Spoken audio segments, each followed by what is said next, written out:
Who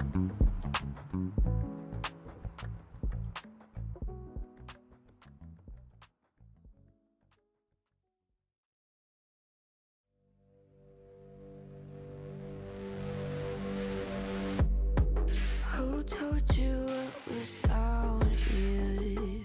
Come along if you wanted a peek. I've seen your face around here. Come along, tell me under the table, what do you see? Welcome to the playground, follow me. Tell me your nightmares and fantasies. Sink into the wasteland underneath. Stay for the night, I'll sell you a dream.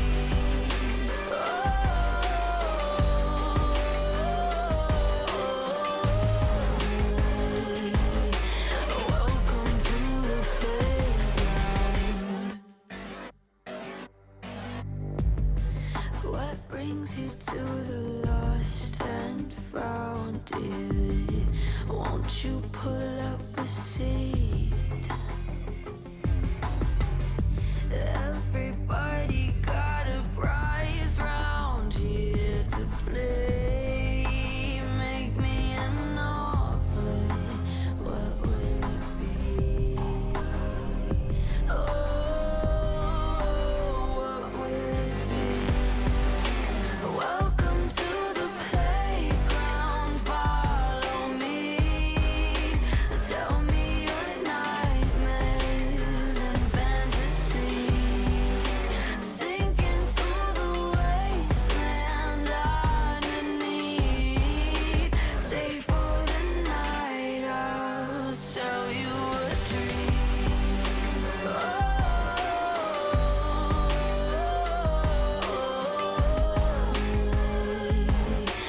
Welcome to the playground.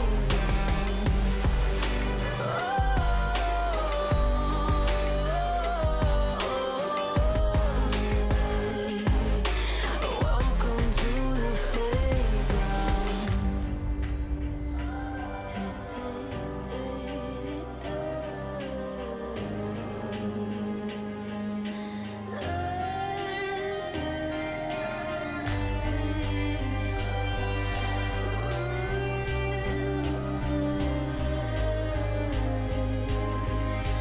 Welcome to the playground.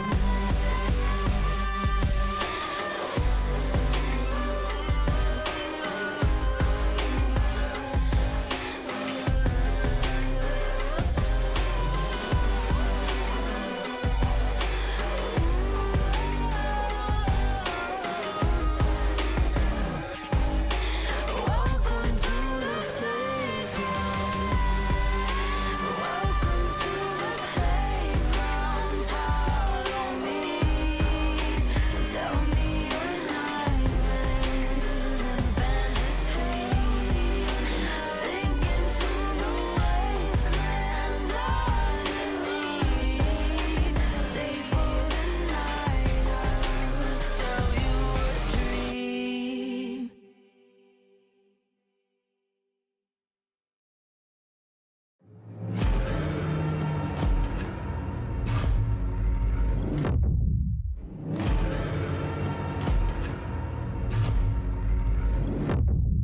You walk along the edge of danger, and it will change you. Why would you let this voice set in your head? It is meant to destroy you. You summon storms, you play with nature. Now watch it hurt you. Why would you want to shape the world in your hands? You will never make it through.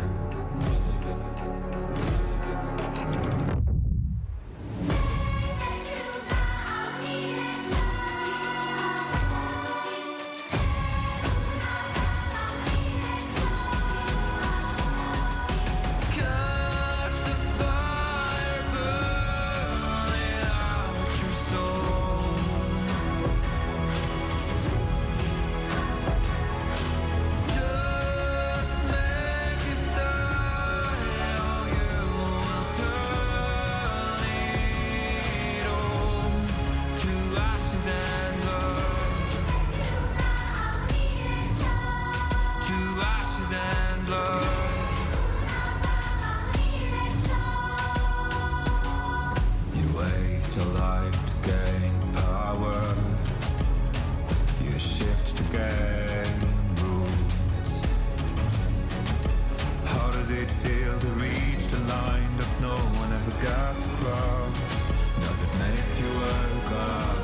ashes and blood.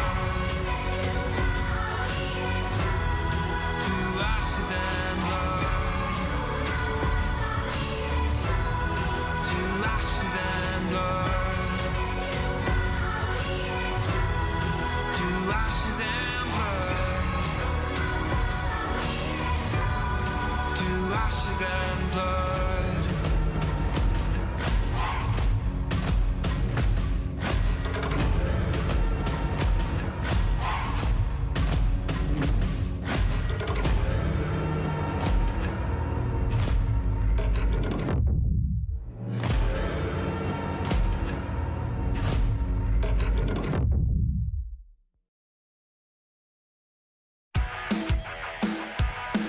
Hey,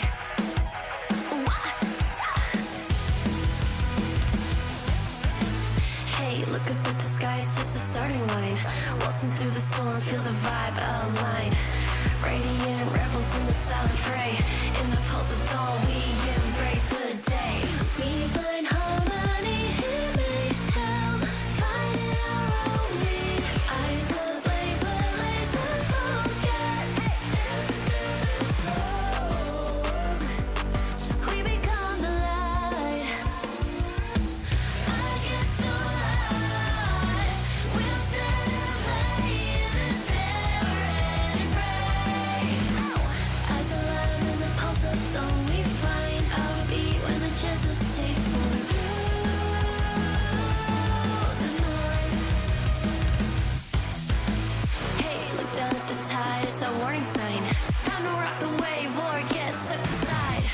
Crash through barriers, our destinies untied.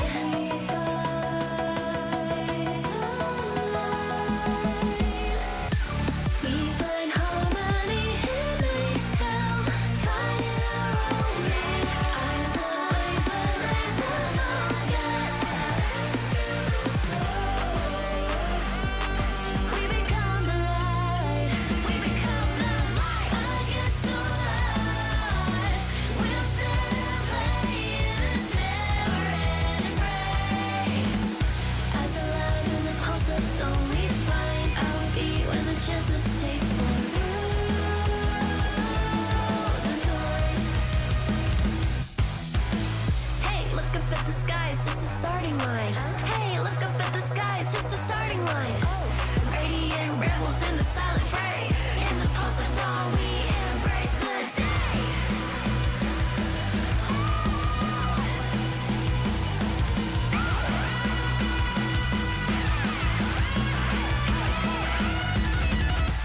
We find harmony in mayhem, finding our own beat. Eyes ablaze with laser focus. Dancing through the storm, we become the light. We become the light. Against all odds, we'll stand and play in this never-ending fray. Eyes alive in the pulse of dawn, we find our beat when the chances take form.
stands in time. You're one of a kind.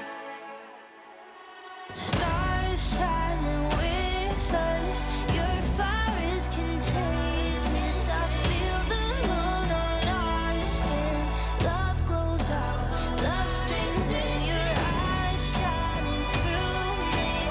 Light the way so that we can see.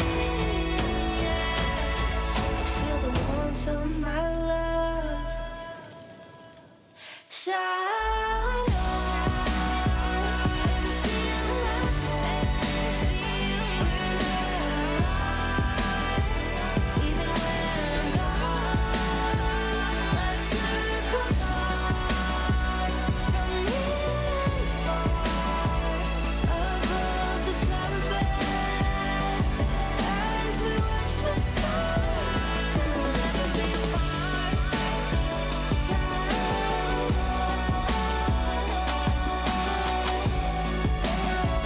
and feel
Wait, is he switching lanes?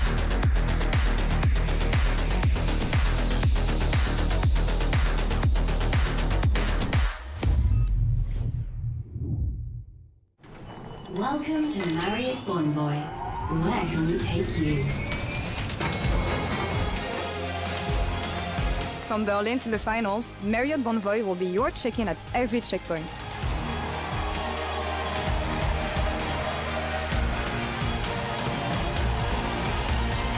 Discover over 30 hotel brands here and around the world.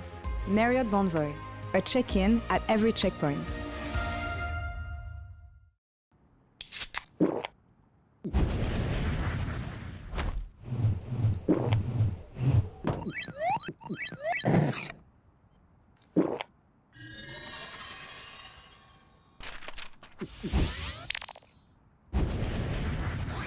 Red Bull gives you wings. No, on to 5! What an ulti! What an incredible play there from... Oh, that was incredible! You love to see it. Right, yeah, let's really What get into... a move!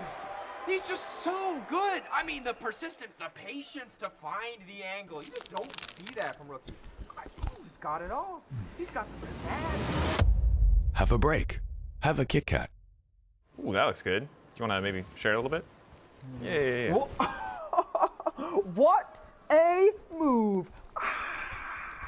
The human body was built to move. Not trapped at a desk in one singular posture for 12 hours a day. It's time your chair evolved. This is Secret Lab Titan Evo. Ergonomically engineered for you, gamers, hybrid workers, artists, backing your every move.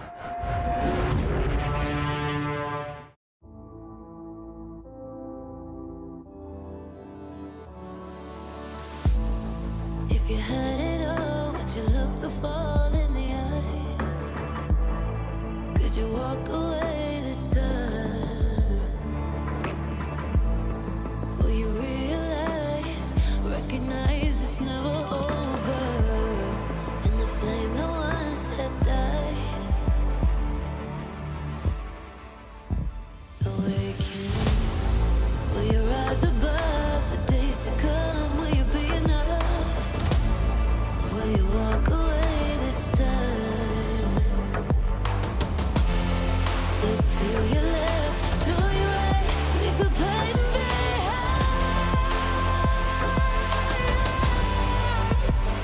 'Cause we all face the fires, and we stray from the light.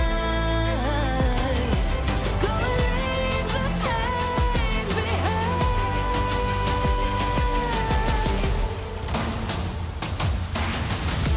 Feel that rush, feel the taste. Can you feel it? Rid the pain. Wash it away and stand again.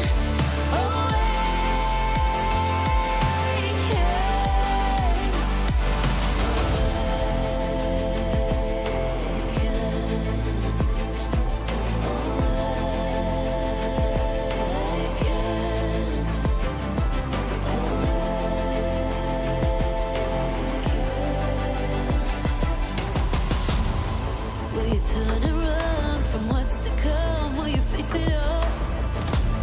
Or will you fall away again? What's calling out to be found when the time is right? When the time is right. 'Cause we all face the fires, and we stray from the light. Go and leave the pain behind.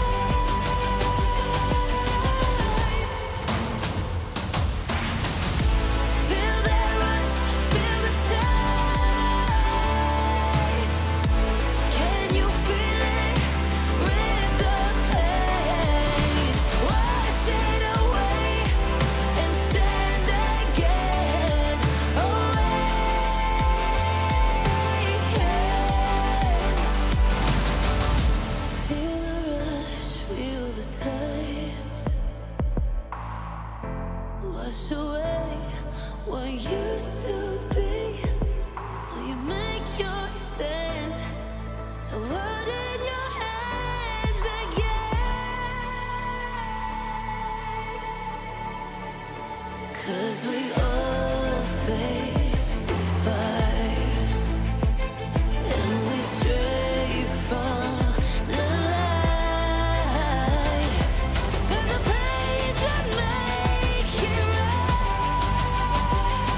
Welcome back to the LEC for the final day of week 1. Winter is winless for 2 of our teams, but fortunately for them, they are facing each other today.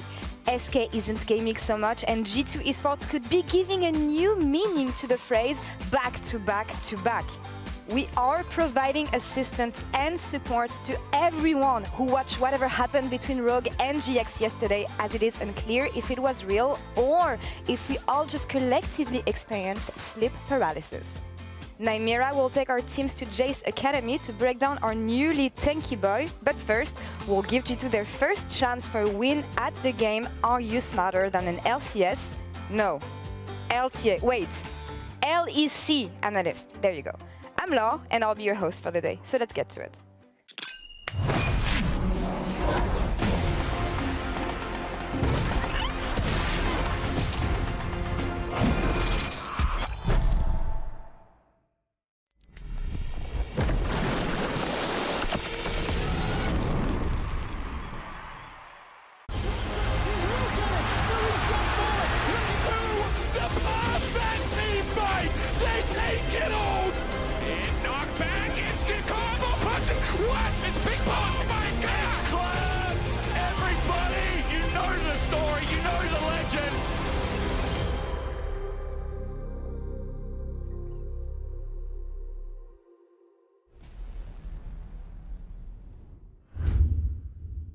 Welcome to Are You Smarter Than an LCS? No, it's LTA now. But we're in the LEC, so Are You Smarter Than an LEC Analyst? First edition of this year with G2 Esports on one side. BB, Skirmishes, Caps are going to be defending their colors. And I hope you guys don't embarrass me again, because I know that usually the I wasn't here last time. You weren't here last and time. shocked GB to my was. game last time. But Jack Spectra for the very first time defending the LEC colors, followed by Jake and GB. Are you guys ready? Yeah. Okay. All right. Every time you're going to have to send someone, you're going to have 10 seconds to answer after you buzzed. If your time is up or if you answer wrong, your opponent has to answer. You can confer with your teammates if you want by bringing other people to the buzzer. You don't need it. What is the combined age of everyone at G2 Esports? 4. Remember your staff. Confidence on the setup. Remember your staff. Wait, my staff as well? Not my staff, No, no, only the player. no. I saw everyone in 4, the question. 3, It's 117. That's not... No!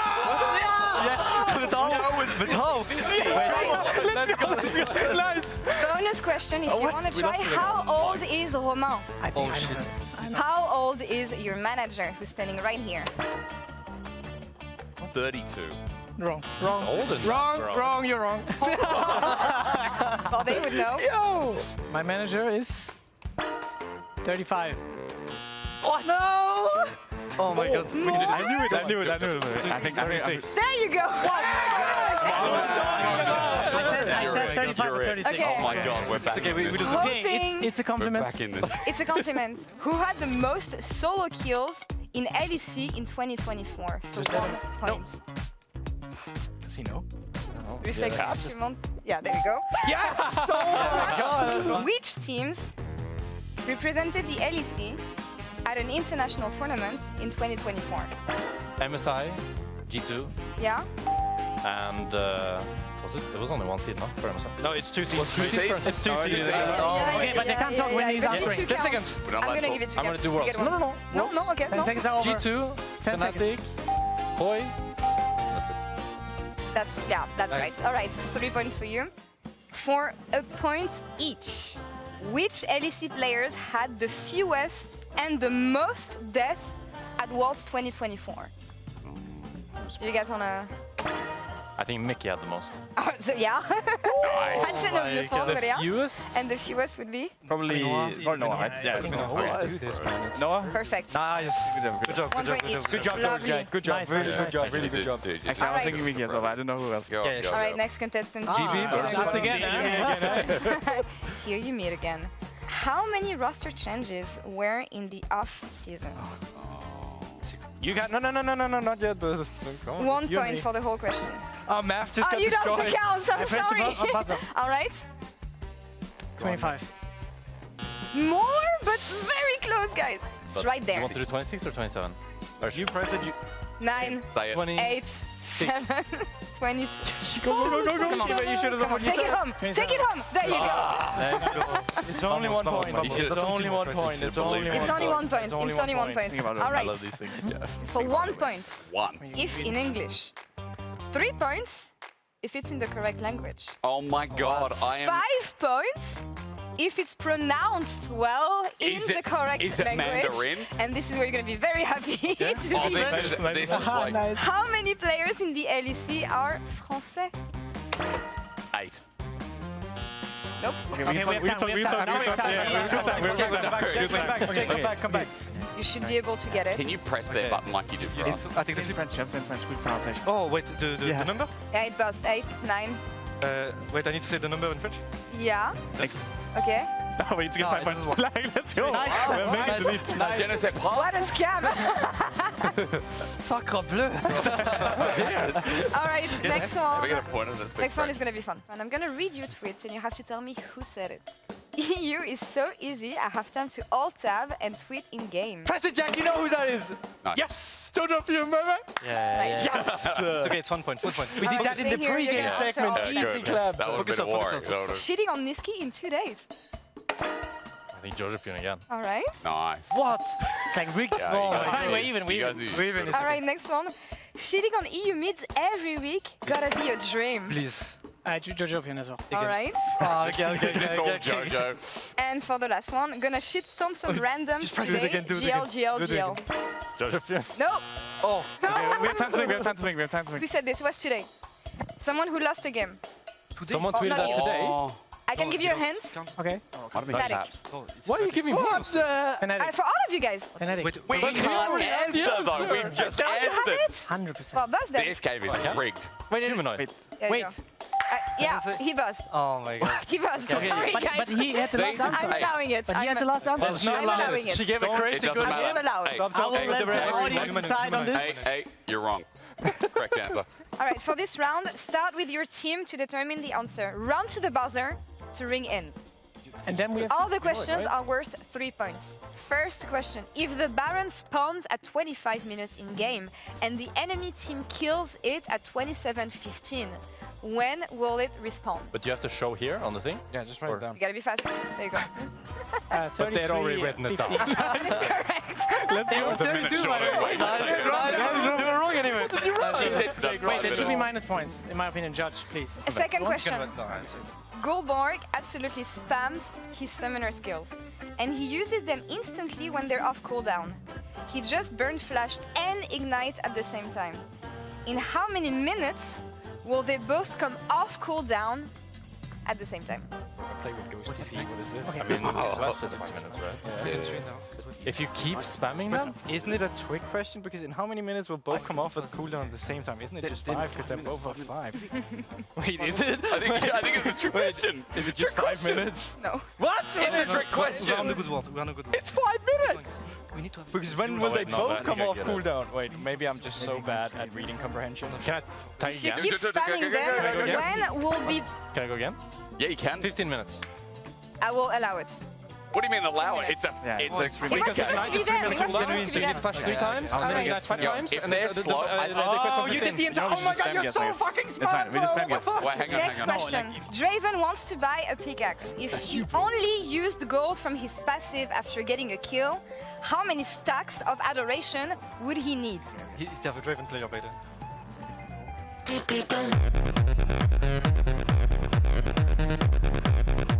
what's 835 divided by 2? What are you doing? Well, actually, Doing Jay, math. good. Please. Okay.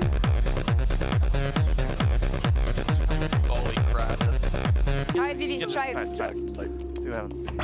413. Ah, close. Can we go again? 410. What are they? 405. You guys keep on going lower, but it's higher. Oh, All right. 411. No. More. It's 425. Yes. Yes! Yeah. That's my Draven, mate! Big. Last question for Manners 5 are out the points. window. Oh my God. Jack Spectra's locked in on Jinx in one weird game.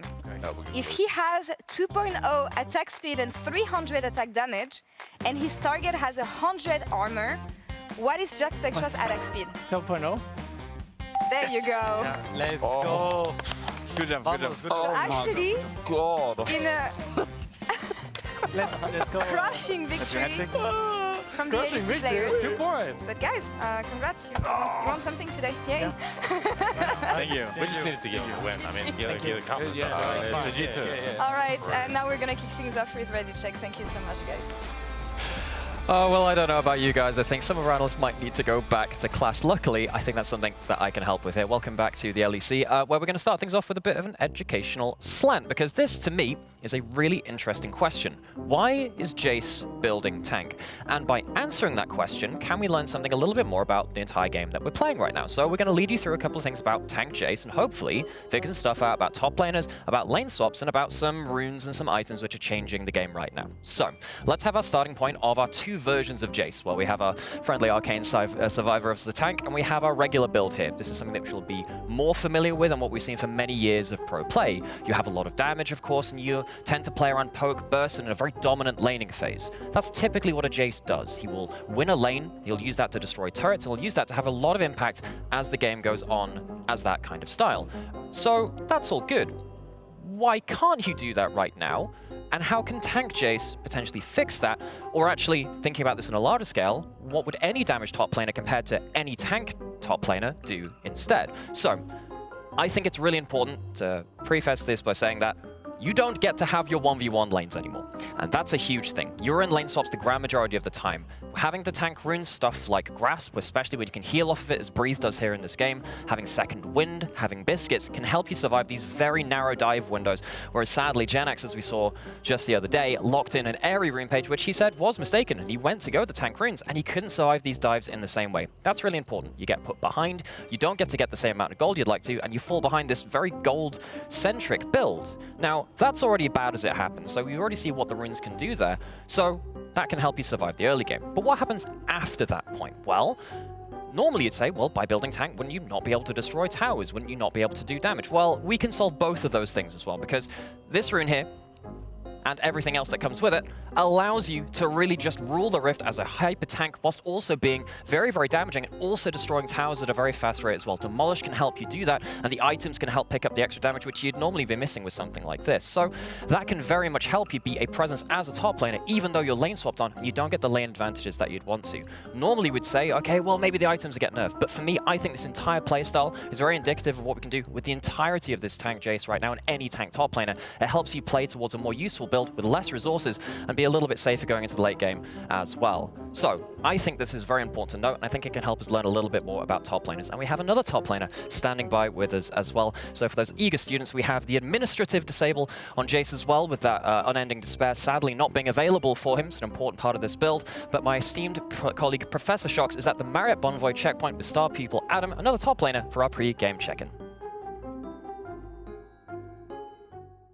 Thank you so much, Nymera. I'm here with Adam, who's about to play BDS, and of course I'm going to ask about that. But I'll start with the topic that you talked about in terms of, well, Nymera was talking about how Jayce as a case study, but in general, top laners have to change builds a lot and adapt them maybe to the tank meta to deal better with lane swaps, etc. What's your experience with that?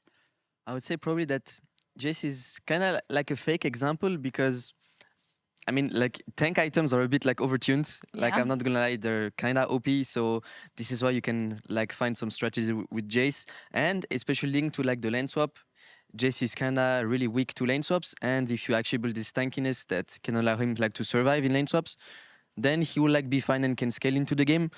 Plus, his, like, change form give him, like, resistances, so it doesn't, like, make that much, like, nonsense, right? So, but it's more like, I would say the lane swap meta actually impact more like the champions that you can find in the top lane.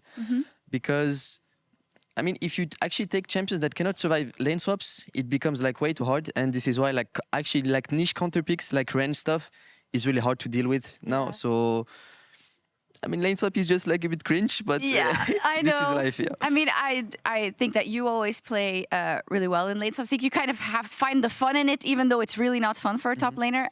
Regardless of that, though, you're playing BDS today, obviously. So talk to me about, you know, the extra motivation and is it revenge? Can we call it that, or is that not the case? I mean, it's not even like revenge. It's just I want to win like so badly. Yeah. because I hate being replaced, you know? So that would be revenge. yeah, it kind of hurts, you know, like in my heart, because I was in BDS for 3 years and then I get replaced just like that, you know? Kind of feel bad, but I will make them, you know, like pay kind of. Yeah. I really want to win, and I think they will suffer. You know? It's the textbook definition of revenge, Adam. Yes, maybe. But you are in a new system now. You said it. You were for 3 years in a system, and I feel like a BDS system is very defined in the way you play. So how has it been playing, I guess, differently with a different team, with a different philosophy? I mean, I would say that I kind of adapted pretty well to my teammates, because this was actually new to me, like adapting to like 4 new teammates, etc., a new environment. It's like always not so easy for like players and stuff, but I think we're doing a kind of great job at Rogue if we don't take into account scrims that are not going that well, but scrims give fake data, so we can never know. I think our first 2 games were not that bad. 1 hour game yesterday, but you know, I think we could see like some great stuff a little bit. Like it was not that disappointing games, but I'm trying to do my best. I try also like to give also my experience that I had with BDS to Rogue, and we try like to put into account like all together our experiences and try to create a gameplay from there. And I feel like we'll scale more into the season, and I don't expect us like to have like a really insane start, but we'll see how it goes. We'll see, indeed. Bon chance. Merci beaucoup. Okay, and well, with that, let's kick it over to our casters. Thank you so much, Shox and Adam, for that insight into how things are going. And Shox is right. Adam said not revenge, but what he described sounds pretty explicitly like revenge. Hey, I want you to know it's deeply personal. I care more about this game, but technically it's not revenge. We'll have to come up with a new word for revenge, just to make sure we're doing right by him. In the meantime, though, I'm Dracos. Fetty is standing beside me. We're getting into draft for game 1 of the day, last day of week 1. Garen taken away, Azir as well, Skarner now following. Okay, so the Garen naturally targeted towards Adam. We saw his proficiency on the champion on day 1.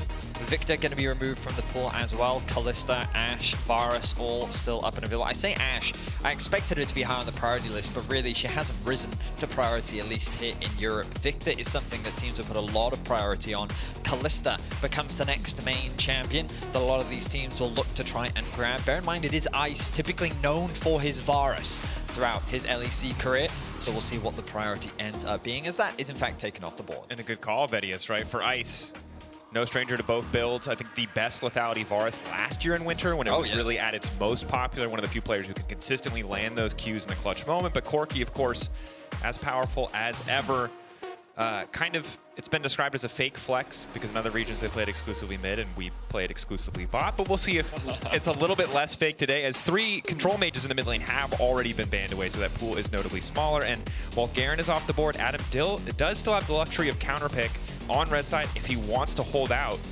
See if that's what they're looking for. I mean, with a lot of mages gone, I'm curious as to what direction Larson will end up going. Obviously, we know him traditionally as a mage player, but when we kind of look at the mid pool, things like Talia kind of rise in priority, and with Corki taken off the board as well.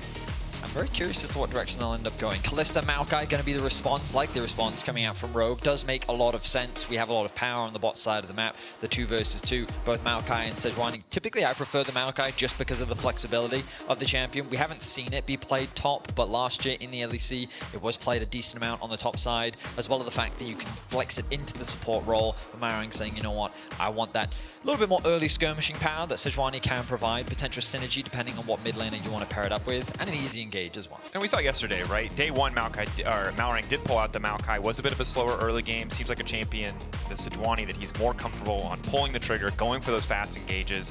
113, we'll see what he wants to do here. Both these players, often the ones initiating the plays. And 113 coming off a tough game yesterday, even with BDS able to kind of bring it back with some incredible play from Paras and Nuke. See if they can keep that momentum going forward as Rogue. They were here a lot yesterday. It was basically a 60-minute game, and they were close as so many points to winning it. And you know that has to sting. They're hoping to find that win here. You are going to get to see Adam's Olaf as a response to the Cassante. You know, it's ironic that we just heard from Adam talking about how your champion needs to be able to lane swap in the current meta. So we'll see how things pan out, because right now Rogue would love to get standard lanes, drafting both Kalista and Olaf. but I don't know if BDS is going to be willing to give it to them. Ezreal going to be joining the ranks of AD carry bans. I wonder now if we'll see something like the Jinx taken away. Ashe, I think, would be a good ban. When I think of Ice, Ashe and Varus were his go-to champions last year. Ashe, in particular, into Kalista is also a very good pick, so I wouldn't be surprised to see that ban come through. And you can see they are respecting the potential for Corki to go into the mid lane because they're banning that Ezreal. They're saying, hey, we want this AD pool even smaller. We're happy with the Corki lane. We don't want to put up with anything else. Now Renata taken away. Potentially could be another range support to follow. They may ban, well, I was going to say they could consider Blitzcrank depending on what they're thinking in the bot side, but I'll hold my breath for now.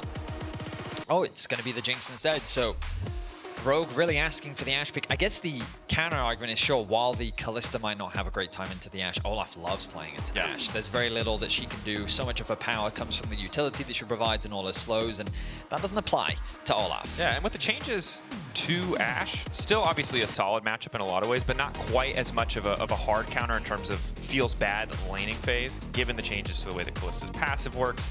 Slow's not as effective as they once were. But what is the option going to be here? Easy support, save, likely mid lane for 5th pick. Rel in general, I still think kind of pick of the litter when it comes to support options. Seems to remain the best engaged champ from what we've seen over these first few days at least. Ooh. Quick swap. Ooh. Larson Cassio against Nuke? Yeah, I thought I was looking at BDS for a second there. Nuke is traditionally the Cassio player that we have in the LEC.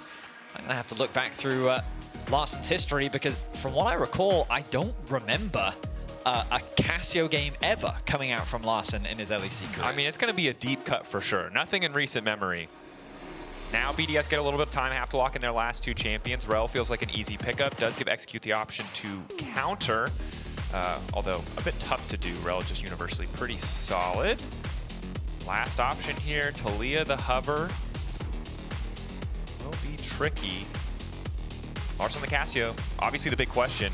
Alongside Patrick on the Kalista, very different look between day 2 and day 3 Rogue. Much shorter range carry threats, not the same long range scaling backliners we saw in their long game yesterday. And Hui now the answer, who very clearly wants to keep the shorter range champions as far away as humanly possible. Might be tricky if the Leona does get locked in, power that solar flare, but overall, not too bad of a position for BDS in draft. I mean, so far we're seeing, well, very traditionally a lot of teamfight compositions in the current meta, and that looks like it's going to maintain that way. Obviously, with the Corki and the Hui, you've got a lot of long-range poke on the side of BDS, looking to, as you rightly said, keep the enemy at arm's length with a few engage options and disengage tools. I do quite like what Rogue have brought out for themselves, though. A lot of early game power on the bot side of the map. If they can get that 1v1 matchup on the top side, Adam has the ability to run away with it, and the ability to run down their opposition with the amount of engage that they have. Ultimately, it's going to be a question of who is able to execute better on the fights. Crucial question. Of course, I'm just going to also call out feats of strength. I think for a lot of people in solo queue, you know, the extra 5 movement speed feels good. But in a game like this, Olaf having tier 3 Swifties, it matters a lot. I'm getting a bit ahead of myself there because we're quite far away from feats of strength, but I'll just call it out now, just plant the seed. The man's like, I don't need to run Ghost anymore. Yeah, I can just... As long as you get the feats of strength, you are going to zoom. Rogue now invading on the level 1. See what the call is in terms of lane swap. A lot of presence here shown, 4 members. Don't think anyone's likely to contest. Olaf level 1, very strong as long as you keep landing those axes. Rogue very aware of their own early game power, so trying to leverage that for some bot side control here. Ooh, I like that ward. The positioning of the ward there from Patrick basically gives information as to where the swap is likely to happen. Paris is going to be forced to walk over it, spot it out. Not quite yet though, of course, because BDS recognize the situation that they're in. Rogue anticipating a potential swap. They haven't seen the bot lane just yet. Paris waiting as long as possible, good patience. And then immediately the swap back comes through from Patrick. So great ward, ultimately pays off. Rogue get the standard lanes that they were looking for, trying to match in the 2 versus 2. And BDS now going to be, well, I think in the early push, BDS should be able to get a bit of an advantage. But once that level 2 comes through, Rogue can definitely look to start fighting. Corki, yeah, I mean, just notoriously very obnoxious to deal with. See what the level 2 does look like. Looks like they're just going to concede wave prio here. But as you said, Good heads-up play from Rogue to get that ward down. BDS showed the patience to, to at least show as late as humanly possible, but Patrick and Execute weren't too far gone. We're able to make it back to bottom lane in time. And standard lanes, which, honestly, great. I love standard lanes. I didn't think they were special, but after last year, they feel special sometimes. Honest 1v1s. Top laners getting ignored, as was intended. As was intended. The cinematic really doing us justice.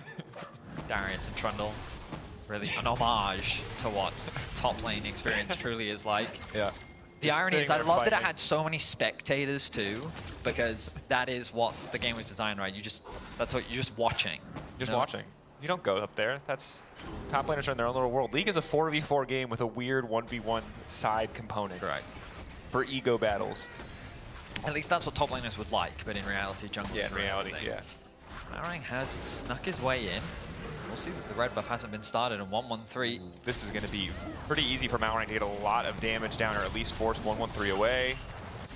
Isn't going to overstay, immediately sees the run for Paris and is going to respect that, but tough for 1-1-3 to re-enter. Does have some healing on the passive, but obviously red buff early on is just going to completely outvalue the blue buff, and Maokai not really known for early damage output. Ultimately a small advantage gain for Malrang, leveraging the pressure that he has in the bot lane 2 versus 2 to steal away a camp and force 1-1-3 back to base. There is the opportunity for a double scuttle. We'll see if Malrang decides to go for it. Has the bot one completely uncontested.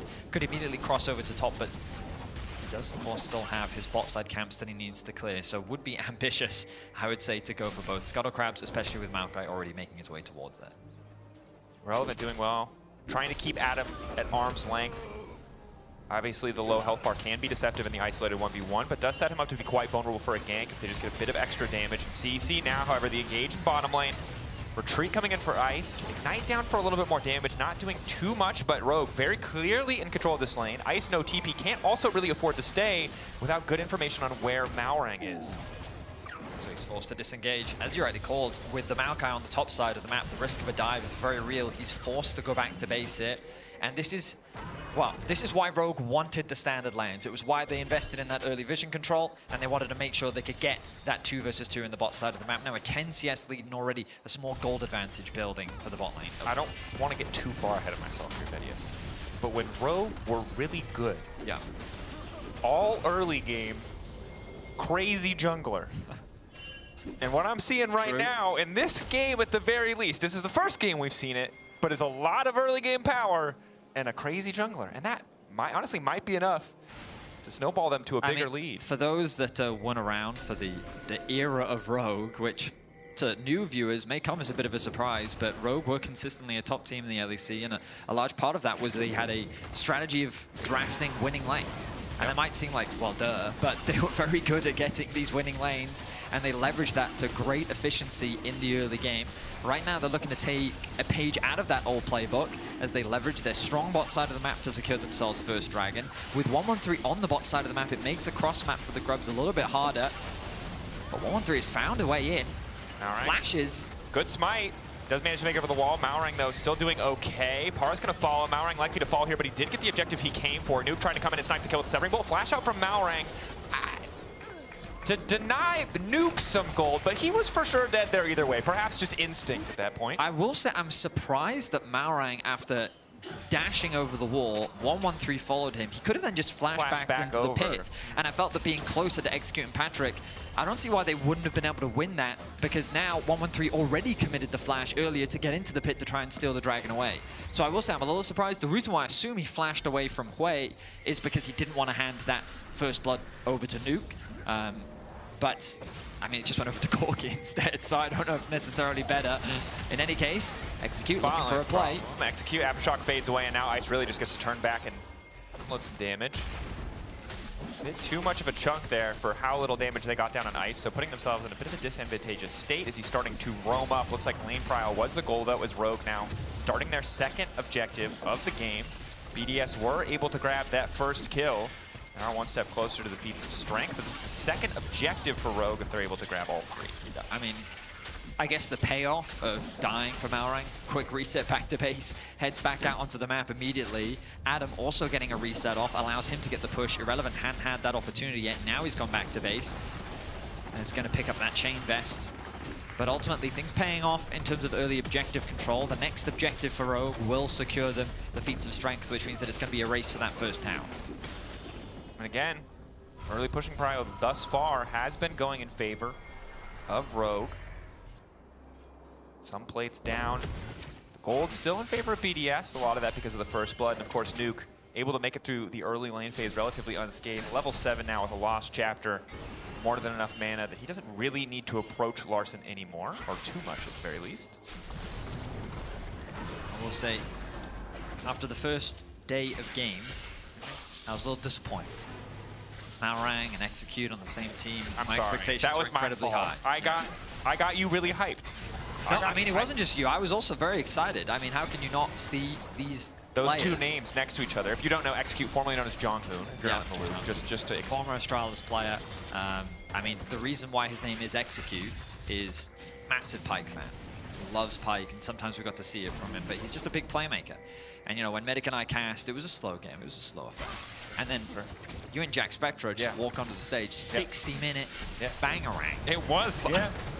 And Medic and I were like, they've had more kills in this single game than I think Rogue had all of Summer Split. Yeah. But honestly, that's the kind of day 1 to day 2 development you want to see. But now I need to see it here in day 3. 100%. Because so far they've leveraged their bot lane 2v2 to get a few early objectives. They have conceded first blood. But it's this next objective that's going to be crucial, because the pressure's going to be on BDS, but they might sit there and say, hey, we're not strong enough to fight this. And I want to see Rogue continue to leverage this pressure and the strength that they have in this bot lane 2 versus 2. Patrick does have level 6. Looks like their priority is just clearing out that vision.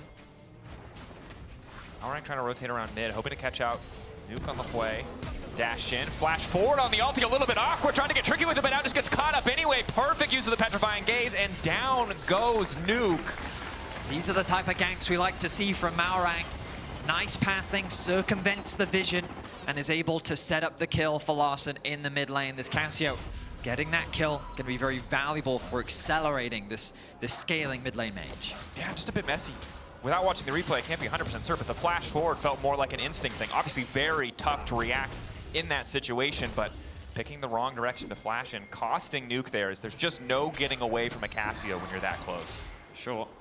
It's going to be the Rod of Ages now picked up for Larssen. Let's take a quick look back, and Malrang throws out the ulti. I mean, he dodged it. Did dodge it. But unfortunately for Nuke, there weren't many other places for him to go. But yeah, well, you know, sometimes it's a hands diff and sometimes it's a mind control diff. And Malrang got the mind control diffy there as Execute, finding a little bit of lockup. Ice doing a lot of work in the individual fight as 1-1-3 tries to make it the hell out, but he's already taken down. Paros needs to get out of there too. Malrang just in time to cover. Double buffs for Patrick, and in the extended fight, Rogue certainly favored, but Ice making sure they don't lose anything else. The squishy Maokai just gets melted by the bot lane of Rogue. The engage from BDS, trying to leverage the numbers advantage that they have, really doesn't pay off in their favor. And you get to see some of the early game power that this Kalista brings to the composition. 2 kills now on the board for Rogue. And I think this is the awkward thing, right? About 1-1-3 going for at least AP first item. Leandry's first. The expectation here is that you are so squishy in these fights compared to Malrang, who has the Aftershock, and on top of that is Sejuani already with the Frost Armor. It's just tough for you to compete if you're ever caught out of position. I mean, yeah, Leona plus Kalista, it's just so much damage in the early game. So many ways in which they can synergize with each other to get all that additional damage, on top of the fact that the additional CC allows you to build up those Ren stacks. And Malrang was on his way, which means that they likely could have ended up trading 1-for-1 regardless, but they end up making it a 1-for-0, and that's going to be the 3rd Dragon of the game. But BDS this time round immediately back out onto the map, make their way towards the Grubs. They're going to concede this Dragon, but this will be a feat of strength heading over to Rogue. Now it's all eyes on first tower. Kalista obviously known more for neutral objective control than how quickly she takes tower, but if either side fumbles a larger play, tower likely the next thing to be awarded.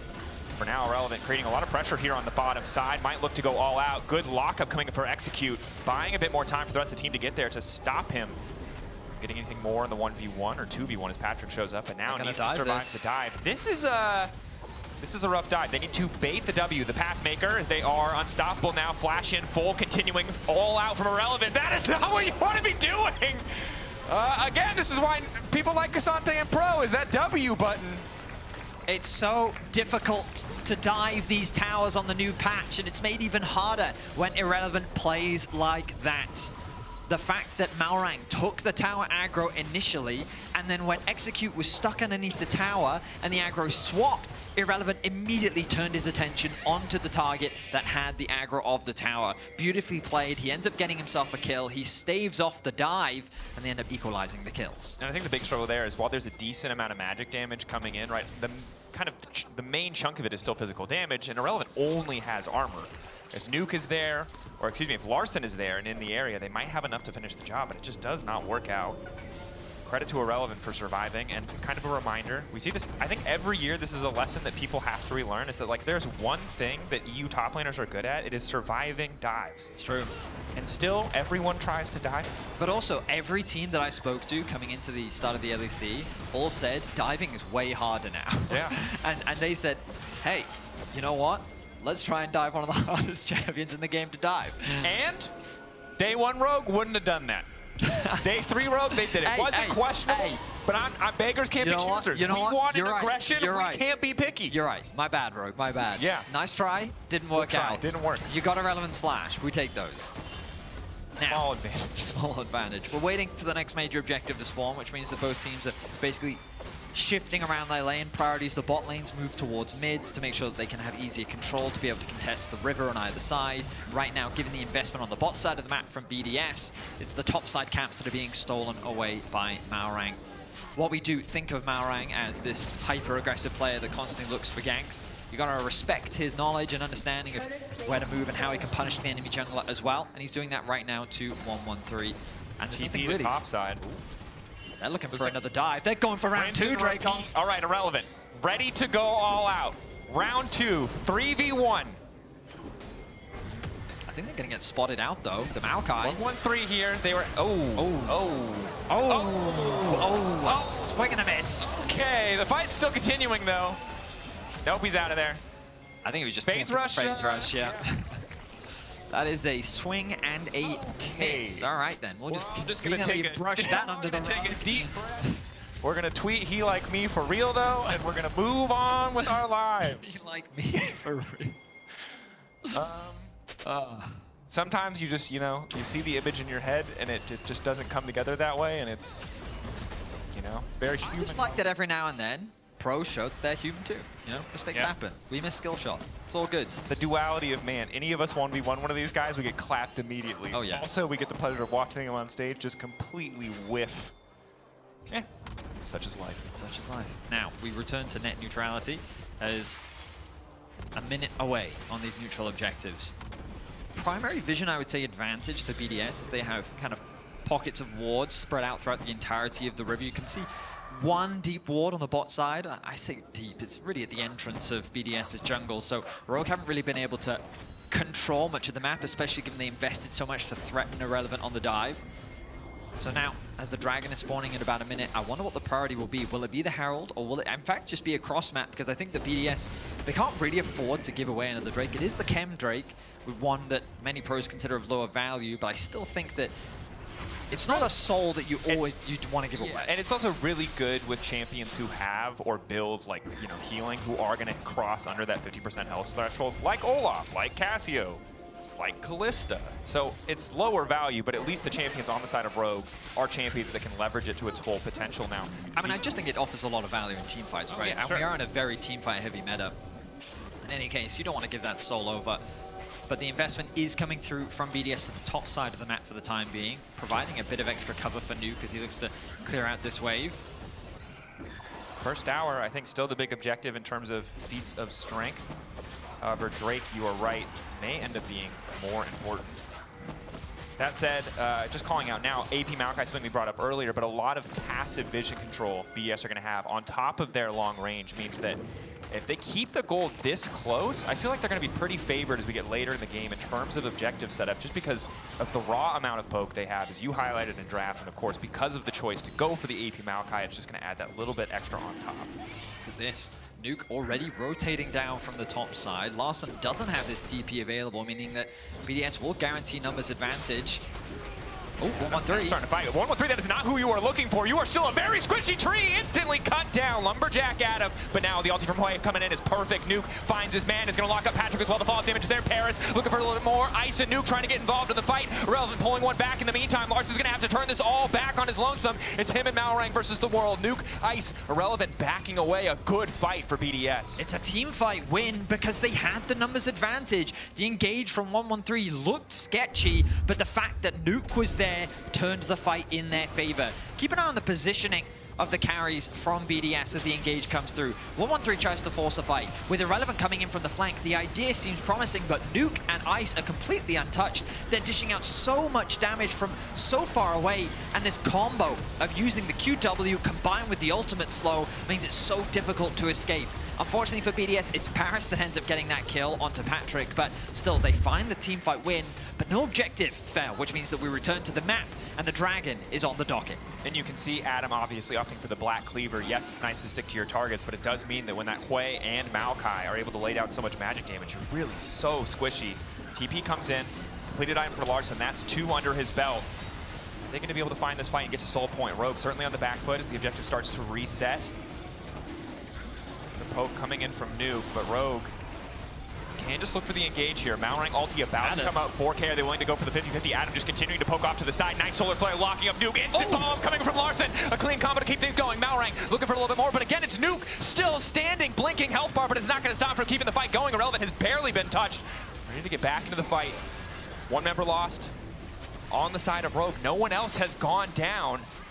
Engage looked really promising for Rogue, but they couldn't quite convert it into a kill. 5 members of BDS. The health bars are low. Larson and Patrick looking very healthy.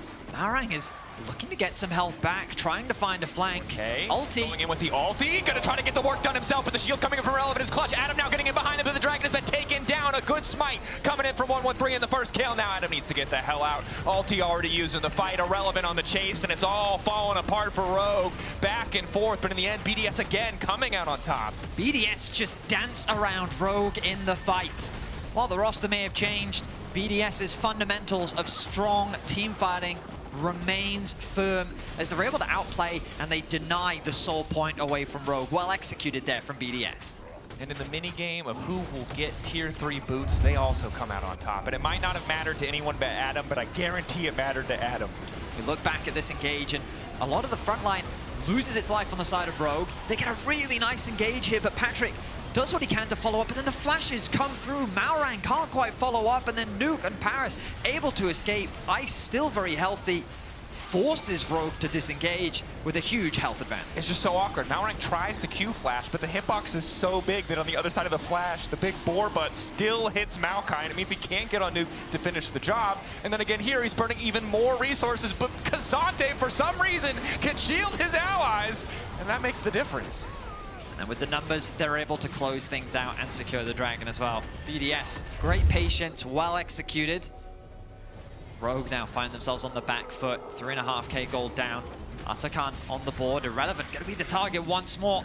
They've tried this a few times. The damage from Larson is gonna be crushing here. There's nothing he can do against the Casio. Grounded, he has no way out. Nice pick on the side lane coming in from Rogue, and Atakan potentially next on their list. Mid lane tower does go down, but they got good setup on the objective, and they're going to start at Callista as well. Makes securing the objective that much easier. Casio is just melting through this objective right now. But you've got to remember that starting this objective is a scary thing to do. Ulti onto 1-1-3, trying to keep it out of the fight. Execute now going to follow, but the objective's still relatively healthy. Pull back. The aggro hasn't reset, but it's only 5k. A ton of spears in its back. They still might be able to secure it. Execute gonna look to body block this one, but he'll likely lose his life in the process. The objective might be all that matters. Larson trying to bit more space, and now they're gonna have the extra life to pull in. All of BDS immediately running. Nuke laying down the blue carpet to try to speed them out to safety, and Rogue walking away with Voracious Atakan, and Execute as well, I believe, going to respawn with the buff. So they're set up to potentially get a little bit more done on the map, although sadly for them, Baron will not be an option. I mean, Larson offered a lot of value in that fight because he was able to stay present in the bot lane dodging away from 113's ultimate, and then he could throw out his utility once the re-engage tried to come through from BDS, making it hard for 113 to actually enter the pit and get a smite steal off. So keep your eyes on Larson on the right side. Nice engage coming through from Malrang. The follow-up comes in from Execute. He's pulled out away to safety as the Herald ends up dropping. Ice goes inside it, but I don't think that's what he wanted to do. Quickly evacuates, and then when this Maokai ultimate comes through, watch Larson as he throws down the utility, chucks out the ultimate to try and keep 113 away. The 113 actually got closer than I thought initially. Very close to a steal, but not quite able to secure it, and with the additional GAs, they're forced to retreat. Credit to BDS for peeling through their carries there, but ultimately Rogue are able to grab the objective. The question, however, is what can they transition it into? This is the struggle. Normally, we've seen Otacon go a little bit later, and it means the straight transition into Baron or a stronger Siege, but there's no real objective on the map to be taken outside of maybe knocking down a couple of towers. But the only lane they have prio in is bot lane. Mid lane just now getting picked up, Irrelevant already pushing in top side, so it's going to be tough to leverage this buff to the fullest. I think BDS, given that they have so much of the map in their control still, all of their outer towers, as you rightly said, that's the first tower going down in favor of Rogue. I think they should be fine conceding a few things. They don't have to overfall. I mean, the pressure is on Rogue to reclaim some opportunity back. They're diving. Going in, CC immune, but not immune to death, although he will be sent packing back to base. Execute withdrawing as well. Rogue getting very little. I think this is about the best you could hope for. It seems like Rogue a little desperate for the force there. I mean, we talked about it, right? The pressure's on Rogue to try and force something. I think that the execution on that dive really didn't go the way that they wanted, and ideally you get an extra kill or two, you can use the numbers advantage to convert it into a tower. If they were able to take out Nuke or Ice, then mid lane becomes a much easier objective to be able to siege. Unfortunately for Rogue, they couldn't quite convert it into anything else. They get another kill onto 113. But BDS, they successfully held the line. They only conceded one tower, and they still find themselves in a very comfortable position. And again, I think Nuke was kind of the hero of the day in some of those clutch moments yesterday. But today, despite the difficult early lane phase, right, they are able to find that first kill, a little bit of a sloppy flash. He's now 4-1-4 after these fights and has a lead over Larson, whereas he was trailing pretty far behind earlier on. This makes things so tough because Larson was that strong point for the team overall, and Patrick wildly far behind this. Corki in past two items, Kalista, yes, she's still going to do well, but it's not crit scaling in terms of what she's going to bring to the table. Here we go. Dragon's going to be started off by 113. Adam secures the top tower, has TP available. He's going to channel it now. Bit of an awkward angle. BDS just walking away. They have the vision to see this coming. Not going to get caught out. Caught out, by the way. 3K lower. Going to be the 50-50 on the smite in the end. The Corki going to be the one who grabs it. Adam going into the midst of the team, but it's just a meat grinder. He instantly gets deleted. Now Larson flashes forward, but this time they're ready for it. Quick reactions to instantly turn that one around. Malrang running as well. This is a complete disaster. Rogue desperate to make a play for the second time in a row, but this time there's no additional life. There's no extra buff, and now Patrick's in trouble. BDS just play the front to back beautifully. Patient, well executed, and Rogue just get dismantled. Another kill goes over to Nuke. 6, 1, and 6 on the way. And we look back at the replay, look at the positioning. Nuke and Ice right behind the front line. Exactly how you want to play this front to back. They absorb the CC, they get the peel. So much invested onto the front line that doesn't end up dropping. Larson goes for a hero flash in, doesn't really connect onto anyone. And then BDS can just go for the re-engage. I mean, just incredibly well executed from BDS. I think the thing is BDS are playing way better together as a team. That's what feels like the big difference here for me, because Adam Alton goes in. Execute isn't pushing any buttons on the other side of the wall. He's not in the midst of that fight, whereas you can see when the counter engage from BDS comes in, everyone is using their CC to either hit those priority targets or peel for Nuke. It's been like 3 fights now that this guy's either been untouched or walking away with a blinking health bar with his team there to cover him. I mean, you look at Ice as well, 3-0-9, 3 items fully completed. A lot of pressure was put on him in the early game, but after getting that first blood, the man hasn't made a mistake so far in this game.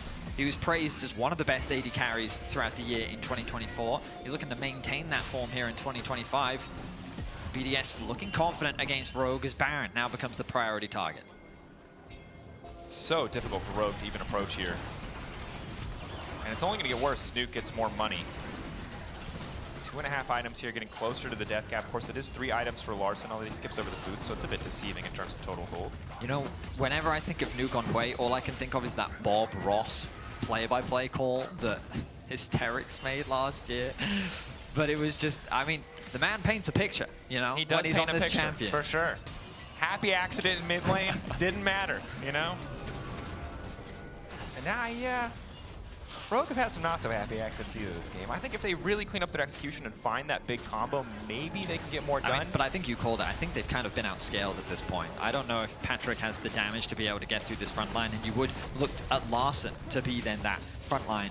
But in terms of whose front line dies first, I think it's just Rogues. Like, Adam seems to melt in every exchange. He's going to be forced to ulti here. No, holding on as long as he can. Really desperate not to ult. Will finally ult, and now it's going to start to run back again. A bit chaotic there. Malrang also throwing out ult, and this is tough to watch. Honestly, a bit scattered for Rogue. Adam does walk away, doesn't have TP, doesn't have flash, doesn't have ulti. And sadly, it just means I don't think he's going to do anything until he has at least one of those cooldowns back up. I thought the BDS may start the Baron, but still quite ambitious to do so when all you really did was chunk at Adam. You do get a summon a spell, but that's going to make your backline that much safer in the upcoming fights. Without that threat of an Olaf flashing on top of your Hui, you're not really that concerned. TP is now going to come through. BDS looking to maintain pressure around the Baron as they start off the objective. And again, double AP items for the Maokai, so it's not doing a ton of damage to Malrang, but it's at least taking away that passive, making him that much squishier if he does try to join in on the fight. It may come down to something like a 50-50 steal, but tough for Malrang to do that unexpectedly or unannounced. BDS more than happy to just see what Rogue will do to contest and then decide what their best course of action is. Although it appears right now the best course of action is to give Nuke a little bit more money so he can finish that death cap. Now, as a reminder to our viewers, there is a bit of an issue with the dragon timer, so when we see the same dragon spawning over and over again, the timer unfortunately breaks. But we can keep our eyes on the minimap. It's going to be spawning in about a minute when you see that little hourglass. I still think we're a little ways away from the 5th dragon of the game as both teams find themselves at 4. Yeah, no one's at soul point, so at least for now, it's not the most significant objective on the map, although it wouldn't surprise me to see someone trade it for a Baron. I mean, the advantage for Rogue right now is that BDS are rightfully paranoid to start off a Baron. Larson is now level 16. The Casio has 3 completed items. The advantage of not being able to buy Poots is that you can, in fact, get your upgrades quicker of your core itemization. And a level 16 Casio is a thing to be feared, assuming that you can get the damage off. And that's crucial because, as we've heard from pretty much every player right now, tank items are very strong. And Cassante is quite the wall that must be broken through. And also just as a baseline, Casio, one of the highest skill cap champions in the game, right? It's essentially 80 carry and a mage in one in terms of what you need to be hitting to maximize that damage output. Sure, yeah. Oh, yeah. So see if they're up to the task. Of course, the components are there. A lot of CC if they find the right targets. A lot of kill threat, but thus far have not really been able to finish the job on any of the key targets. And of course, in the extended fight, the Corki and the Hui just really start to do work. The other thing BDS are cautious of is Rogue's ability to sneak the Baron. Of course, Casio plus the Sejuani as a duo could actually just kill the objective outright. But I mean, we all saw that first game where they kind of, Flakked was, you know, taking the Drake and Rogue just kind of wandered up top and got Otacon. Yep. I think everyone's painfully aware of the sneaky objectives being on the table, although Ice going to start this one knowing that he has the time and that Rogue really aren't in a position to contest. And Rogue, while they do have a fast Baron, I'm surprised they even came here. This just, I mean, this was kind of a waste of time from Rogue, that they just walked up, watched the Baron die, and then they just kind of returned to lanes. I feel like they could have used the time instead to just clear out all of the vision on the top side. They could have pushed out that top wave, gained control of the mid, maybe even getting a few deep wards to threaten a potential pick onto BDS's side. If all they're going to act as spectators, I feel like this game is only going to get harder as the death cap now completed for Nuke. Well, it kind of speaks to the state that they're in, that they feel like that's the best option, praying that someone is going to have a bad back, someone is going to recall in a sloppy location that they might be able to find a pick, instead of doing something like you mentioned, which is a much more kind of guaranteed, at least small value, a little bit of vision that might help them contest this next objective. The problem for Rogue now is that because they didn't use that window, BDS have now refreshed, all of their wards are replenished, and they can completely cleanse out the little vision that Rogue did have. if we can have an opportunity, observers, I'd love to see what Rogue see on the map right now, because I have a feeling, yeah, it's not a lot. They're being completely suffocated out, and BDS will continue to push their advantage slower and deeper into the enemy side jungle, and they'll keep these waves pressured as well. Look, top getting pushed out now, mid as well. Irrelevant's quite happy to concede the pressure on the bot side of the map as he looks to try and tick over to level 16, and this is the point that becomes very scary for Rogue. While I don't think they're going to be too concerned about BDS trying to rush the objective down, it just puts that constant pressure onto Rogue to have to face check, and the risk of face checking into a Maokai and a Hui is a very scary thing indeed. Yeah, BDS though, I mean, they've got a 3-item Hui and just about a 4-item Corki. I feel like they could play a little bit more aggressive, but don't want to do so when double TPs are available. So maybe hoping to just chip away a few more of these small things that they can take from Rogue before they go for the major objective. Can obviously also just play a slow game and poke, as you see here. Really tough for Rogue to do anything at all. Execute just lost half his health for nothing. Severing Bolt coming out as well, making the recalls that much harder. That is some very good poke. Patrick quickly trying to lifesteal, but this is the window where BDS need to try and force something. It's a good health trade. Execute is forced to back. You have a numbers advantage. Now is the time to go. And going they are. Malrang, level 13, Smite available. Will it be the fight or the Baron? Ice playing this one slow with 113. Passive healing, keeping 113 relatively topped up. Malrang is the person you have to be cautious of. Looking for a steal. Hank's looking to try and give some vision. A split call here. No one stopping Malrang from getting in the pit. 5K. Ice is now very low as well, taking a lot of damage from the Baron. Waiting for more members of Rogue to walk away before they try to burst this down, but they know Malrang can see. This is very awkward. But good discipline that they haven't burned anything else. They're waiting for Execute to go down. Malrang now getting into the pit. Might just trying to keep hitting the Baron. I'm not sure what the plan is here because Rogue are now slowly being pushed back. Execute down. Nuke, godlike Malrang still in the pit. The rest of Rogue just trying to poke over the wall to stop their jungler from going down to hope to steal something back. But Paris coming in. Looking to get the job done. It's a bit of a split call from Rogue, but it doesn't matter. They get the Baron. They'll get the fight as well. Irrelevant there to take down Adam. Bit more damage onto Larson, but Archangel's keeping him healthy. It's all falling apart for Rogue here. It's Rogue that actually pulled the trigger. BDS's patience pays off as Patrick now running for his life. Irrelevant is looking to run him down. Spears. Slow goes in, Severing Bolt, nice backstep. Patrick, good movement. Stays alive for now, but the Baron secured the team fight one. BDS in firm control can now look to begin their siege. Resets definitely need to come through, but they're going to secure this top tier 2 before they do. Now we look at the fight. You can see that Rogue know that they want to go for this because BDS are holding it. They forced this out of Rogue. Yeah, but they don't put any pressure onto Ice. Again, like, it's this backline. Look at Nuke's positioning, finds that initial Execute onto Execute. Malrang, he's stuck in the pit. There's no potential follow-up, and when he tries to disengage, it's Paris that follows up. Unfortunately for Irrelevant, the ultimate was used onto a CC immune target, so he wasn't able to bring him over the wall, but the damage was done, the objective was secured. And it's just a matter of BDS using their range very effectively. They feel like that there is no threat to their carries. It is consistently a front-to-back affair. And I feel like that if you were to look at the damage graphs and the damage taken at the end, you'll see that Irrelevant and 113, incredibly high damage taken, but Nuke and Ice, they've done a great job of just circumventing that threat, and it's been very difficult for Adam to really threaten that backline. And it's so hard when you fall behind in a game like this too, because you lose that vision control. Larson forced to flash and retreat, Execute off to the side. At least getting a little bit of damage down to Nuke, and now Olaf on the chase. Bit of revenge coming in for Adam as Nuke tries to hold the line as best he can. Irrelevant might just be able to save him though, trying to take Adam out of the exchange, but down goes his mid laner. Now it's Irrelevant versus Adam, but Adam in trouble. The rest of BDS trying to collapse. All of Rogue running away from their own base.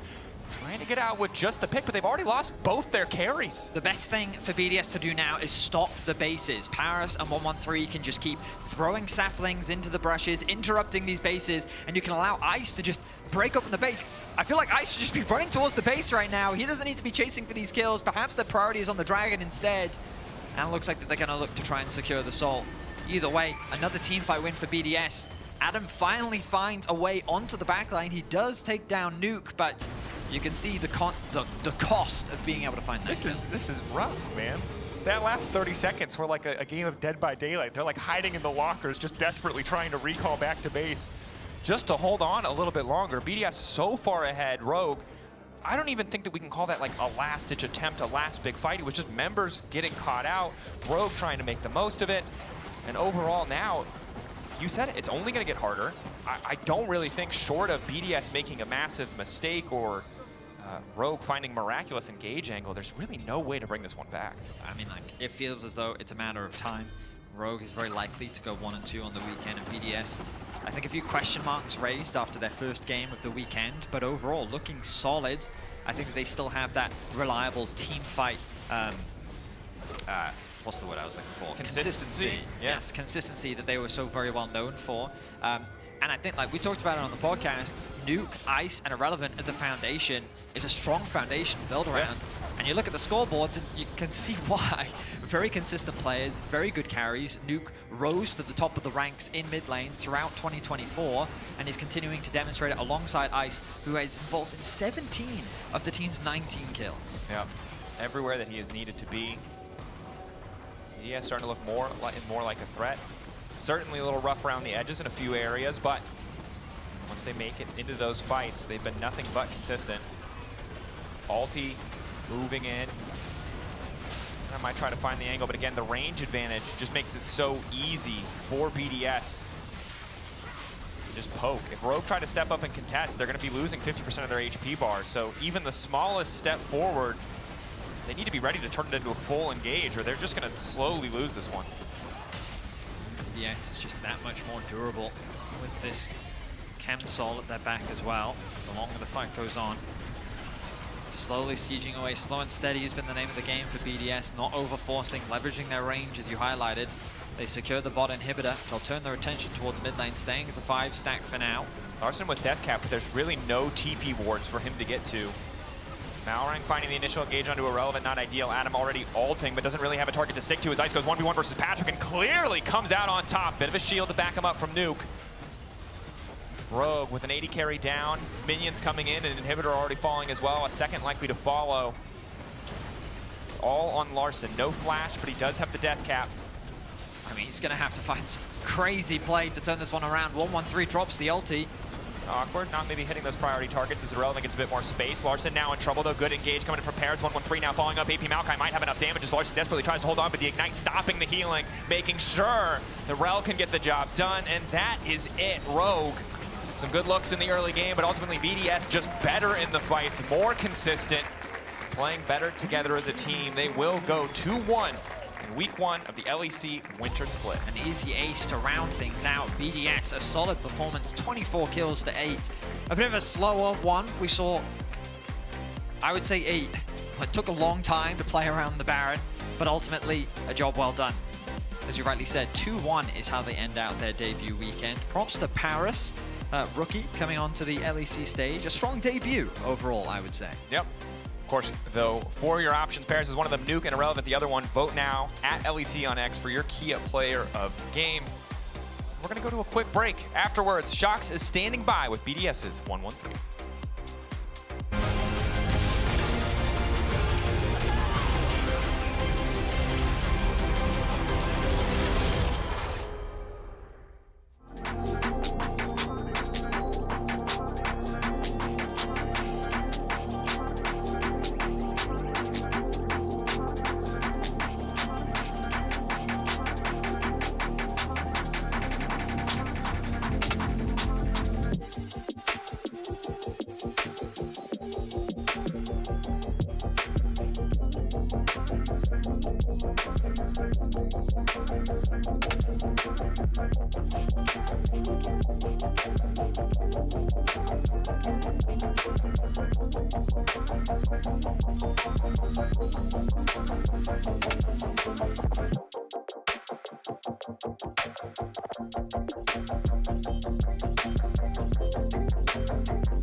flash forward on the ulti, a little bit awkward, trying to get tricky with it, but now just gets caught up anyway. Perfect use of the Petrifying Gaze, and down goes Nuke. They are unstoppable now, flash in full, continuing all out from Irrelevant. That is not what you want to be doing! Look, both. Guys, you're coming, guys. Don't overextend. Don't overextend. Leona, it's fine. I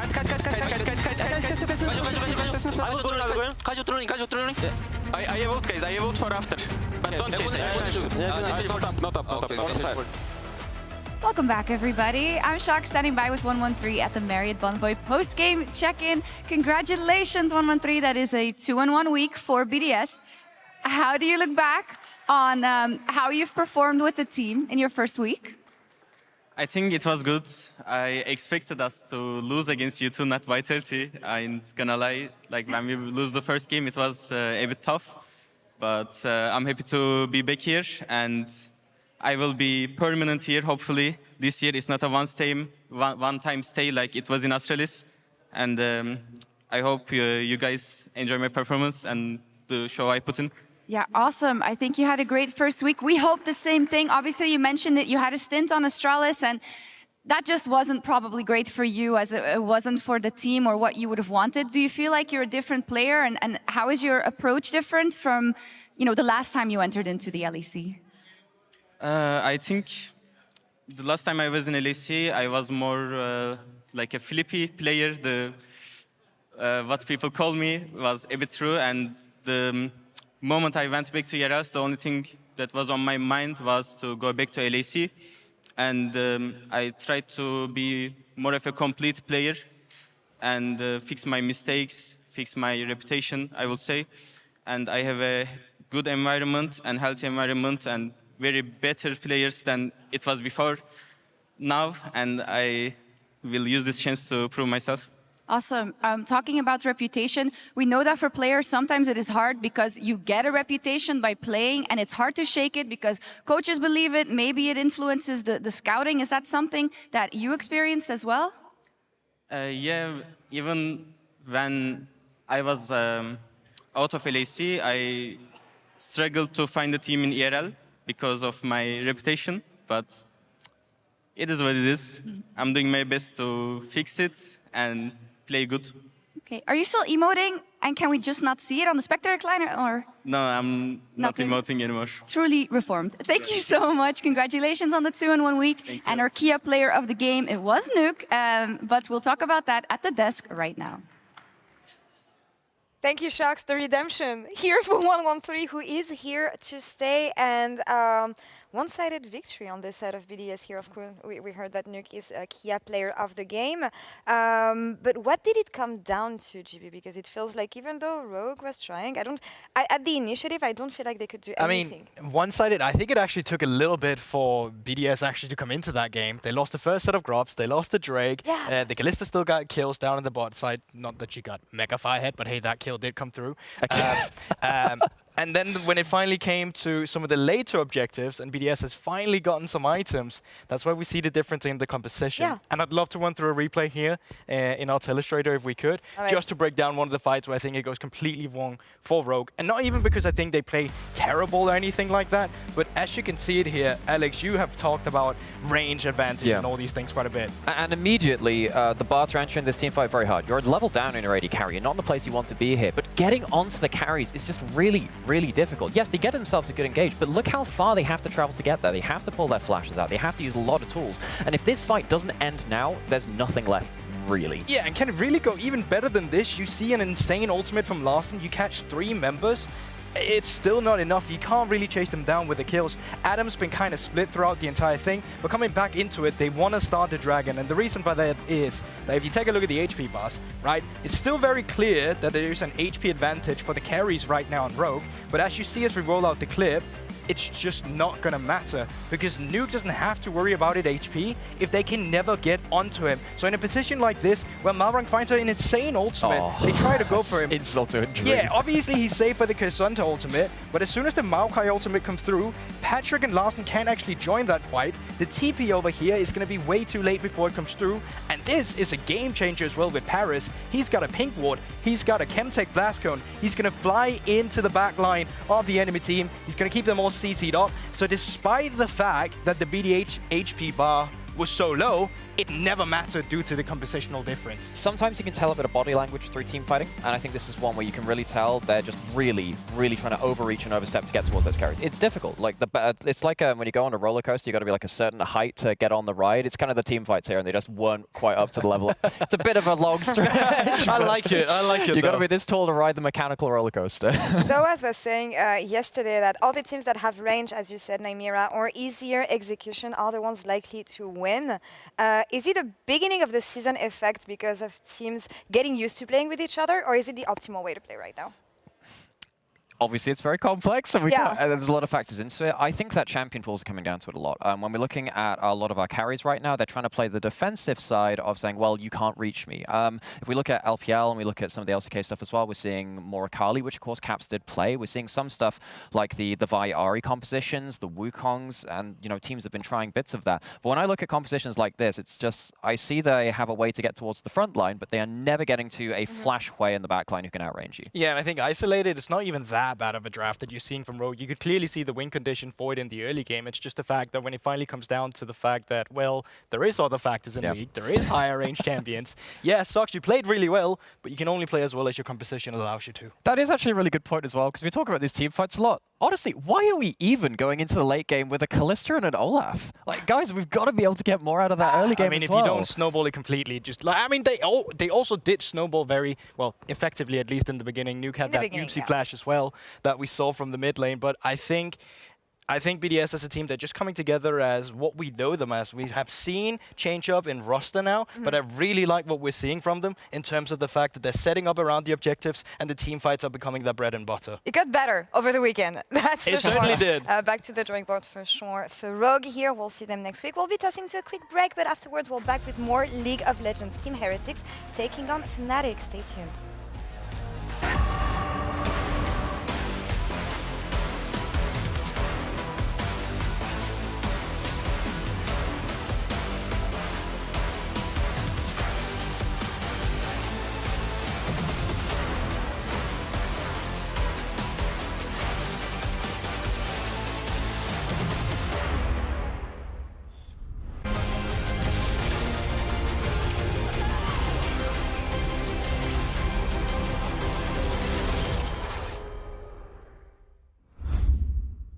He doesn't like that. Look at him, he's a good boy, but he don't like that. Maybe we could play some ARAMs or something like that. I mean, this is map, right? New towers, new objectives.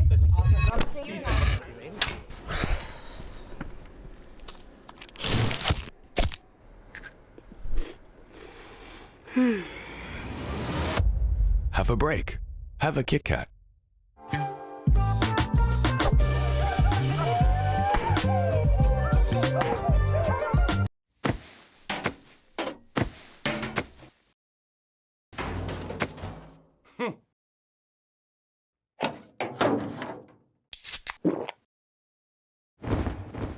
Red Bull gives you wings.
Call him a yo, I be turn sweet.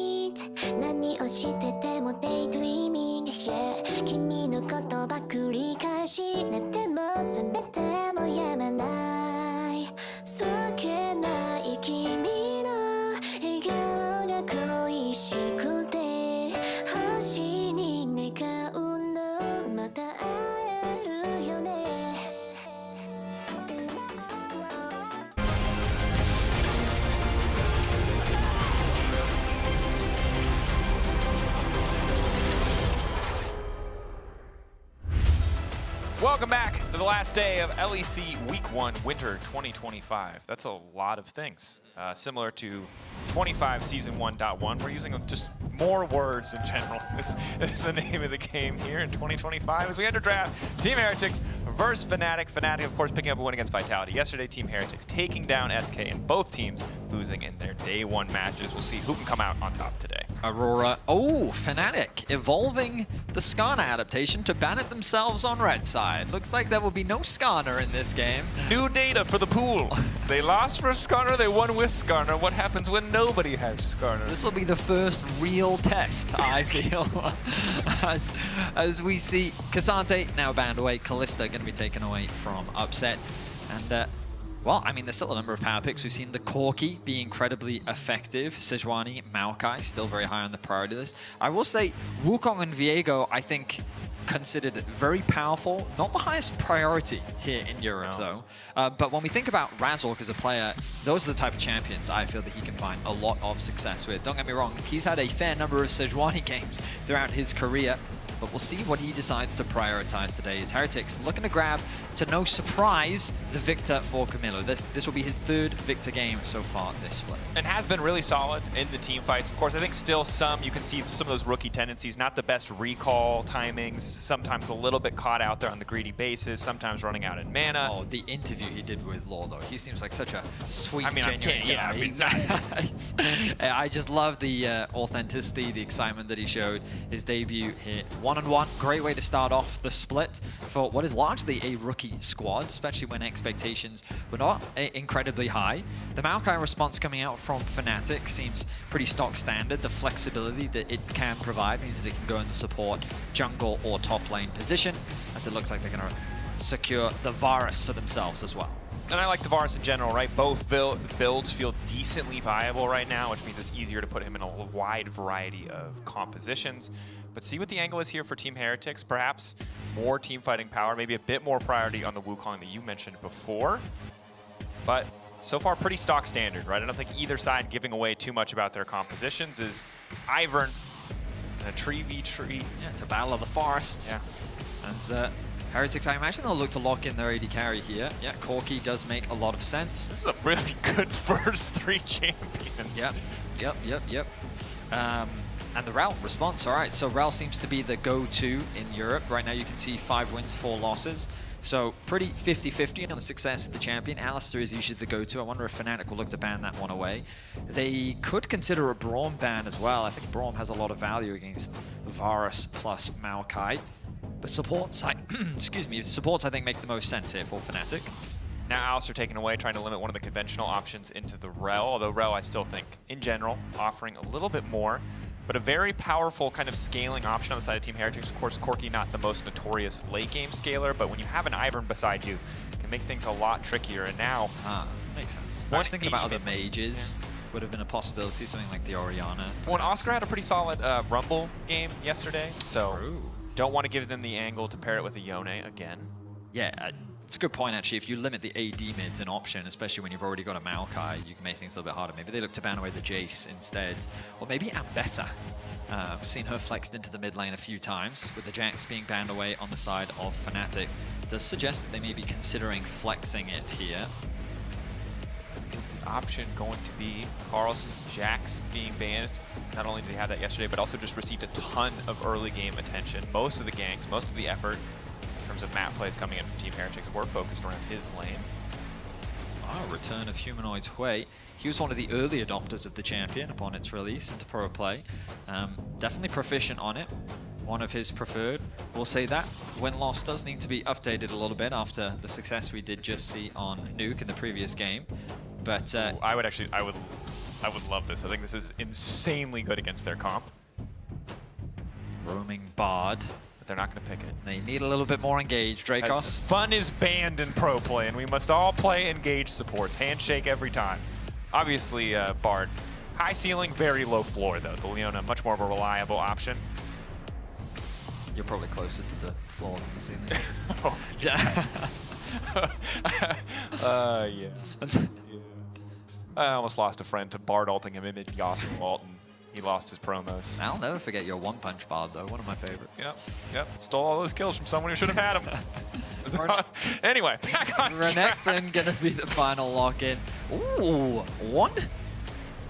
I mean, this is an option that was banned yesterday as well, so I have a feeling that it has shown up at scrims at least a little bit. Oscar on a tank pick with double carry backline threats would be solid, but instead the option is going to be the Jayce. Will it be the tank or the more conventional poke option?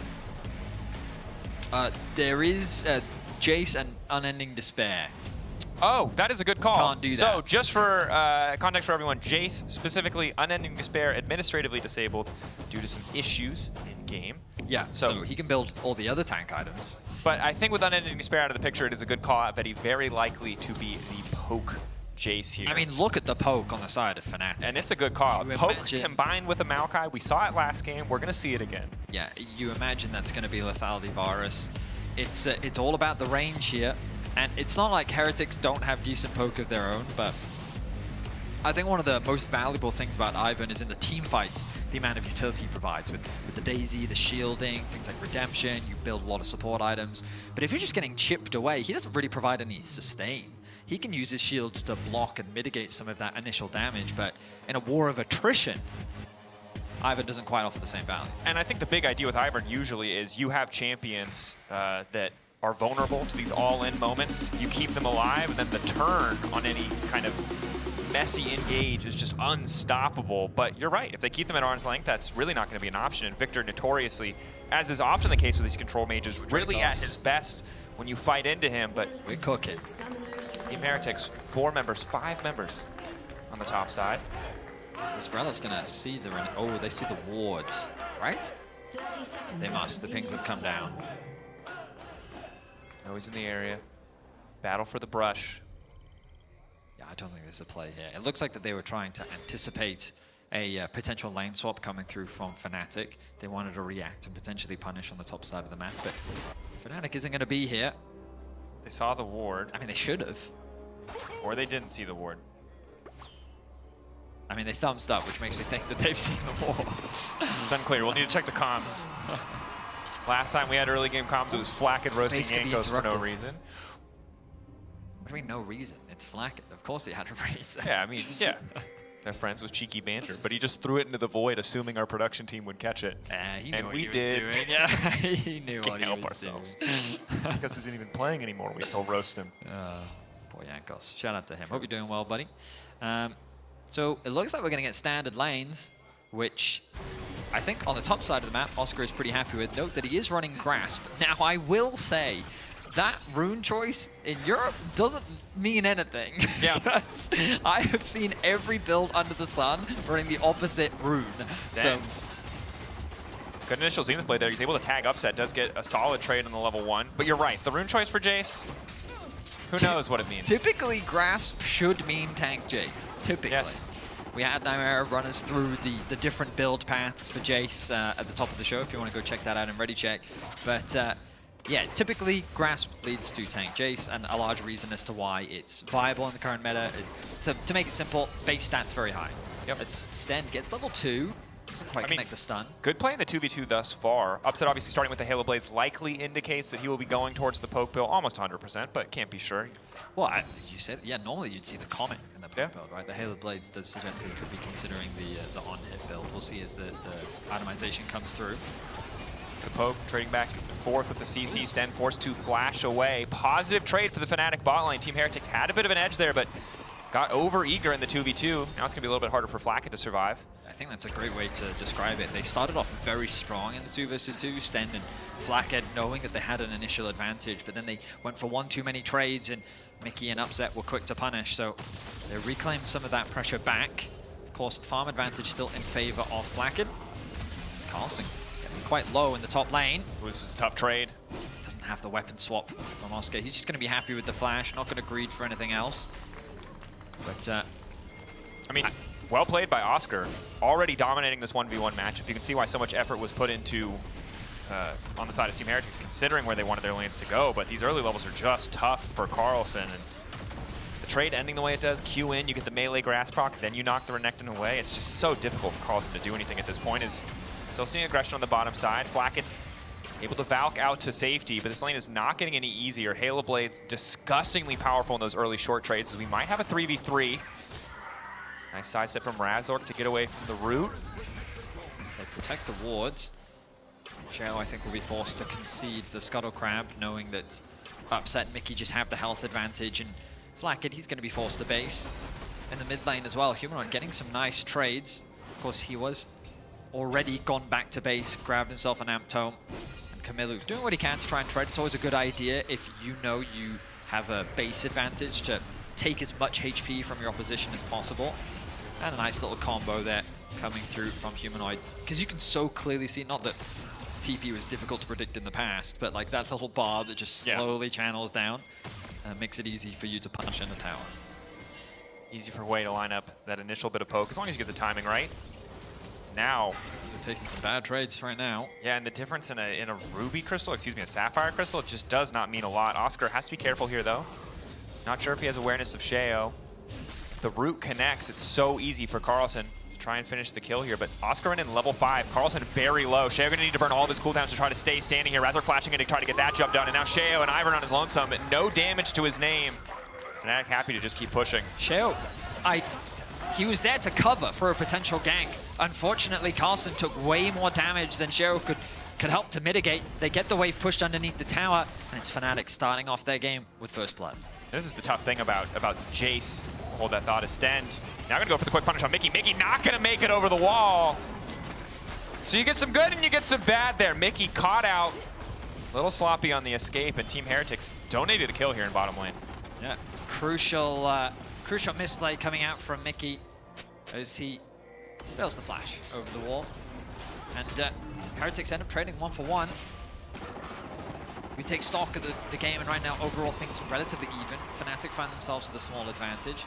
Neutral objectives are available on the map. I wonder what the priority is going to be. Given that the bot lane is consistently traded back and forth, will it be the Dragon or will it be the Grubs? Right now, Mickey hovering around mid lane suggests that they might be looking at the Grubs. You can see Razork hovering around his top laner as well. Of course, anything they can get done here in mid lane would be big. It looks like it might just be the push out. We're hoping to find at least a flash from Camilo. Razork now going to start this objective. But it looks like Team Heretics are ready to match here. They are. Mickey trying to act on zone duty right now. Should spot out Sten and the rest of Heretics. Nice escape there. Finds the stun. Both aftershocks used. And Razork going to grab at least one. But they can't really afford to stick around. Wave not in a good spot top lane. Just now resetting means Oscar going to be late to the play. Even though he is ahead in the 1v1, it just shouldn't matter. But the smite is good. I don't think they should be able to grab 3 here. 200 health. They're going to grab all 3, Team Heretics. You talked last game about Spectator, and it's just a bit unfortunate. An awkward affair. The root comes through onto Razork. Razork still rooted. Fnatic still looking for this fight. Humanoid level 6. Pullback is good. Ulti good to follow as well. Double kill! Going in the blink of an eye. Humanoid kills 2. That was terrible for Team Heretics. Upset actually ends up sniping one of them, but it should have been a double kill. He played that incredibly well. Heretics get punished on the retreat, and it ends up being, I mean, they end up getting all 3 Grubs as well. That was, awkward is the word I'm going to use because it feels correct. That was a little awkward. They get the first Grub, they start to walk away. Razor kind of casually walks in, smites the last one, and then Team Heretics start to retreat on the third. Fnatic are just able to grab it, but they're not far out enough. And at that point, Fnatic have really all the relevant ultimates they need to just force the fight. I mean, Heretics thought that they were strong enough to trade. And in a situation like this, normally if you don't feel confident in your ability to fight for the Grubs, then you would just cross-map, right? You'd go for the Dragon 100%. In exchange. But as you rightly said, at this point, the Grubs have already fallen. The engage then comes through onto Razork. Carlson isn't in range to follow through. A nice connect with the E from Humanoid into the ulti. The snipe as well coming out from Upset means that they secure themselves 2 kills, and there's no response from Heretics. Upset absolutely did not need to do that. That was a gift from Humanoid. That's all I'm going to say on a side note. It's sharing the gold. You know, sure. Got to make sure you maximize that assist gold pool. Fair enough. But yeah, a difficult situation. It feels like Team Heretics thought they were going to do more damage, maybe not anticipating a bit more there because, you know, Ivern, Leona, Corki against Razork at that point when he had as much health as he did just really was not enough to get the kill. I can't blame them for thinking that they can win out on the fight. Like Corki versus Varus, I can see like pretty strong in the early game. Sure, I get the idea if you land a root onto the right target with Leona, there's a possibility. I guess in my head, it's just easier to trade for the dragon when you don't have proper setup. This mid lane is miserable though. It might seem like a small thing, but just Humanoid having boots here makes such a big difference for him to be able to just walk in, harass, poke Camilo out. Yeah, so good Hui players. Oh, hang on a minute. Carlson going in, calling out Carlson, forcing the flash. Traded for ulti now. They're not going to go for the dive or anything else, but now they have control of the bottom side. They can just go for Drake, maybe look to threaten a dive of their own on the top side, but Mickey is already here, ready to cover if he needs to. Zoning away, Mickey and Oscar from the tower. Root connects, Mickey. They don't have any damage. Black gets all their damage. Mickey's already under tower. Oh, they now turn their attention. Oscar caught out a little bit here, trying to queue back, flashing to safety. Mickey trying to body block what he can, but there's not really a lot that can be done. Oscar taking over to level 8 though, luckily, and Mickey gets 6. Trying to get something else. TP now going in topside. Oscar locked up, gets the Q back into Sheo. Good initial burst damage, but now Mickey's going to be in trouble. Fnatic overcommitting a bit there to try and save Oscar. Yeah, they really wanted to get in range of that wave. You can see Mickey now ticking over to level 6. It will cost Oscar his life, and Heretics get a kill back. They don't really convert it into much outside of that. I guess the good news is they put Oscar a little bit behind while Carson can freely farm on the bot side of the map. Upset going to rotate up towards mid lane to catch this wave off a Humanoid TP towards top. Grubs now spawning in about 30 seconds. With the resets coming through from both sides, they're going to want to try and grab those first major items. It's going to be so valuable. But the only really first items completed, Unending Despair, Blackfire Torch, and a Redemption. And Redemption a little bit behind those other two, although if you have 5 people, obviously it can be insanely impactful in a fight. This is going to be a tricky one to navigate. Humanoid was already doing so much work before the item completion, and Camilo pretty far behind. Valley coming through from Upset. So very much leaning towards that poke composition that we talked about in the draft. Fnatic, once again, having a lot of range, and I think the problem Heretics is going to run into later on in the game is their actual engage tools. They're very reliant on Sten. It's true. Not something they're used to, right? We look at their game yesterday. Sheo was making so many solid plays on the Sejuani. So much easier to get things kicked off. The Ivern, more of an enabler, less of that reliable engage threat. Sheo himself has to be careful. Has Sten to cover. Heretics is going to start this one off. And no TP available for Oscar. TP is up for Carlson. I think Fnatic, they don't have the numbers to contest this. Looking elsewhere on the map, Upset just now able to move up. It looks like they're going to try and start the fight. Initial disengage coming in from Razork. Razork trying to lock one up. In the meantime, though, Mickey now getting started, but a lot of skills missing. A little bit chaotic here. Ulti now coming in from Humanoid. First kill coming in. Shut down there. Sten taken out as well. Sheo, Camilo trying to get the kill back onto Humanoid, but the flash out is just in time. Mickey will finally go down. Humanoid trapped in the pit with his ultimate, but getting some damage back. Upset. Where's the Q going to go? Only onto Carlson. Razork there in the meantime. Messy back and forth fight. Upset going in to get one more. Camilo in trouble. The Vara should just be able to finish it. Double kill for Upset right next to the grub pit as Razork looks to grab all 6 grubs and complete the feats of strength. It's a 4 versus 5, and Fnatic end up getting everything. The bot tower is getting absolutely demolished as well. Fnatic able to outplay Heretics and get away with murder. The fact that they also get 6 grubs and now bottom tower. Yep, they get everything. Fnatic get absolutely everything.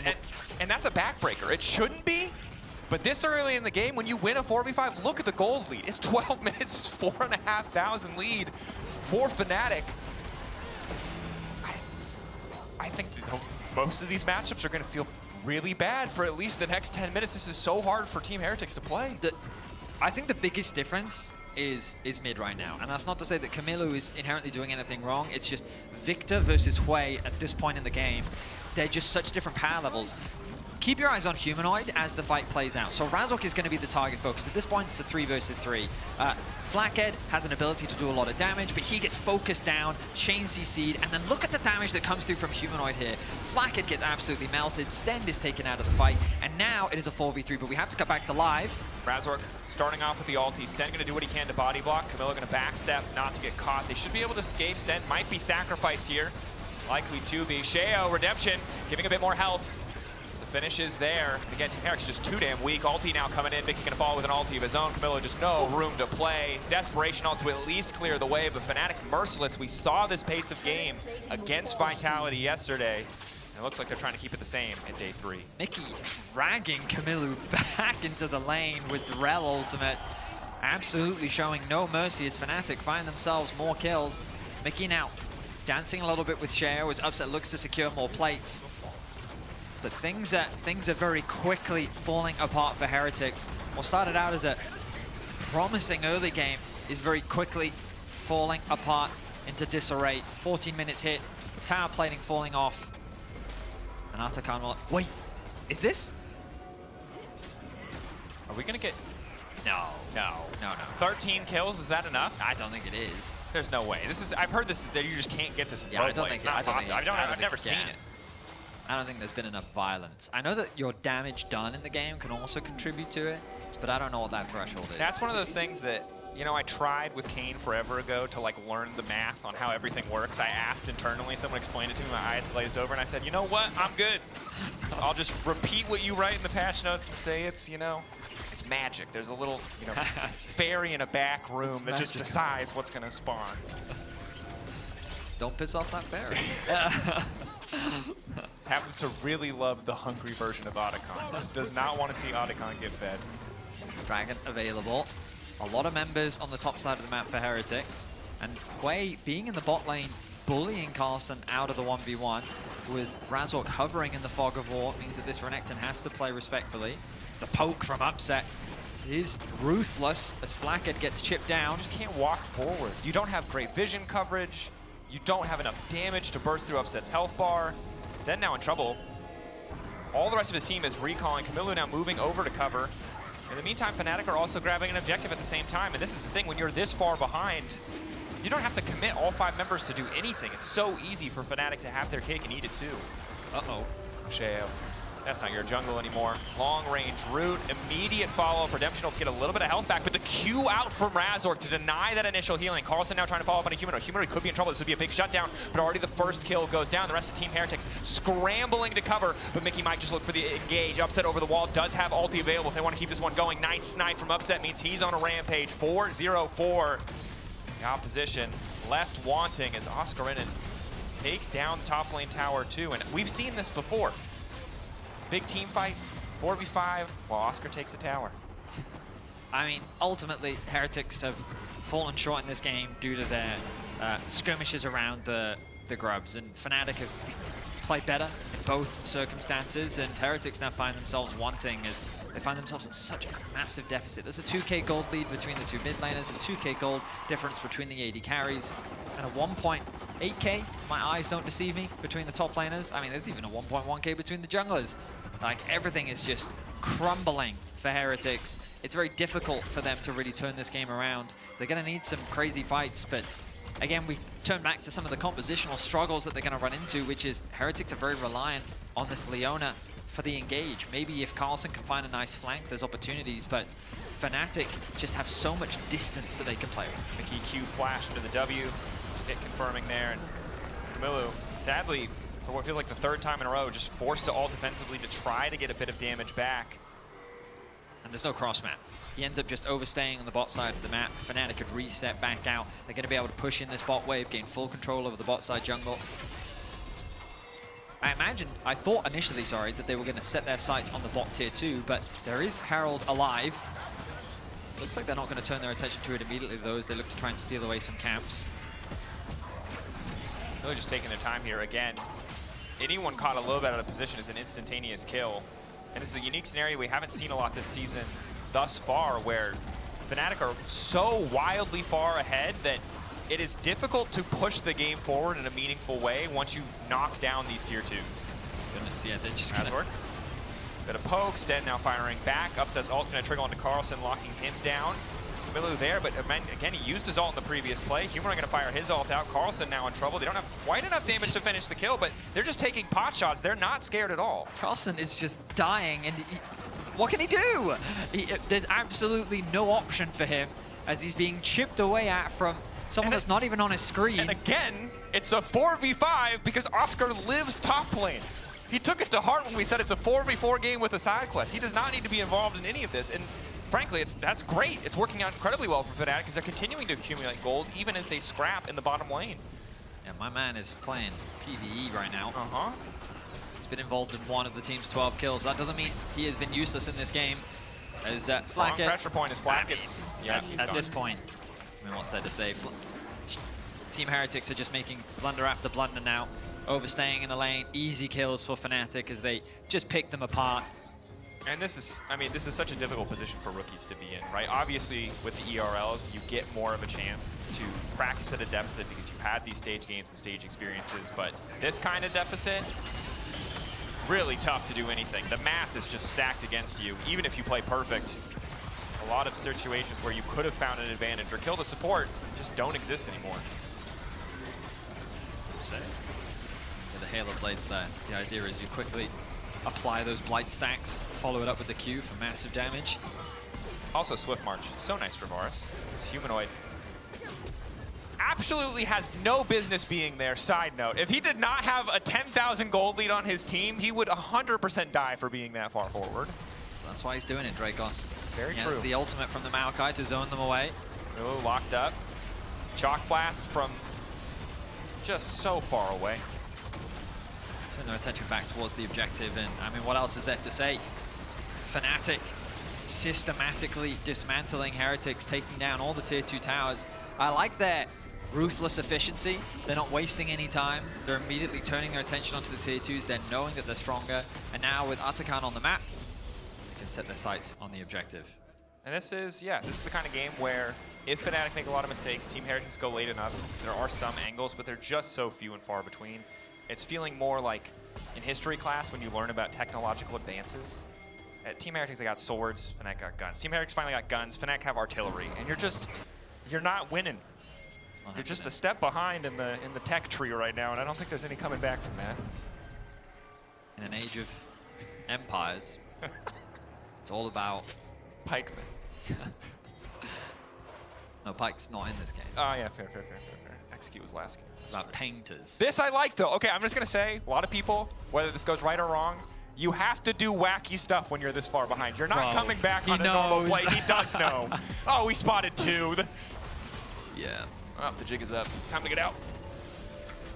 Oh no, Mickey. Oh, okay. All right, That could have been much get away to worse. safety.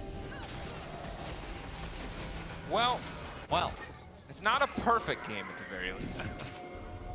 But Mickey has continued the trend of randomly dying in the first 5 levels and then playing a pretty good game of League of Legends. Yes, he has.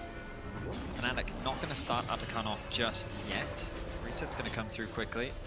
But Heretics don't know that because they don't have any wards, so they are worried a little bit that this objective is being started. They're going to check. They see that no one is there, but they're going to stay, maybe, because there's nowhere else for them to go. The problem is, they need to reset. They have no wards push. left. Yeah, there's no wards, and also mid lane's coming in and bot lane's coming in. Reckon's at least there to grab 1. So now all the vision gets cleared out. They're going to quickly reset, get back out onto the map, and then they start feeling stressed again because, well, I mean, to be fair, they still have that control ward at the very least. But this is the idea from Fnatic, just suffocation. You know, I thought that was a Baron alive, but Rift Herald, of course, still sticking around. I think Fnatic might try to time it up for the 3-piece combo where you go Herald into Otacon into Baron. Ah, yeah, the classic. The rarely seen, yeah, the 3-nugget meal. By the way, good luck face checking this, Heretics. Yeah. It's, I mean, Razork has free vision. The part of the map that you should be able to control, you can't at all. And then even when you have a little bit of prio, Fnatic still see there, or at least as much as they need These to. comps are just so oppressive when they're this far ahead because you need to force and engage against this type of poke, and you just can't. They just chip away at you every time you try to get a bit of vision. And this is one of the things about Leona that I don't like as much, even though she has a lot of strengths, is she's doesn't have that 5 Razork's going all in. Razork at least rooted to stop any further follow-up. Body block, a bit of healing coming in from the Redemption, but Oscar in over the wall, going to do a bit. Mickey now following up the combo. Humanoid there to do the damage. Upset there as well. Easy for the carries. His upset's just speeding through. That's the opportunity movement speed. Fine with that Ghost Blade. Double kill now. Fnatic haven't lost anybody yet, and it's 2 down on the side of Team Heretics. Combos are lethal as well. Rel plus Hui. Oh, yeah. Walked into a brush that you did not have vision of. Upset goes godlike. They're going to get this 3-piece combo, but they are going to get the 3-piece combo. I think it's I'm going to say first time in competitive history. Don't know. Haven't watched enough LPL or LCK. It was the first time I've seen it. Herald into Otacon, probably base, walk back, get Baron. Surely there's nothing that Team Heretics could do to stop this. I mean, surely Fnatic can't throw this, right? Gaedril, don't say anything. We look back at this team fight. Yeah, Team Heretics fans, this one's for you. Yeah. Surely they can't throw. Look at the wombo combo here. Great engage from Mickey, followed up with the Humanoid ultimate. Upset, couldn't quite steal a kill from Humanoid this time around. Ends up getting the double. Uh-oh, Kamilu, he's in danger. Upset flash forward. Aggressive use of the cooldowns, and down he goes. Now the base defense going to be that much harder. Kamilu behind in optimization, but might have been able to clear out some of these waves. That said, Baron's still not up. Jo probably dead here. I think he's dead, yep. Summons Daisy. A million He's pieces of just hope getting killed off from screen. sources that he cannot see. Nice Q back, though. He did get tricky with it. Credit to him. If they weren't turbo far ahead, that would have been the kind of movement that would have kept him alive. What an absolute slaughter from Fnatic. This is the level of play that I think Fnatic fans were hoping to see. They were a little concerned after day one, but they bounced back strong. 2-1 is going to be how they round out their first week of the LEC as Mickey sets his sights on the Nexus turrets. Nexus now likely to fall. Really nothing Team Heretics can do. Might not even be a consolation kill available for them, especially as the buff remains on the Fnatic lineup. False Life there, available. Fnatic are not going to drop a member in this siege. They might send a few members back to base, but as long as they hit the Nexus, they shouldn't lose anybody. Finally, one False Life buff down. They're killing them in the fountain. 2 have now withdrawn. Blacked likely to fall as well. One more. Q going in. Fnatic chance starting. I mean, this is just bullying. This is bullying. They're being cyberbullied. There it is. Fnatic win the game. Well played across the board. Team Heretics crossed that precipice. The gold lead was too big. Options just did not exist anymore. Fnatic played it out cleanly to bring home the win. I mean, Heretics, expectations relatively low considering a rookie roster. Sure. Against a roster like Fnatic, they were never considered the favorites, and Fnatic came in swinging. You can vote for your key player of the game, Razork, Humanoid, or Upset, all very valid options. I think the whole team had a fantastic performance. And yeah, this is the Fnatic that I think many fans wanted to see. They end their weekend 2-1. Yep, improvements from day to day, certainly. A lot of dominance.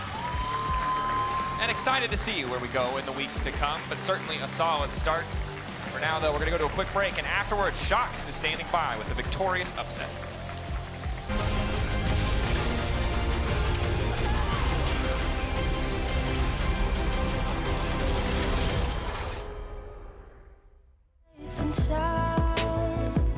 I see your beauty shine. You radiate with light. Our hearts dance and twine.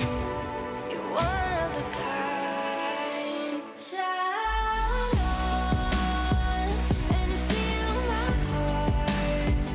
We're never lost, even when I'm gone. Like circles on from near and far, above the flower bed. As we watch the stars, and we'll never be lost.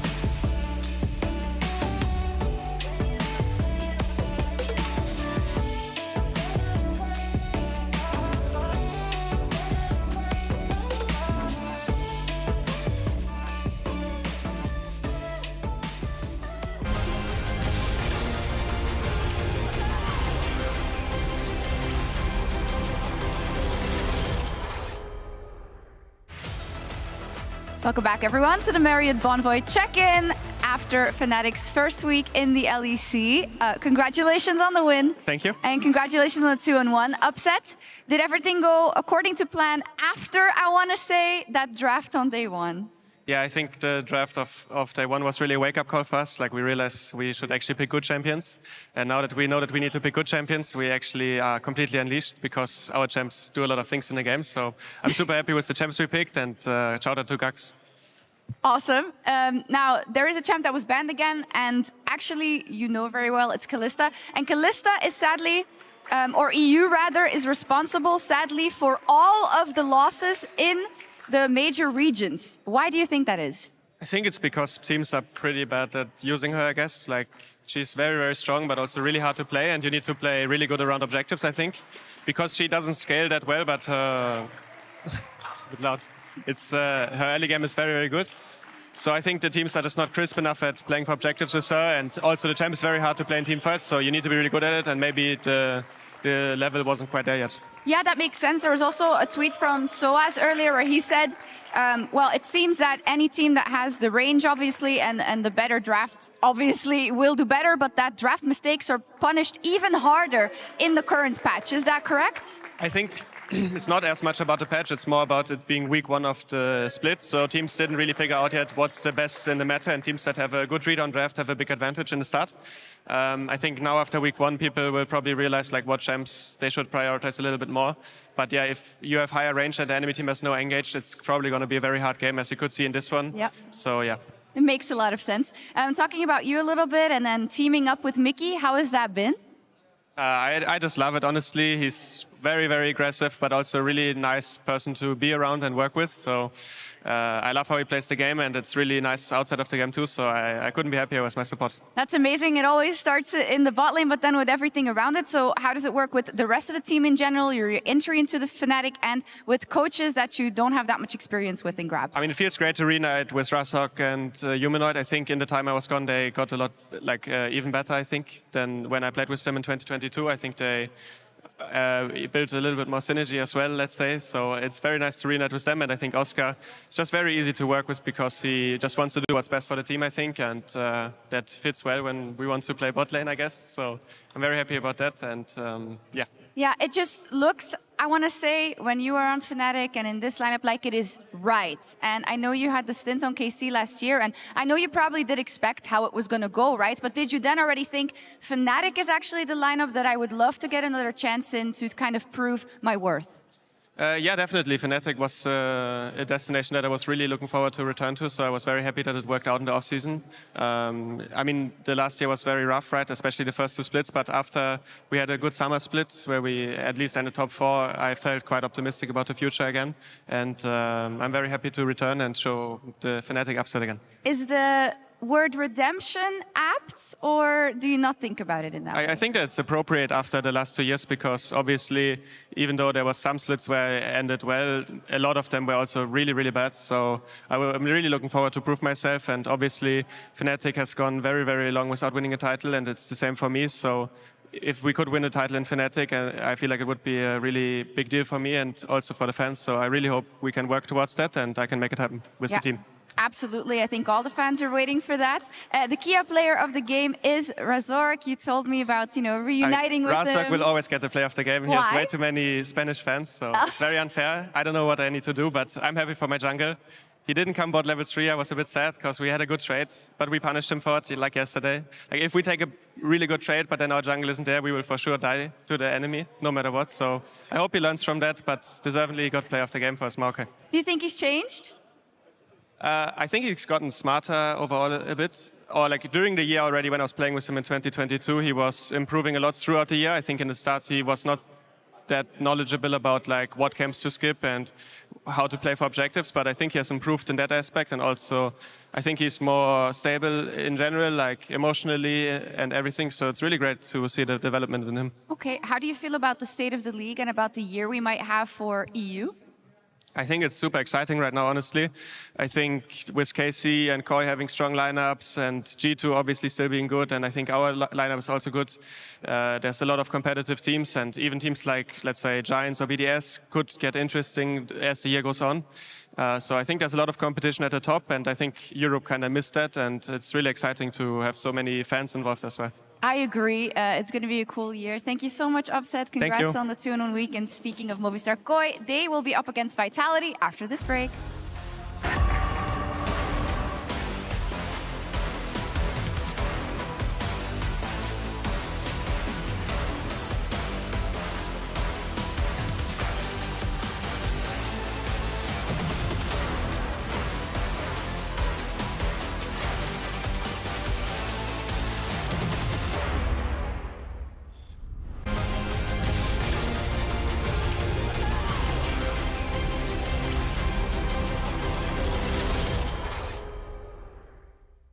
These fists ain't just for show.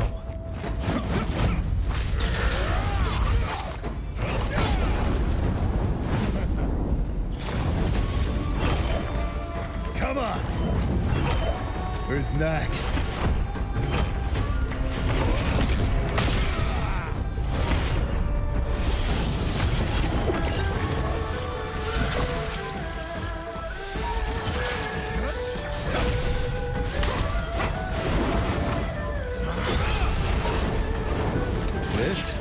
This is the coil before the strike.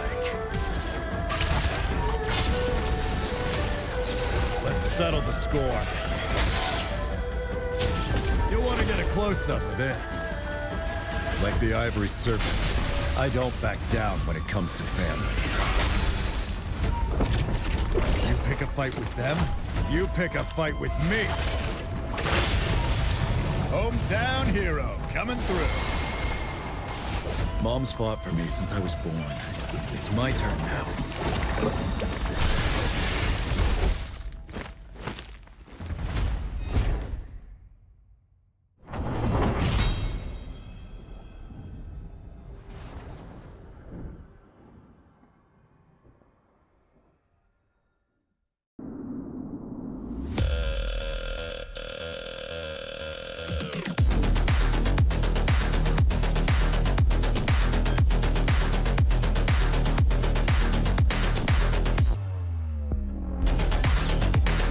Wait, is he switching lanes?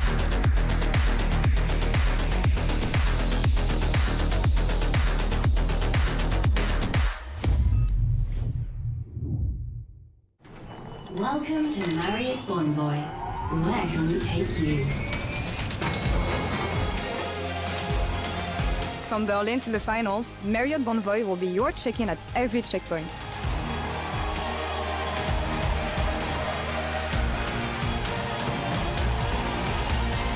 Discover over 30 hotel brands here and around the world. Marriott Bonvoy, a check-in at every checkpoint.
Welcome back to the LEC as we get into the later half of the day. My name's Skirmishes, I'm joined by Dagda. Your outfit looks a little bit cooler, but mine has frills.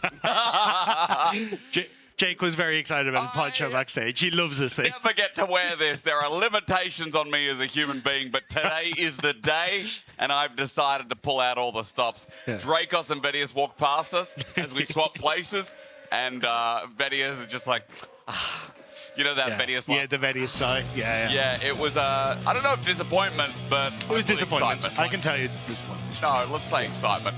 Koi versus Vitality, we had the same feeling for, because again, I gotta say, Dagda, me personally, I'm very excited for Movistar Koi. I think this roster has shown so much brilliance so far. On the other side, I'm a little bit worried after Hilly's last performance yesterday. the 2-11 Leona game. So let's see where that balances out. Yeah, and still getting a lot of respect though for that Elise ban. We've seen Elise support starting to creep in. We actually got in the LPL earlier today. Hyper aggressive, but we won't get to see it. Instead, we're going to continue with the Kalista ban. Victor, nothing too crazy on the opposite side. I still like the Azir ban targeted towards Jojo Pyun. Exceptional Azir. We saw it on day 1. Yep. So now the curiosity is, do they continue with like an Orianna ban? Try and put more pressure on towards him? But no, it's going to be the Maokai instead. Well, Varus is open as a first as well. I like that you mentioned things like the Orianna. Here in the LEC, we really love the Sejuani as well, by the way. Corki's open though, so... Corki in the great pick, you're right. Yeah. But yeah, I'm curious what the response is going to be on the upside. I probably do just go back towards Varus and say, hey, look, we're going to try and opt in towards that. Cassante also open if you want to try and go for that blind pick for Nak in that top side. But I do think a little bit of flexibility in the jungle would be nice. Like, I think we've kind of gone the way of like the Maokais, the Sejuanis, the Skarners a lot here. We're seeing a lot more variety elsewhere. So even if you really want to open up into some other deeper picks, I'd be more interested to see, because it does feel a little stale at the moment in the jungle pool. Okay, bye. Yeah, the other one that's banned a lot. I mean, that doesn't take away from the stale point though, does it? I mean, jungle still relatively stays the same. Ezreal as well for Kazi. Okay. It's a nice pick, especially when I think Super, one of his best champions, has also been that Ezreal throughout the past year and a bit. I think it's also kind of reading, hey, there's a high chance here that Movistar Koi try to go for a lot of range. So Zyra, the hover here, maybe we actually get Oyoya trying to bring out a little bit of flexibility, because this opens up things like Jayce in the mid lane for Jojo Pyun if you'd want to, or even just the Jayce for Mirren in that top side.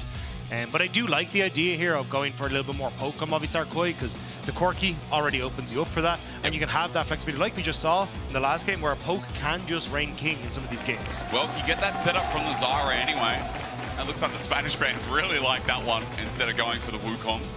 As you said, that Jayce is on the board. I feel like that's where we sit and start. And one of the things I love about the Zyra as well is, with the changes to how quickly damage ramps up on the turrets, going for these early dives in a lane swap scenario works out fantastically with these ranged champions. Yeah. Zyra can kind of start it off, she can go in, get that CC, take some of that damage, immediately reset the aggro onto your tanky support like a Nautilus here, and then you can actually continue up on that dive and kind of juggle the aggro really well. So I like that this is an opportunity, and even taking away the blind pick tank that I think Nak would have liked to go for. Yeah, I mean, the Cassante has not been the most popular, but it has been in the top 3. So having said that, with the amount of games we've had, yeah, get the support. Yo, the team vitality. They're dancing. Yeah, they're buzzing.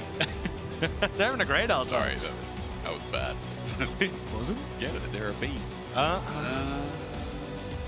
I hadn't gotten that down the rabbit hole, or into the beehive, I suppose. Ah, that's much better. Yeah, see. The poncho's changed you, man. It's all honey to me. Okay, well, Rakan is also good. I know that's what you were about to say. You're about to say that Rakan is just a good option for Hilly here in this game, the ability to roam with Ezreal. I do agree. Like, I like Rakan in a lot of situations. I'm not as big a fan to things like Zyra, because it's very easy for her to try and lock you up as you're going for that engage. And as soon as you get locked up, the follow-up ultimate, it can make those engages very difficult. And a lot of your engage is already quite telegraphed with the Vi. So I still understand that you're trying to go for more dive here as Vitality, but I do think you've got good answers here on Movistar Koi as to what Vitality you're trying to go for. Yeah, I like the point. In isolation, fine. How it runs into it, there are questions. So at least take that away when they start banning away the support that, again, could be trouble to it. One of them is the Nautilus on the other side. Okay, Gnar is what Movistar Koi are going for here as they try and get rid of Nako's solutions. And when I think about this guy as well, I mean, I think about his versatile champion pool, but Gnar sitting up in one of his most played as well is a good choice from Koi. Yeah, I'm curious if we get the Alistair ban here from Vitality on the opposite side. It can do relatively well pre-6 into the Rakan, because you can get the interrupt with the headbutt. And also I think Alvaro's just been exceptional. A lot of these engage supports, and having that AoE CC is going to be really nice to round out the Movistar composition, but we'll have to see what the game plan is as Varus is taken away. Last ban, I imagine going to be the Jayce here, just to try and make things a little bit simpler for Mirren in that top side. Actually going to go with the Jax, okay? So Jayce still going to be up on the cards, and I think this is something that Nako has played in the past, and I wouldn't be surprised to see locked in here. Yeah, I mean, again, we just know this is like the strongest, one of the strongest top laners in the patch as well. Now remember, Unending Despair Jayce is banned, but there are many other build paths. There are many other tank items in the game as well. But it's even if you want it, like we've seen Black Cleaver against some of these tanks, like into Ornn and the Cassante. Yeah, we have. You just look for terror plates and just being able to bully them out. So I think you still have options there if you would like to go for that. But, oh, this would be spicy. Okay. And also, keeping this open for a little bit of flexibility as well. I imagine it will go top. I don't think you want to take like Rumble into the Kazante in that top side. You just don't really get the value out of it, but at least it can be flexed to Shayak in the mid lane, but I imagine this is for Nak. There is versatility on it. Let's just see though, because on the other side, we're going to get positions from Koi. Remember that Corki can still also be a flex as well, Dagda, but most of the time has been seen in the bot lane as Rel, the premier engaged champion, still up and available, by the way. Yeah, so they're going to take it. I thought they might go for the Alistair, but Rel fits that wheelhouse as well. And then I'm curious what Jojo wants to go for. I could see a tankier mid laner coming through here, something like the Silas or the Galio if you really wanted to, just because you've already got that DPS coming through from the backline. But I think for Jojo, just going towards a control mage here will work out relatively well for you as well. I don't think you need to get too crazy with it. I do like crazy with it though, so I don't want you to say that. Oh? Yone, I thought.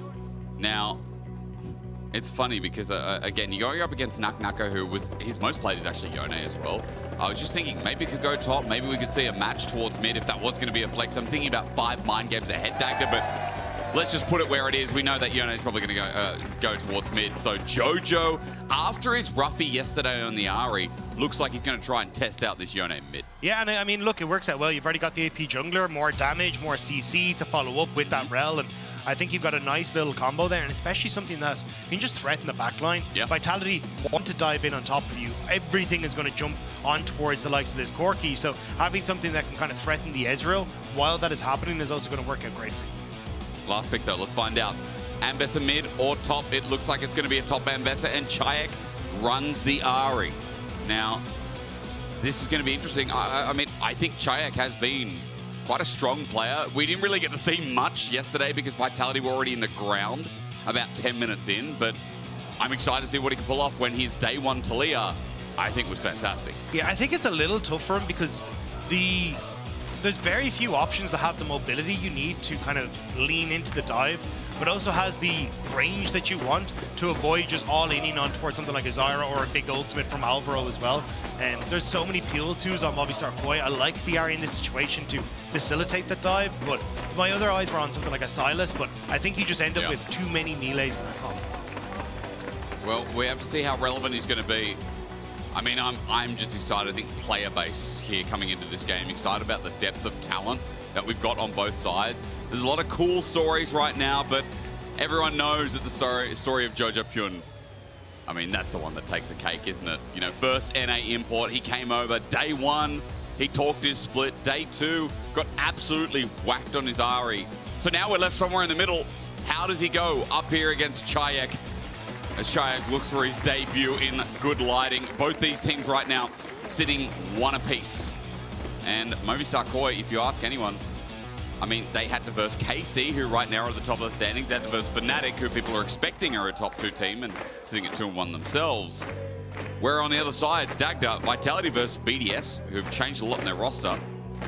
They all managed to get a win there, but against Fnatic, I mean, again, blasted yesterday. Yeah, I think it's cleanliness in the early game for me for Vitality. Even though they won the game against BDS, there was still Hilly getting caught out in several different positions. Started to fall behind in the early stages and were eventually able to bring it back. But Movistar Koi have shown that they are more than capable of being aggressive in the early stage and running away with a game from that position as well. So I think you have to be very careful from Vitality to make sure you're matching a lot of the aggression, and especially if there is some sort of lane swap, which I wouldn't be fully surprised if there wasn't. Yep. Trying to protect your Ambessa, trying to make sure that Movistar Core are just not getting this early lead that they can snowball with. Keep Nak safe, especially. I'm excited about this top laner. If people haven't seen him, and even yesterday in the games, most consistent player, and guy also with a lot of potential. I was just highlighting the mid laner of Vitality, but let's not forget the top laner, I think, has also been one of the strongest members, even in their losses.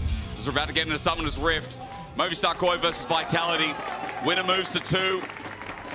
And as we round out the first week, being in the upper echelon with the likes of Fnatic, KC, Giant X, BDS are also there.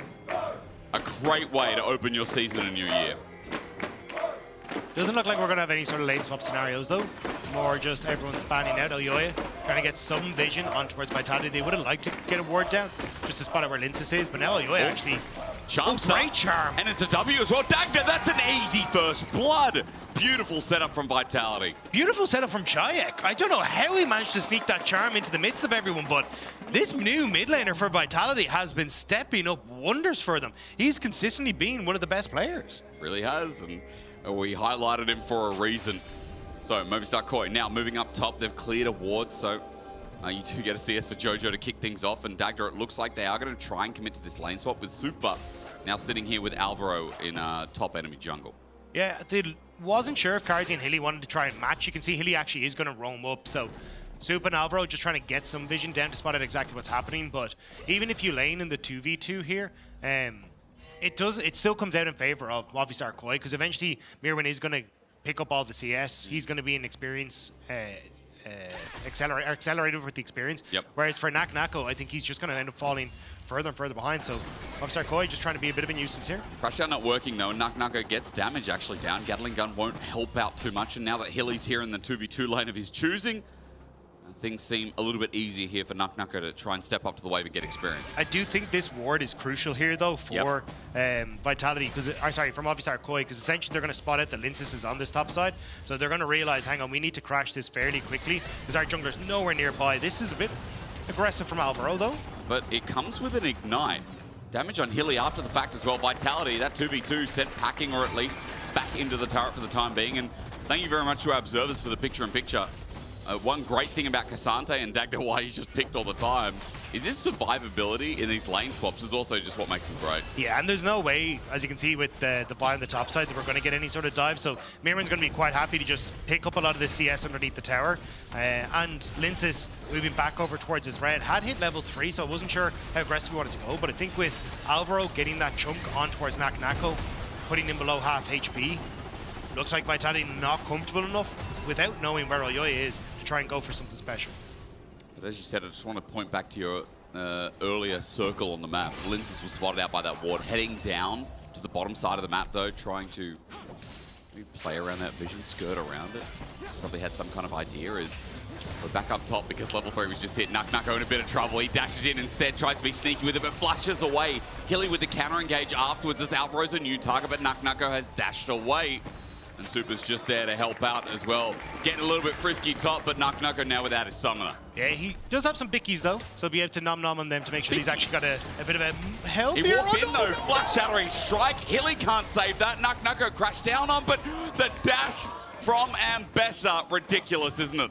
The mobility is insane on this champion, and Nako barely had to get it. That looked dicey though, and maybe now looking a little. Oh, Jojo went in! Ooh, flash! Holy moly. On a ward though, they're trying to bait it out. Alvaro found Hilly and he dashes out himself. We're playing on the edge of a butter knife in this early game. It is big for Hilly to stop the resets though, because it means that Nako should be able to get this farm, and that's why Hilly just kind of calling his top laner over to help out.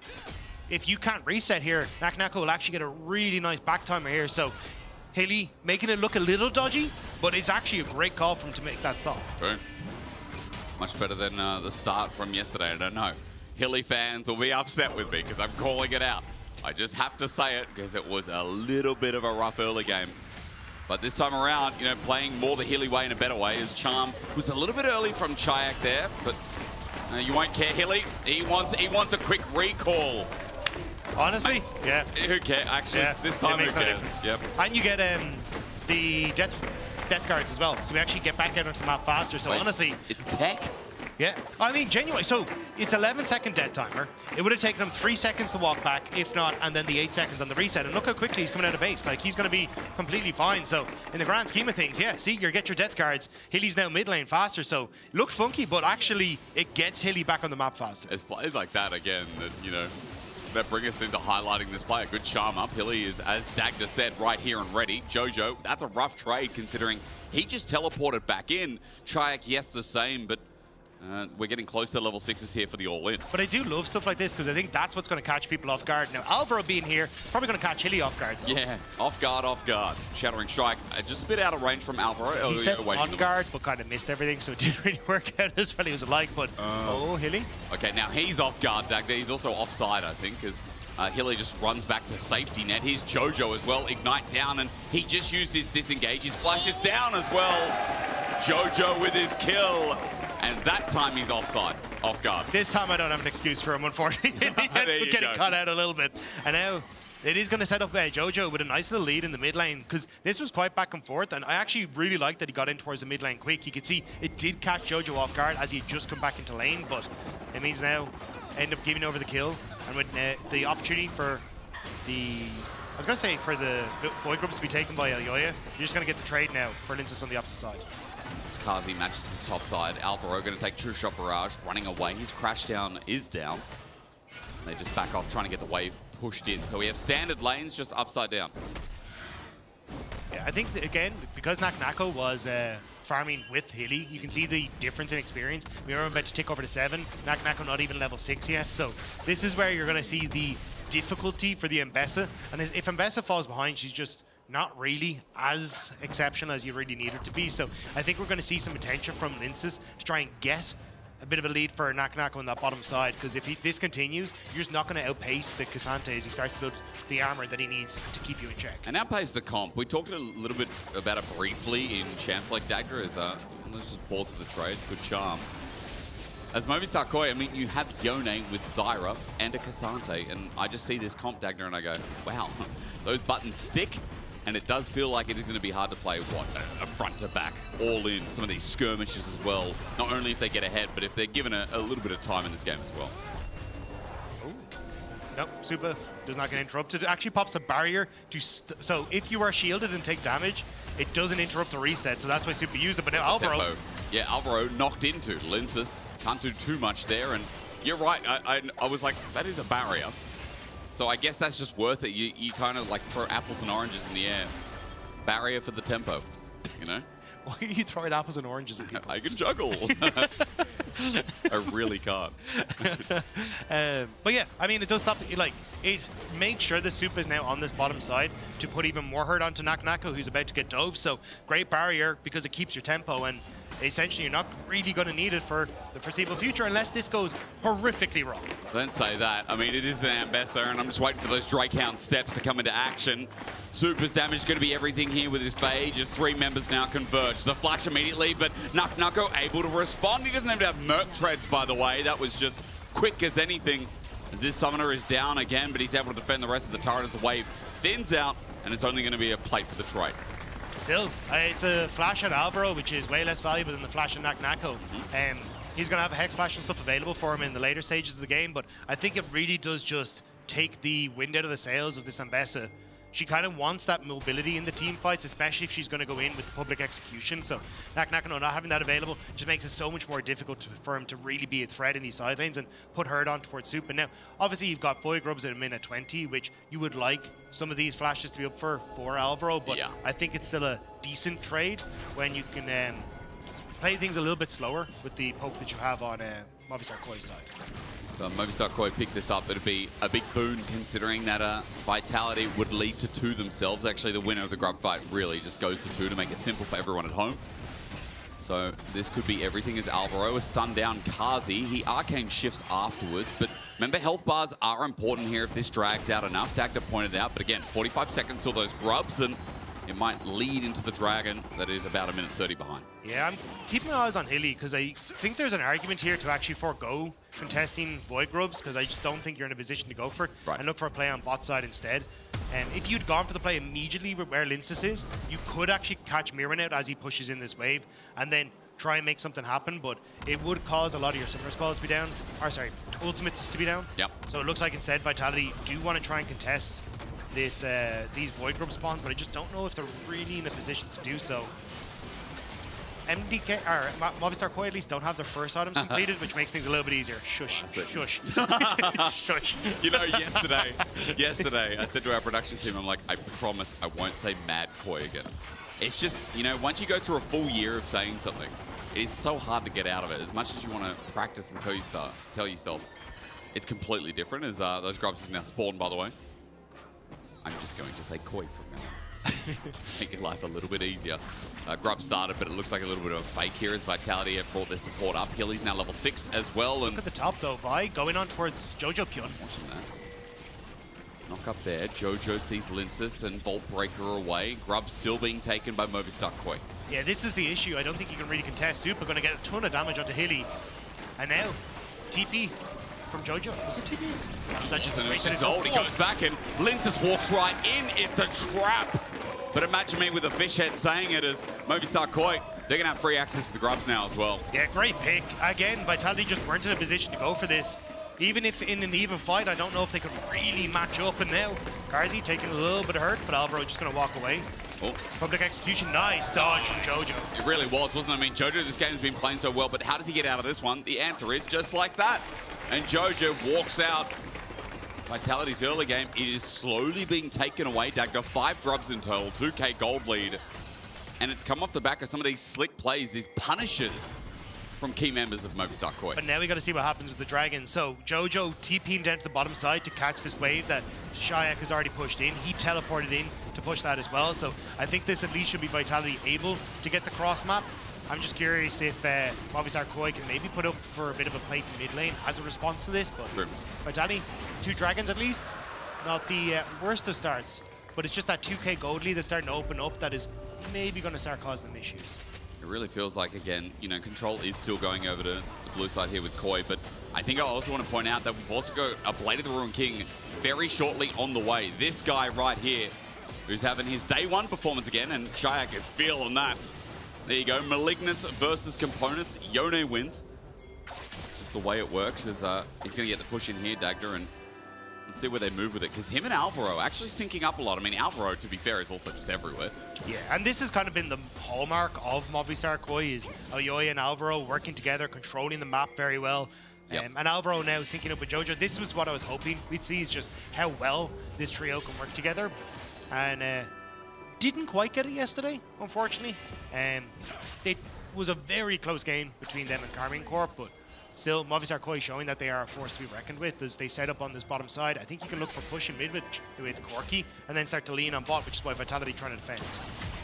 It's Hilly himself moving in Tribrush, trying to contest with the vision, but Magnet Storm is the turn.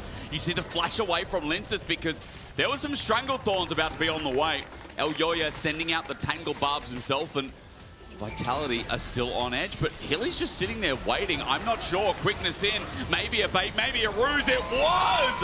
Jojo ulties out. Chayak follows through, gets a reset, gets a flash, the charm, and El Yoya burns his 2. Hilly's getting hit some wild thorns on the way out, while Super now has to pick apart the pieces, but Vitality have won that fight. They've subverted expectations, and Hilly, bit of a beta.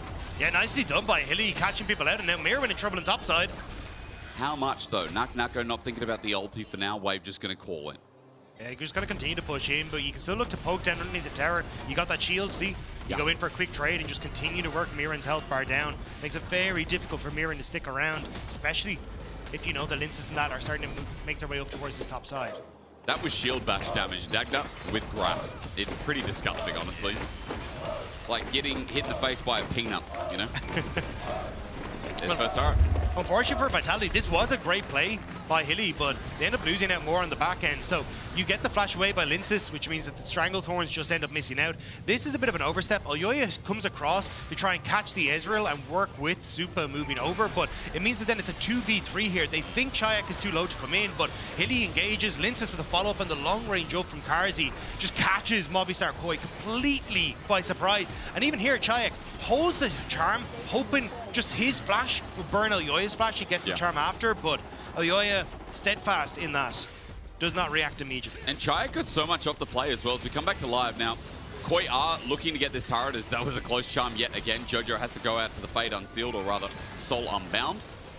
Chayak thinking about the ult as well. I think I'm looking, and he's got it up and available. Charm narrowly does not connect, but in that last play, Dagda, he got a lot of gold back because Jojo was starting to lead the charge here in the mid lane, but now the lead swinging around, and Chayak is in a good spot. Yeah, I think the problem is, though, it's a Yone. So inevitably in the side lane, it's going to be difficult. Yone are very, very strong in that regard. And you're constantly have to just clear out ways as Supa in mid lane, which is opening up Alvaro and Aoyoi to just pocket Jojo Pyun every single step forward he takes. So Vitality are trying to break this and trying to find some way to get this turret, because then you can push the wave in fully, but you're just not finding those opportunities. I love how I'm talking about mid like these small gold swings, and now I've kind of just realized that El Yoyo the whole game has just been having a field day. Yeah, he's 40 CS ahead, he's 1,200 gold ahead, so that's where that lead at the top of your screen is coming from right now. It'll shorten a little bit thanks to the fact that this turret is going to go down to Vitality, but yeah, El Yoyo is strong. Seeker's Armor Guard second as well, note for the next fight. While Herald is now spawned in top, and whoever gets this one will lead to the feats of strength. Still not picked up, and remember, they're 2 a pop, but it looks like Koi are going to be fast at this. It looks like Koi will just get the feat of strength from it as well. So Vitality traded hard for that bot lane turret, as we said, to try and make things a little bit easier for Chai and keep Jojo Pyun in check, because Nako is actually doing well on the opposite side. But now they're looking for Jojo. He's going to go back to his soul. Lintus runs in. It's buffered by the ulti, but there's the cease and desist. Charm underneath turret. Chayak is tanking up, and he gets out in the end. Now Alvaro wants to seal the deal on a return trade, but Lintus, even with the ignite down, there's not enough damage yet. This is the problem. Rel is getting the slow down. Dagda says, hang on a minute, there's a dog on the way. That floating little woofer in Super is now in range. Cease and desist, look at the blockage. Lintus just walks into brush, he's now dead, and Turret will take care of him while Super gets the kill credit in his first of the game. Super with the toe beans of doom there, making his way down to the bottom side of the map and able to actually finish them off. Toe beans. Toe beans. The little beans on their toes. Ah. Yeah, the little on the outside. Yeah. Yeah, toe beans. Toe beans. Yeah. I've never heard that before. Is that an Irish thing? Maybe, I don't know. But we're rolling them anyway as Vitality going to move up. What? El Yoyo just popped his Seeker's Armor Guard by accident in front of Dragon. I love our observer just disappeared from that as soon as he saw it, by the way. No, it's, you see something you're not supposed to immediately just move the camera away. We don't want to embarrass him. But it is at least a nice dragon take here for Yoyo, because this could have potentially been third dragon for Vitality, but again, investing that play onto the bottom side, they don't get a chance. So now, I think it just comes down to Mbessa. Mbessa, Atakan. I'm dumb, Dagda, because now it's feats of strength. Excuse me. 5 grubs, not 6. Now Koi have it. Right, just about 2 minutes too late here. Or 2 minutes too early, I should say. So feats of strength now go over to Koi as Jojo's going to be in trouble again. Look at Hilly with the quickness. He wants in, but Alvaro's here for backup. Will Jojo be able to survive? Yes, thanks to W. Kazi can't finish him off. Mystic shot onto Alvaro as well, and it's good defense play here from Koi. Yeah, Jojo will be able to get back, but he's going to be in a little bit of a hurt spot. Doesn't have the TP to get back onto the map, so Nako going to push him bot. I think Chayak might be a little late to the top. So actually, no, Mirwin's going to reset as well, so I think it's just going to be a case of getting these waves in order and then trying to look for the Atakan taking about 2 minutes.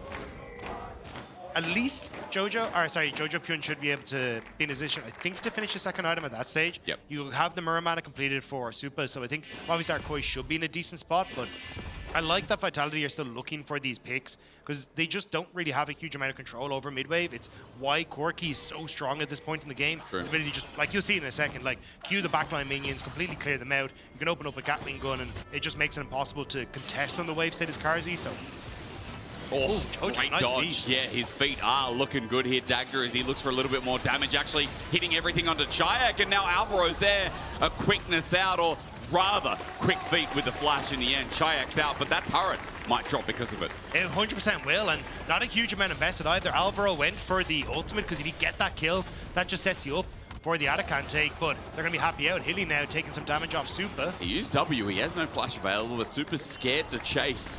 He's deep in enemy territory here. Koi are going to help get the red buff, though, in the end. And El Yoyo is, they're not stopping here. Herald in hand. Koi really taking advantage of one simple play. Yeah, and there's nothing that you can really do here as Vitality. They're going to be trying to defend, but Nako only on reset. Mirwin going to try and interrupt. Gets that interrupt to the bottom side. So this is still a 4v4, and Hilly's so low. Super just wants a phosphorus bomb to take him down. Corki, one of the champions with the best Trinity Force power spikes in the game, really. Right now especially, just think about that extra true damage as Vitality playing on the defense once again. They've got a couple of dragons in their back pocket, but remember, we're talking about feats of strength for Koi. We're talking about a very good Yone at the moment, a strong jungle, which is at 170 CS, 76 CS. How hard is it to speak today, Dagda? I'm all right. It could be the poncho. it does imbue you with a style. Spells this. Like, You bought it? I don't know. I bought it from like a second-hand shop, you know. Oh, okay. Yeah. So that's who sells it. That's who said. Yeah, but like I've never seen anything before. And you know what my wife said? Hannah's like, get it. It'll look good. No comment. Yeah.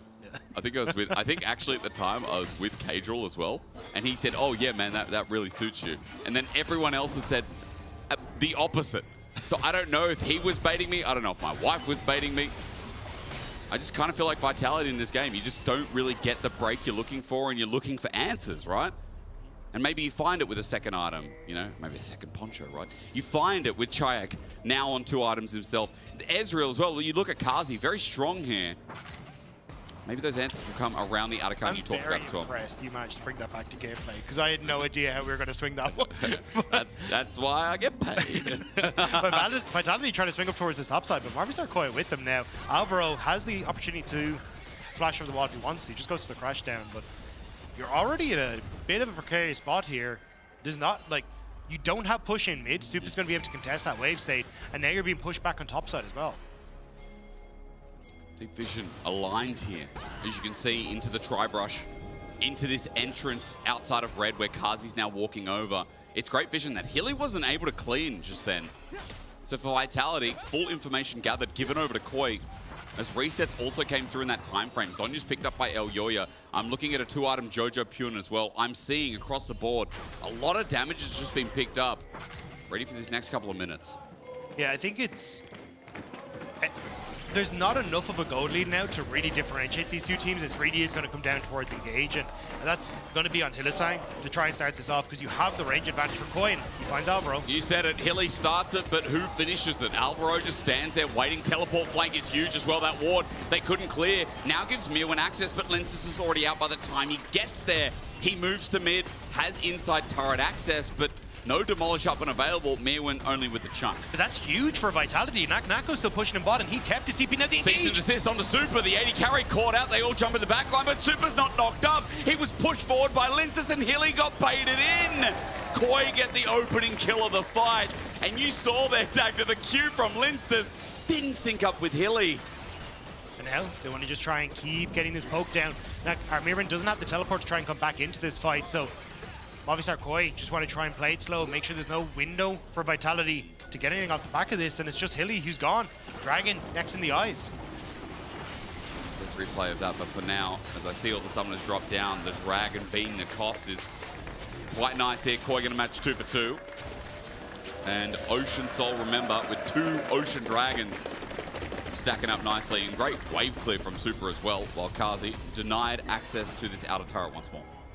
Yeah, this is, again, Super is so good at clearing out these waves, so not able to really do anything. The wave is pushed in by Chayak in that top side, though, so Vitality's setting up towards this Atakan area, and Movistar Koi will have to face check this, which is not ideal into things like a Charm or into Linsis as well, but without the ultimates, it's way less threatening at the moment.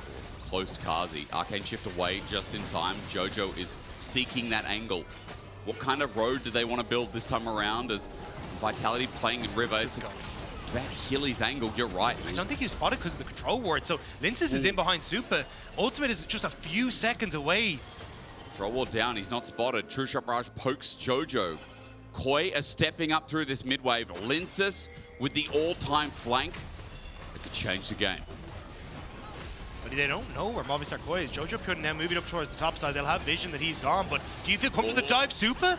Under turret, he's there. He's early, but doesn't matter. The perfect execution makes a public version right down for the shutdown. Now numbers advantage is big as it pays off, and Alvaro's ulti on the return puts them in trouble. I'm looking at Koi now because they're in this choke in a very bad spot as Hilly gets the knockup, gives the kill over. Mirwin the tank wants something, and he gets a flip, granted. But what can Elyoya do? At half HP, Vitality run away, but 2 members dead, and the Baron sitting there with Atakan as an option. I think the Baron is the wrong call here. I think you do Atakan, and then you look for the reset, but they're scared. They don't feel like they can do this quick enough. 10 seconds on Super. Movistar Koi end up pushing them away. Karzi just going to look to interrupt the resets. That was a great flank from Linsis, but nearly end up dicey on the outro. We'll get to see it again here, because this is wonderful. Like, again, use of control wards, fantastic. Unfortunately, the Q doesn't immediately hit onto Super, but it doesn't matter. You have enough follow-up here to make sure that he's going to be okay. But then they've already used 3 ults essentially there, so they don't really have a huge amount on the exit, and they get split up. Alvaro goes forward here with Mirwin to try and keep the rest of the carries off. But Hilly, he's fine, he'll W out of this. Yep. Won't W out of this. He just sent out Dagda. What have you done? Sorry. Didn't, yeah, all right. Well, Hilly goes down. Yeah. Now you have no support for your engage for these potential. Okay, oh, he's gone! These wards are hurting Vitality just after a great flank from their jungler. They come back. 2 now dead on Vitality. Baron Atakan, I know this time, Koi will start it. Yeah, I really think Atakan in these situations is so much better because you get the buff, then you can take the potential Baron fight after as well. And with Dragon going to be up in a few minutes as well, it feels like this is kind of back-to-back now, a potential 3rd Ocean for Movistar Koi, plus then taking down some of these turrets. That's such a huge swing off of these 2 picks. I mean, Elyoya finds the grasping roots. And now, as you said, Dagda, that GA buff, the ability to dive, well and truly alive. Koi back up in the lead, and props to Vitality here in this game. They found flanks before. It looks like they're trying to do it again. But the entire team is flanking, which means there's not really anything flanking. They're just going to fight a front to back now. Knock. Hilly runs away. It's Nako. Nice one. That's good. Yeah, that's really good. Damn. It's one of those lines you're like, could have had that, you know? Could have been mine. And Nako is here. He's just dealing with Mirwin. Or he's going to ignore him and get the turret. You know, it always, you know, Curly from the Three Stooges used to make that noise. You know, knock. You're like, you said this, I haven't watched it. Yeah, it's like, and I'm old. It's from the 40s, I think, to be fair. You know, they're like Did you tell people I was 48 the other day or something? I said you were 42. Which is not even close. I said you looked great for 42. Because I'm not 42. To be fair, I called Broken Blade 27. And then, you know, I had producer go, no, he's 25. So I apologize to both Dagda and Broken Blade fans. Yeah, they are. It was a joke, Dagda. I know you're only 30. We don't talk about it. Everyone's getting older, and I don't know how to stop that. Well, Koi are in front of the Baron. I know how to stop this Vitality, though, Dagda. I see everything up and available. I see a pick. I don't think you can, though, because you've still got that Atakan buff, so yeah, you just take the fight, and you're happy out regardless. Good shot. Alvaro looks for an engage. Koi is still thinking, what can we do? Mirwin gets a flip back, and remember, those Atakan buffs are going to outlive the Baron at this rate. Good ulti here from Jojo. Hilly almost dies. Running into it, and Mirwin, you can see, doesn't care. Perfect all out with the Stranglethorns in the middle, and as he goes over the wall, they still haven't expended the extra life. The Koi is swimming nice. And now Karzi just wants to try and poke them down, see if he can delay this at all. The TP was used by Jojo Put to get in. If they can kill him, he can't get back, but there's just nothing there. They will take mid lane tower as some solace, but this game is slipping very quickly out of their hands. It really is, and even though it's been competitive and I've enjoyed the journey of this game, however slow the kills have been, you know, I have to come back and say that every single time we get in a fight with Elyoya, like, the damage is obvious. But this is why we've seen it in so many other regions. Like, obviously there's Fearless and stuff, but I think Zyre is incredibly strong in this patch, and you get to see here exactly why. If you're playing dive, trying to jump in onto the Zyre is next to impossible. He gets locked up, great engage from Alvaro. Jojo as well, great positioning here to threaten on towards Linces and Hilly, knowing that, look, he can go down, it doesn't really matter, it doesn't even fall in the end, but yeah, Movistar Koi, great re-engage off the back of that fight. And after this game, it's not finished yet, but like with the 6k gold lead, you have to think that Koi look to close this out. I have to say that Jojo has now had another fantastic performance. Yeah. I mean, look, let's be real, the Ahri was a couple of pixels wide on the charms, but in general was quite impactful in that game yesterday as well. So I think Jojo's been a great addition. Vitality, though, at least did sneak away this Ocean Dragon, so it won't be a third Ocean Dragon yet for Movistar Koi, but I think the real problem again is just this Baron buff is going to wreck any structures that they have outside the base and make it impossible for them to contest. Elyoya's conversion on turrets as well with those autos, you can see it just does so much work, and outer turret, inner, bot, both gone. In mid as well, excuse me, and now it's only inhibitor turrets left in the game. Nako's backing away in case Koi wanted to go a bit further themselves, but Hilly has been found on the edge here, trying to get some vision. Alvaro just won't let him in as Koi get their waves in due diligence with his Baron buff. Yeah, I think at this stage, Movistar Koi just kind of starting to outscale. Yep. Yes, you've got Ambessa who does scale reasonably well, same with your Ezreal, but Corki matches that if he's not stronger, to be honest, as you get towards the later portion of the game. And your Yone is just so far ahead of the Ahri, plus the inability to engage onto his Ira just makes this so hard to play. So at this point, Vitality kind of need a miracle, and they have to hope for these picks, but this is why I think Movistar Koi's mid-game has actually been great. They've been very clean at getting their waves into a position, so you can't really find those moments to kick back against them. They're set up here in the proof of the pudding, right? As Mirwin's going to be the target. I mean, Kazi has the damage to start taking him down, but he's going to take a while to flip back the Arcane Shift right into him. And now get ready for some true damage. However, flashing away, he knows he's about to die, and shutdown given over to Kazi. Vitality, there's one pick. It might open up the game as Kazi's damage on Elyoya. Very insurmountable right now. Flash away from Chayak's charm as the ulti still comes through. Cease and desist, public execution, another shutdown. But in the backline, look at Jojo. He found a two-man ulti. He's bringing the fight back until Kazi says, nah, bugger it. I'll carry the game myself. There's the pick that Vitality needed. They started with the tankiest member and they finish with the support Vitality. That was fantastic, but the big problem is there's just nothing on the map for them to take right now, so it will just be gold. But the inhibitor went down, but you see here, Mirwin gets the knockback on towards Karzi, but doesn't actually have the follow-up with the damage that's coming through from Nako and Karzi. And again, Karzi kind of happy to just play him behind his front line here. Some poke goes down initially, and Alvaro does a good job to dodge the charm here from Chayak, but Linces, great flank once again. Yeah. Amnesia onto Supa, uses the ultimate to interrupt the CC coming through from Alvaro. And Jojo Pyun does his best to get onto the back line, but unfortunately, he's just not enough to be a one-man army right now. There's all this setup. Linces, Nako, Dagby had honorable mentions, great mentions there, but you know, Kazi hitting a lot of his skill shots, and obviously just the raw damage that he was set up to do in that fight as well. Crazy. Even the True Shot Barrage hitting at the start, Elyoya felt it, and I'm going to repeat your point. It is a shame that there was nothing up on the map, because Vitality, a dream fight when you see that the Dragon's going to be spawning in about 3 minutes' time. We apologize. Of course, Spectator right now does not like Dragons. Baron's up in 2 minutes as well, by the way. The Red Bull Baron power play from Koi ended right then and there. And Vitality's still in with a chance. They just have to make that magic happen once more. At least you've got flashes on people like Hillisang to try and go for it, but a lot of those key flashes on the opposite side are starting to come up. Elyoya, Jojo Pyun will have his Supas, has now come back up as well. You've even got the Zonya's Hourglass that's been completed for a while on Elyoya, so targets really starting to diminish. So you can see Vitality, Lince is there, just seeing if he can find some way in to play around Vision and look for a pick on Movistar Koi. But Nako's a long way away from having any sort of threat on top side. Long way away, but he gets away pushed in regardless and buys him some time. Mirwin pops up out of nowhere and Hilly just says g'day. Now you can see Elyoya is trying to move into position, get a grasping roots onto Kazi, cleanses out, not caught out by Jojo Pyun, who finds his own angle at half HP. Is their superstar AD carry? He picks up some lettuce from the ground. Okay.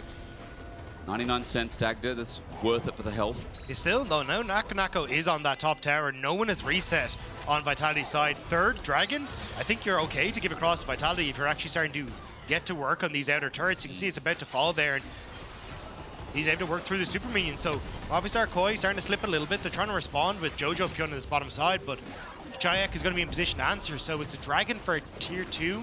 Yep. If you can get the soul, it's worth, but I actually like the call from Vitality, just play the map state.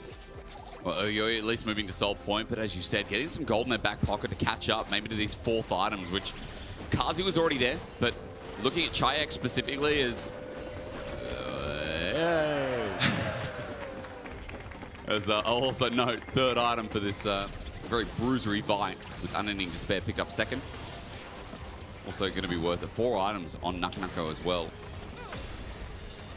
I think the question now is what happens at a potential Baron fight, because you got supers pushing in the top side, so someone will always have to deal with that on Vitality's side, which means that it's a bit easier for Movistar Koi to threaten the likes of that mid inhibitor if Vitality overextends the top side. Hilly once more, just trying to pincer here. Linces again, I think he's just snuck around the vision once more. He's in the back line. Celestial opposition taken care of. You mentioned Linces. He's going to be spotted here. Yeah, he's got it. They've got to catch onto this a second time, right? Surely. But He's it out. is just drawing Movistar Koi back away from these kind of dangerous areas, like getting vision set up in this top side, being able to contest on mid-wave.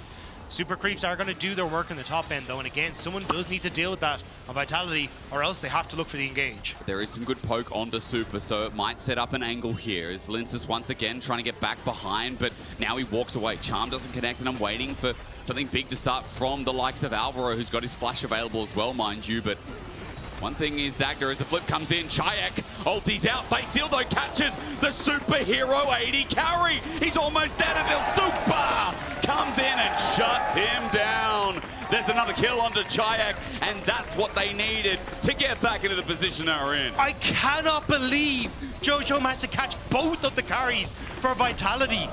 The words were on the tip of my tongue to say, it's so mobile, there's no way you can hit them, but Movistar Koi find a way, and now can Linces answer? Oh, he's trying onto Super again. Public Execution gets into the back line, and Knuckknucker's doing work. Super flashes away, though, but they've run out of their damage. Their 2 carries are down.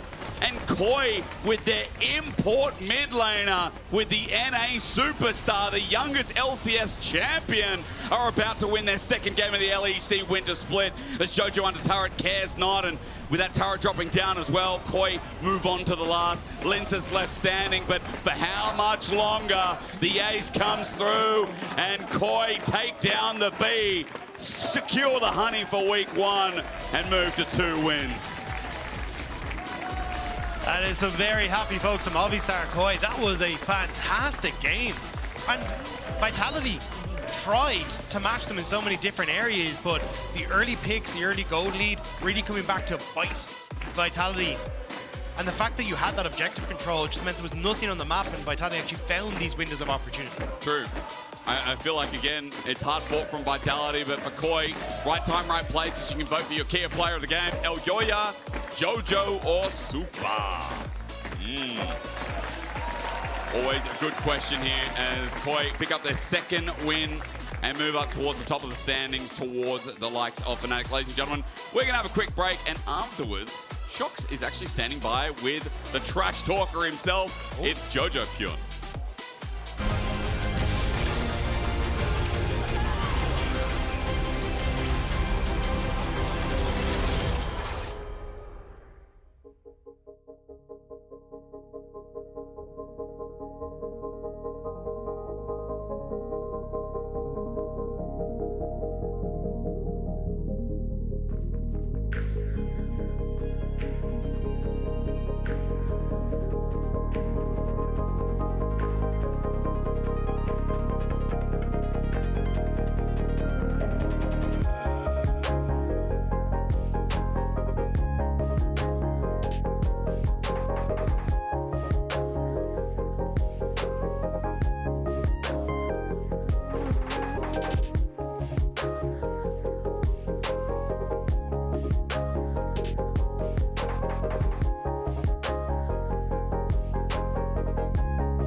Is, but now Yoya actually jumps great charm. And it's a W as well. Dagda, that's an easy first blood. Oh my god, that's really unfortunate, buddy. I'm running around. Out. Okay, I look as well. They have something? Yeah, nice. Kill the other guy. Burn, catch one and then TP. They can fight me, they say. Yeah, I'm looking. I'm looking Aria, okay? I'm looking Aria. I need it, okay? We don't around here. Yeah. Well, I'm standing by here in the Marriott Bonvoy post-game check-in with Jojo Pyun when Movistar Koi, I've done it a million times, but has gone 2-1. Yes, come on, give it up for your mid laner. Thank you. I guess we'll start there, right? What a warm welcome. They're even singing for you. This is great. Yeah. This is crazy. I mean, the European fans are so passionate and they're so supportive, so it's great to be here. I mean, there's so much energy in this arena, too. It feels like a Game 5 of the finals, so it's wonderful to be here. Yeah, it has been great to follow. Now, I will say you had a great week 1. Being 2-1 is something you'd want, but I guess it kind of stings that a couple of those mid-games, like yesterday, were not as good. Like, what do you think the issues were? I mean, I think yesterday, to be honest, we were just disconnected a lot, and I think it was hard for us to find our role in the game, so I think I also rushed too hard yesterday, but for sure next time we versus KC, we're going to shit on them. Oh, there we go. one of the reasons why I'm so happy that you joined the league, your trash talk on Twitter is epic, but you also say it in real life. But isn't it a little bit difficult now because you do shit on EU all the time, but you kind of also have to make sure that we have a good standing internationally? Like, yeah, for sure. I mean, I'm in a weird spot right now, right? Because I was like NA and I kept shit talking EU, and now I'm in an EU, so I'm trying to find a middle ground. But for sure, I love that EU is so passionate. It's much more. I feel like when I trash talk, I receive much more either praise or backlash when we lose or win, so it makes it much more exciting. People aren't afraid to talk back. That is absolutely true. Congratulations, by the way. You are our Kia Player of the Game, which is always nice. You racked up a couple of awards over in the LCS as well. So what are the heights that you want to reach here in Europe? I mean, I just want to win this league, and I think Movistar Koi and this team has so much potential, so I'm just trying to find every way we can to improve as much as we can, especially in scrims and even on stage. I think the loss yesterday was a really good loss, to be honest, because I think we learned a lot. So, yeah, just win the split and have good results internationally. Love it. Did you learn any Spanish already, or? Pardon? Did you learn any Spanish already, or? Yeah, I did Duolingo in Spanish in the off-season. I think some people know. So my Spanish is like, I wouldn't say expert, but it's pretty good. It's getting there. We'll check in a few weeks and see how you do. But thank you so much, Jojo, and congratulations on your first week. And we were going to send it to a quick break, and then we'll see the clash of the 0-2 teams who can get their first win of week 1, G2 or SK.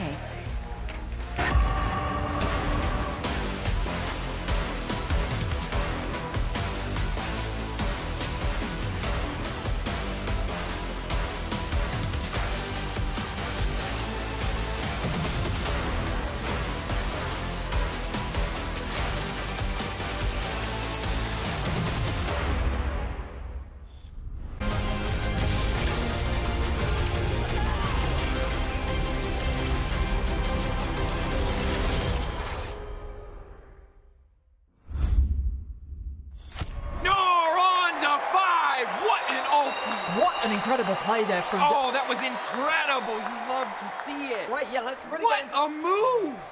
He's just so good. I mean, the persistence, the patience to find the angle. You just don't see that from rookies. I think he's got it all. He's got the bad. Have a break. Have a Kit Kat. Ooh, that looks good. Do you want to maybe share a little bit? Yeah. What a move!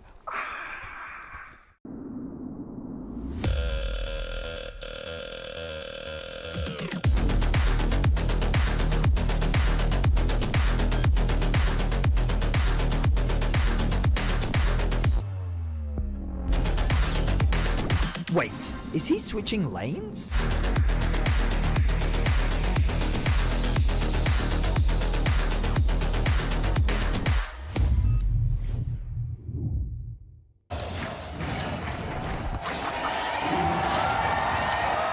Red Bull gives you wings. The human body was built to move. Not trapped at a desk in one singular posture for 12 hours a day. It's time your chair evolved. This is Secret Lab Titan Evo. Ergonomically engineered for you, gamers, hybrid workers, artists, backing your every move.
And welcome back to the LEC as we're gearing up for our fourth match of the day. And two teams that are winless so far. SK going up against G2 Esports. I don't think we had G2 Esports going winless on our bingo card. No disrespect to SK, but like for me, them dropping a game at the beginning of the season was maybe likely, but historic debut here for G2 Esports. 0-2. Yeah, not What even happens? that. No, like G2 in the history of the organization have never gone 0-1 on the opening day. It's just not happened. Yeah. This is the first time it's ever happened. The fact that they've now gone 0-2. Yeah, let me one up it. Yeah, absolutely. I mean, they have the potential of going 0-3 today as an organization that's dominated Europe, that won everything last year. Coming in with their 2 substitutions this time around, it's not a solid start for them. Naimira, what happened? A lot is the problem. There's a lot there because, you know, we were questioning about, you know, is it a change to the meta and stuff? No, I don't think the meta has changed to the point where that's just the only thing that's happened. I feel like changing jungle support is changing the backbone of a team. And it really has affected their setup for a lot of the objectives. I know that's something that you've been very passionate talking about, GB. I really think jungle support hasn't really clicked in the way that I wanted to so far. No, I mean, absolutely. I think it comes down to the fact that old G2, when they were online, they'd get so far ahead from the laning phase that having objective control would be so easy for them. But this teamfight specifically as well, it's not just a setup, it's team fighting too. Pay attention to like Rob's ultimate. He's going to hit nuke with it on the Orianna. BB has ultimate. He can go on an ulted target here. But instead, everyone's going on the Cassante. They're getting 4-man Shockwave. Caps could have followed up as well. He actually started out with the E towards the Cassante. That could have been towards the Orianna as well. So I think their target selection doing team fighting, they're still ironing it out. They're a new team, and as you just said, Alex, jungle and support, their backbone. Yep. There's new voices in the team now, and they're going to have to find their identity there. And I think particularly in that last game and that big clip with just the Pharrell and Yord 4K Elo Shockwave kind of thing. That game up until that point was, well, you just dunk on ice or whatever, and the Varus is gone, and then suddenly win the team fight. You can see that BB was like angling to get on the Varus, and then, well, okay, well, why is everyone else clumping around here? It feels like they were getting a little bit head in the ground, and they didn't really pay attention to the new terrain you have to play around with Atakan. Maybe there's a difference in instincts there, and they tunnel visioned a bit too much. Yeah, but it's also just the comms doing that a moment like this, right? Because they are the ones starting it up. You're supposed to have a clear game plan when you start an objective up like this, and you clearly saw the setup for what they wanted with BB going around the corner. But yeah, the execution just never really came through. Might be a symptom, as you said, of the fact that they brought 2 new players in crucial roles, and usually roles that are going to be decisive when it comes to communication around objectives especially. But I am wondering, should we be worried? I remember G2 slumping or starting slow at the beginning of last year. And to quote Gilius and what he said yesterday on X, are they under pressure right now? Are they under pressure going up against SK today, trying to save their week, especially given the fact that they have 2 rookies in I think, yes. Even at their worst last year, they were still the best team in Europe. At their worst right now, they're not the best. And the thing about that was that even when they were at their worst, it was really their mid and late game that was the best, and that could bail them out of a ton of early game mistakes. Right now, we're actually seeing their early games aren't bad. I mean, their laning phase is still great. You still got some of the very best laners in the entirety of our region, but if you can't take those leads and go around the objective fights, which are so crucial in these team fight, long-range, objective-based metas, then that's going to hit you even harder. So yeah, it is actually a cause for worry. They're going to have to take away a systematic change at some point. Back to basics, hopefully, maybe for G2 Esports. And it's Content Monday, so anything could happen. Casters, over to you. I love Content Mondays. When 0-2 teams go up against each other, it's like the Wild West. Anything could happen as they both draw for pick ban. Well, Joan Marston, what do you think we're going to get coming in towards this? Scanner already taken off, and Rumble gone as well. But yeah, look, I think there's been a very clear game plan that has been there for SK Gaming, which is revolved around this Jayce, Sinzhao, Galio. The Galio just hasn't really been it from Reeker. Yeah. They keep kind of sticking him in the side lane, but haven't really been able to enable fights where you're getting value off of the side lane pressure the Galio has into an ultimate. So I think at this stage, is trying to find something different, mix it up a little bit. Even if you stick on something that's a bit more of a carry, at least then you're getting those resources inside lane for a potential fight, but it just hasn't really synced for SK in a lot of these scenarios. It's not like they've got a different formula. I know it's only been 2 games, but like again, you know, 2 games on the Jayce, 2 games on the Galio talked about, the Sinzhao as well. It seems like SK have been following their version of the book. However, we want to see something different here as Varus is banned away, and on the blue side, you don't normally see that, but Maokai is a response. But do G2 prioritize something like the Ash Dagger? Corki. I know you love Corki. Victor. Okay, locked in. Yeah, very, very strong pick, but... Are we just going to follow the book? The book is apparently giving life here, because that's all they really want to do. It looks like it will just be the Jayce immediately. If they don't swap to something else now, I'm going to be a little sad. There we go. Okay, yeah. Corky is nice. But it definitely feels like, again, they've realized that they've been very reliant on these 3 champions. So yeah. we'll have to see if they are going to mix it up a little bit, but maybe, maybe not. Is it just going to be Hufford every time? You're just thinking about it. You're like, hang on a minute. Are they just going to rinse and repeat for Isma? Skirmishing jungle is a big question. Remember, EU has looked very intensely at things like the Sejuani as well, as a side note, where other regions aren't really looking at it. It's a Italy. Okay.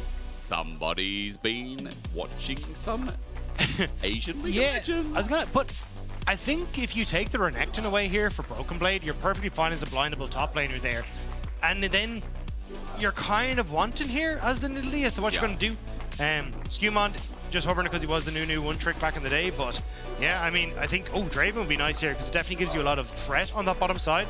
And then yeah, I think you just take away the setup for the Nidalee. Now, first Draven coming through. Side note, talking to a lot of people about how this pick hasn't been seen. We've seen early lane dominance. We've seen early skirmishing, but dangerous when there's a lot of tanks in the game at the moment. And that's the biggest problem, is that when you have tanks, Draven is not going to have a fun time. So if you end up in a situation where Gen X starts to pivot in towards things like a potential Cassante pick up here or something along these lines, I think that's where it's dangerous. But you've already got the Nidalee. And I think that's what is the good read here from G2. You're not really want to go Cassante Nidalee for a setup. You're going to want to take something like the Renekton. So it's not going to be that big beefcake in the top side, and then it's only the support you really have to cut down, unless Reeker wants to go towards something a bit tankier in the mid lane, but I really don't see that one happening. I mean, there's melee anyway. You talk about it, right? So I love that you bring up the specific circumstances to which this Draven has been picked, which for G2, as you were saying, leads to a good read. And good vibes by the look of it from G2 as well. Now let's see how the pieces put together, because we've got Nidalee, we've got Yone, we've got our melee pairings, but what does it look like here on the other side when you already see something like the Draven? Engage needs to go, right, with the Draven? Yeah, I agree. I think there's different ways that can look, though. So there is always an opportunity to go for something that's, say, the best in the top side, because that public execution still counts as enough CC to set you up. Yep. And you do have the opportunity to go for something like a Cassante and be that front line for it, but I'm curious as to what the game plan is here for Gen X, because I think that's going to tell a lot of what Broken Blade's going to want to go towards. They're already banning top laners like the Renekton we already highlighted, things that can set up for this Nidalee. But if Broken Blade just ends up kind of taking it easy, you play heavily for bot side, I think you're fine here as G2. Very true. I mean, I want to say that, for G2 as well, with that Cassante still being open, could be an option that SK take away so that there's not something neutralizing up there. I like that you mentioned the Ambessa already. When Renekton's taken off Ambessa, the rest of the matchup's kind of chill. Yeah, and I don't think SK are eyeing up something like the Jayce, especially because they went for the Narban. Jayce traditionally does well into the Jayce, so they're almost trying to bait Broken Blade into a Jayce pick, but I don't really know if that's what you want either, because even if Broken Blade does go for the Jayce, you can go with that tank style and still provide at least a little bit of the front line for the Draven, but also just really cause issues for a lot of your matchups in the top side. So honestly, I think G2, this Draven pick was just a really good read of what SK wanted to go into. Now, what does Brom show, Dagda? What does that really get you thinking about here? I think Rel probably just goes into place. Yeah. I think that's what Loopy will be trying to eye up here. Great engage, great setup, but Alistar Cassante, still. Okay. I was going to say, if they pick Rel there, I mean, Alistar is still an option available. I think you can just go for the Rel and the Jayce here if you want to. Play that tank Jayce into the top side. Just look to play for turret plates, because you're not going to end up with a huge amount of the pressure on the opposite end. But I think, the only thing that you'd be worried about with the Rel is Alistar is open, but I think Rel is just too strong at the minute. And we've seen how even the Alistar in a good place makes it really tough. This also was a great... I wasn't sure if they're going to go for it. I thought they might put in the support role, because there's a lot of dashes that you want to try and go for, and SK do need some sort of engage. So again, I think G2 have absolutely smurfed this draft. Yeah, I mean, I'm starting to agree with you as well. Loopy needs engage. There needs to be something that solidifies this comp together. Dagda, there's a couple of elements here for SK that need to work and sync up nicely, right? So the problem is, when you're playing as Nidalee, the things you want are good setup from your lanes and lane priority. Yone doesn't really offer that into the Victor. Yep. You don't really get that in the Poppy versus Cassante matchup either, because Poppy's level 1 is so strong. So it becomes really difficult to actually try and operate through your solo lanes into an Italy invades and getting into the face of the enemy jungler. And then you don't really have great setup apart from bot side. So I think this is going to be a difficult game for us. But I was going to say, your setup into bot is against a Draven Rel as well. Yeah. So unless you kind of punish that lane with some really good pathing. I mean, again, for SK, let's see how they go. Isma's got a big task ahead of him. The Nidalee debut in the LEC in our second last game of the first week. G2 are 0-2. SK as well. The difference is that G2, as I've been told by our stats team, have never started a split like this, have never been 0-2 at the start of a split. If they go down 0-3, you will hear the words out of my mouth that are G2 are the worst team of the LEC winter so far. I will say it, Dagda. I will disagree with you. Yeah. They are the worst team on paper. We'll get the big red arrow for the thumbnail and then a little speaky box that says it for you, but I just don't agree with that at all. And look, Dagda, there's something I've always wanted to use that I will be allowed. Is it really the time when they're invading? It will be, because it will be on fire, Dagda. But nothing happens because of it. Labrov just dismounts, but I will be allowed to use that, won't I? Yeah, at some stage. I love that you said yes. You are my leader. If Let's talk to producers. If Dagda says I can do something, I can do anything. He says tings. I like that. What? Yeah, that. Oh. Instead of things, you say tings. Oh. It's very cool. It's hard to ever be, upset with an Irishman, Because of the funny words we say? No, you're not always funny words. You guys are just so happy. Depends on which one you get, to be honest. A few grumpy lads there, I'm not going to lie, but SK going to make Skimon a little bit grumpy as Isma immediately goes for the invade onto this bottom side. I think it's a good shout. Try and split the map and again separate Skimon from this bottom half of the map. Loopy now going to put pressure on the Cops early. Summer Spell would be sick, but Caps just accepts it. Center play doesn't care. Aftershock doesn't connect, but Gatling Gun does. this is also a really weird opening from SK. They've set up Rahel on the mid wave. They've sent Reeker to the side lane to just end up operating in towards the Poppy to avoid Genax on the play. And now you've actually just got the Sansama lane into the Cassante. So not exactly the setup we were expecting for, but again, it does mean you end up with your lack of priority. But with already sealing away at least some of the camps, Isma can try and push Skumon off of this bot side of the map. I wonder if it gives you any opportunity here, Dagda, to set up on caps, maybe a dive, or at least using that poke and range that comes with Phosphorus Bomb, Leona engage, and then the Nidalee. Maybe an advantage if SK can find something. I just think you've made your life more difficult, to be honest. Really? Like, Reeker doesn't have a good time against the Poppy because immediately you get the push and steadfast presence, so you actually can't trade effectively with your Q, right? True. Or your Q3, I should say. And then you've also now got your top laner who's in a 2v1 lane. And sure, Caps is in a 1v2, but he's got range and a very short lane, so you can't punish in the 1v2 as effectively as you would in the longer lane that you get on the bottom side. So you're going to already look. You're starting to see like Poppy open up with a nice gold lead. The Victor is still perfectly fine. And now you're just going to start to look at plates falling for G2. So I think this is a bizarre call, honestly, from SK.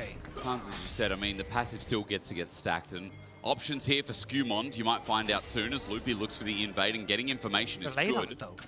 So, like, if this is what the setup was, cool. But you needed Isma to kind of forego Raptors and immediately go for that invade so you can try and catch Skumon. But you'd already forced them out onto that top side. So chances are a lot of his top side camps had already been taken. So you're not really able to make a play there. It's exactly what I was talking about. The interaction with Grasp of the Undying, Rika just gets slapped a little bit and Broken Blade continues. I know you see gold there, ladies and gentlemen. He's not in that standard lane, but he is keeping up with CS here, and Broken Blade's just going to keep getting tankier. Yeah, so this wave now pushing into Broken Blade, he's fine and just play it back. Even if Loopy goes for the engage, they have fast presence, you can see in the bottom left, already back up, so he's not really under any pressure. So I'm not sure what the call is now. The only valuable thing that I can really see coming from this is Porky as a champion scales very well with levels because like his rockets go up a lot more and he can get a ton of damage, or a lot more damage from that, and gets value from that instance. So I think that's really where you can actually see Rahel starting to maybe come alive in these team fights, but this is still a weird opening. But I mean, Rahel just takes a big chunk of damage. He was sharing experience as he is now once again as Isma tries for this invade, but Labrov flash Q, Isma flashes in return. The Italy, of course, having pounced, but I mean, Isma's just forced back again. That's the second time they've tried to invade, and the second fail for SK in the early game. Yeah, it feels like they're scrambling a little bit to try and make this Nidalee pick work, but because G2 were able to respond well in draft, it's just not really in a position now to take over. So you're matching on CS. You've got your lanes a little bit mixed match now. Labrov will have to reset here, but I think if you're G2, you're still in a perfectly fine position. Now they're actually going to move the Draven up towards this top side as Void Group starts to come through. SK will be in a position to match pretty convincingly because Rahel is consistently having push in the mid against Caps thanks to the 1v2, but I don't know if they're really strong enough to fight. Cap's going to reset now and TP back into mid. He should be in a good spot to just come over. I know who is strong. That's a BF Sword Draven. Yeah. Straight away. And note again, it goes further to the point that you've been hammering on about. I know people at home will be like, oh, but Dagda, maybe for Cassandra it's going to be okay. The Draven got 2 turret plates 3 minutes into the game, 4 minutes into the game. So Han Summer, look at his stacks, 154. That BF Sword early with Draven Q. Yeah, and here's what it's actually resulting in. It's level 6 versus nothing on the opposite side. And then, as you were saying, you're starting to open up this gold lead here, this gold lead here. So this hasn't worked out at all for SK. Like, the advantages in the solo laners are there, so they can't contest in the Void Grubs. G2 already with a good rotation now. You just end up with Rahel matching into Han Sama while being down on items because he hasn't got a good reset off and had to start with tiers. So it's been really, really weird. Might get to prove it a little bit here as Zenithblade taken over. Rika does actually get level 6 now. Labrov is the target. They want something, but Shattering Strike delays the engage onto Skumon. Shield of Daybreak, a Javelin toss, Fate sealed. Rika doesn't connect. Its flashes burn, but a Zenithblade, a follow-up. SK are getting something from this play, and it will be Labrov in the end who sacrifices his life, so Skumon lives. Oh no! The Javelin toss hits him in the booty. Caps didn't move. It was actually the full rotation from SK to get into position. Now Han Sama, he's going to fall underneath this tower as well. Broken Blade has no TP to get here. Ooh. Neither does Caps. These would be stacks tonight. This will be a big kill. Han Sama needs to get something in return. He flashes, but under turret, Isma's got his name. 3 kills, Dagda, and all of a sudden that early lead, that early mishap, the lane allocation, all of it out the window because Isma is fed. Yeah, SK took a real running start at that Void Grubs and we're like, look, we need to make this happen. The objective goes across, but thankfully getting kills back on towards Isma. He's now at 3 kills. You can see here, Caps not in a position to really come across, and Labrov, because he took that big chunk damage, can't really engage. So this is a 4v3 that ends up splitting off into Rahel doing good damage onto Han Sama, and the other 3 members of SK picking off everyone on G2. It's a bit of a disaster for, well, 0-3 for G2. Do not want to go 0-3. Yeah, it really isn't. You know, that play puts SK in a 1k gold lead. That play puts a 1k gold lead on the Nidalee with the haunting guys and fated ashes. So let's just forget everything else that happened. I do think, though, if those kills had actually gone over towards Rika, I would be like, okay, this is blown open for SK. Yeah, okay. The Nidalee is still going to be strong, don't get me wrong, but again, you can already see they're struggling to really find avenues to play through the Nidalee. Like, they're not going for invades, they're not finding windows to really shut down Skumon. So I think Isma needs to start getting creative and working with Loopy to find some of these picks where you can use now all that extra gold that's been on towards Isma. But they're still struggling for levels a little bit. So, and also you can see the gold leads on the solo laners. Yeah. So I think, again, it's nice for SK. Not quite out of the woods yet. Important context. I'll hold on to that here. Is Skumon is actually on a ward, by the way, or at least that just expired. So knows that Dragon has started here. Control ward in front, going to make sure there's no other vision tagging him as his duration in this Dragon. But look at the minimap. Look at the minimap. SK are channeling down in a conga line all the way to just steal this from their hands. Javelin toss connects and G2 are angling themselves. You see Broken Blade ready to send out the Keeper's Verdict, get a disengage at 1.5. It's going to be a Dragon Seal for Isma, but he has to get nearby. Teleport bringing in as well, but the Smite already gone down. The Fate Seal, though, connects perfectly. Skumon in a lot of trouble, but against the wall, Broken Blade denies it being clean. Isma gets a kill once again, but Rika is slapped around by Broken Blade. SK were a little late on the play, so they had the TP advantage on Gen X. They knew Han Sama was top, which is why the call was to continue contest, but Reeker doesn't come across quick enough. The engage is desynced, and they actually gave enough time for Hansama kind of just walk down to nearly be in position for that fight, so they can't actually go for any sort of follow-up as Gen X TP's down. So it's a 1-for-1. Dragon goes to G2 and the TP. So you'll see it here, right? The TP is a good call, but look where Hansama is. He's just waltzed his way down from topside. Now actually a factor in the fight if it breaks off. And Broken Blade's able to flash out of the pit, so they just trade 1-for-1, and G2 respond correctly by just moving out of the pit. And Captain Caps picked up the kill as well. Blackfire Torch also comes in with that as well. 500 gold lead for him individually. I will say Isma Leandris has picked up, so more gold on this guy, who's now 1,500 over his jungle opponent. SK holding the lead in the early game. They did start with First Blood, remember, but they do not have the feats of strength right in their back pocket. In fact, 2 out of 3 of those for the objectives has now been picked up by G2. Now there could be the potential of going towards the third as the next round of Void Grubs is about to spawn. G2 not really in a position to match this. Reeker has already started roaming. That's why you're seeing a lot of those question mark things as to where this Yone is on the map. But SK could push in mid, will rotate over, and I think G2 just going to give it up. Maybe look for a bit of a play on bot side. As you can see, LeBron cheating down towards that side to protect Caps. Well, it's just given up for Grubs in the meantime. As you said, to protect Caps so they can get in and use some of these Grubs' power.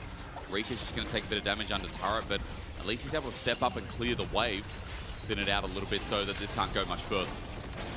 Yeah, just looking for plates. Hansama in a lot of trouble though. Spear. He stepped up for that.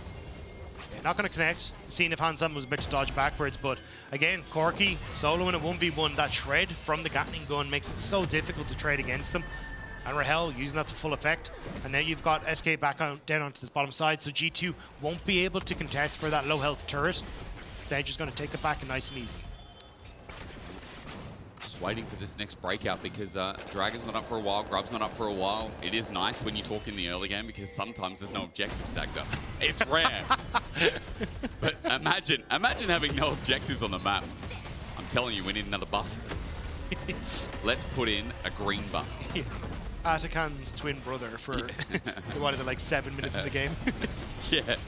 What does he give? A little GA, only a minute this time, as Gen Axe turret dive is going to kick us off. Skumond is not in yet, the all-out use, and Broken Blade didn't even tag him up until now. Oh! That was delicious. Well, orchestrated by G2 there. Isma now on this top side. I don't think there's very much they can do. Degustation menu. Dagda, what do you think? What's the second course coming up here? Keeper's Verdict, it's swinging, and it's a perfect shot. Putt-putt hole in one. SK are not getting value from these teleports. They keep trying to match G2, but they're already behind the place. G2 get what they want. And then you end up burning some of these summoner spells as well, which means I wouldn't be surprised to see G2 with like a minute and a half when the next dragon spawns. They can overload topside for the turret, immediately have a double TP in towards a fight as well. SK, they're just being run around. Hansama taking a bit of poke damage, and although we keep saying, you know, good things about G2 deflecting some of the plays, this Corki might be going back for Trinity Force. Labrov stopping that back as I talk about it. I'm curious when our observers go towards bot, what that bot turret is looking like right now with the range matchup, especially with Blackfire Torch from Caps as well. Dagda, I mean, very good at poking out this Cassante despite his Iceborne. Man, he has 1.4k gold lead. Like, this man is huge on the Victor right now. And it's like, it looks more even in the game because Isma has a bunch of that gold lead, but it is not even when you look at Victor damage versus Nidalee damage in a team fight. So I think G2 going to be leaning heavily in towards these team fights over the next, well, 45 seconds. It's just a case of G2's team fights have not been as clean as we have seen over the last year, which makes sense. You've only just added new members into the team. It takes a little bit of time to work together, but they do need to be a little bit clean when they come into these fights because you have a lot of turnaround potential with the likes of Reeker or even these spears from Isma if they don't engage at the right moment. Use the word clean or, you know, lack thereof for G2, Dagda. Yesterday, it was only yesterday that Atakan throw 6k gold lead. I want to remind our audience at home that, you know, this is not the G2 that can close out games and, I don't know, clean out opponents. I think look, they are still getting to grips with the new roster. They are. And I think saying they are the worst team in LEC, for example, Mr. Hysterics. Zenith Blade, it catches up. Actually, Broken Blade might be dead. He flashes away, but he's going to get ranged here. A flash to match the auto, and down he goes with the turret, which leads them into the feats of strength. Okay, that was a great pick from SK. That's exactly what you want to do. They don't go towards the Dragon knowing that they don't have that TP advantage we talked about in Reekers. Instead, they're just going to look for plays elsewhere. Pick Nerdy clearing out that top tower will come with the next wave. So nicely done by SK. Kind of getting one back here against G2. I might be a bit silly. I think Feat of Strength actually picked up by G2 decked up. I saw it on the little overlay there that I believe its bottom outer turret actually fell before mid. Yeah, so they got first tower and they got the 3 grubs plus 2 dragons. 2 dragons, there we go. Yeah. Thank you. At least we got that little overlay there because I was like, wait, mid went down with it. SK big. But look, this is why I think the overreactions to G2 are they're overreactions. Like this is still a team that once they come to grips with how the team wants to function, whose role is what in the team, they will bounce back. It's just, hey, you've got 2 new members, a change in how your team operates, learning how, especially Skewmon and Labrov to work together. Yeah. It changes an entire team dynamic. And you're exactly right. I mean, even with the old roster last year, what was it, summer, when they started deflating a little bit as well. But then, oh no, they just win more championships. So let's see. I mean, again, you know, because it's got to be clickbait, Dagda. So if they don't win this game, I mean, 0-3 will be the worst start G2 have ever had. Yeah, I think it's either that or this Victor did was in this game because Caps is very close to popping off if you make one mistake. And Labrov is trying to see if he can catch Loopy and Isma as they are a little bit out of position, but just trying to contest on this mid wave as you do have Rift Herald spawning in just a couple of seconds. BT picked up by Han Sama, by the way, so he's got a little more flexibility in this fight, or rather a bit more shielding to help him play aggressive. As Titanic also picked up by Skewmon. Looking on the other side, Isman now has a Seeker's Armor Guard. His ability to pounce and hold has just begun as SK sitting around mid on a ward. Broken Blade wants an angle, and you can see Genax is not willing to give up that bot wave that's crashing in. It's a small window here for G2 to help get that mid push and have a numbers advantage for now. Yeah, still, Corki can clear out these waves very, very quickly. So shouldn't be too much of an issue to actually get in position to contest. But G2, I was about to say, need to start this up because they want to get that TP bird from Genex, and at least if they're going to have to fight the 5v5, get something early. Loopy sends up with a Zenith Blade while G2 are killing Baron's younger sister. For now, G2 ignore it as Broken Blade. Remember, he was here first. Loopy is caught unawares and gives the cash into that's not the Hansama. TP. That's not the TP. It's unstoppable, but not when Steadfast Presence is up and available. Genax has to flash away as well as G2 now play their own version of front to back, and Caps starts electrocuting Rahel. He gets Fate Seal, he flashes away, and Rika wants to get out of his own way, but Labrov keeps him in place, and Isma has to walk up, now walk away. Hansama's ready to pounce. Genax got Skewmon though, so it is a 1-for-1 and all said and done. Now the TP coming back from Rahel to force G2 back. Rift Herald was not taken. G2 still have the TP for Caps and Broken Blade. How risky are SK feeling in starting this one up? Isma low on mana, but he is in the river.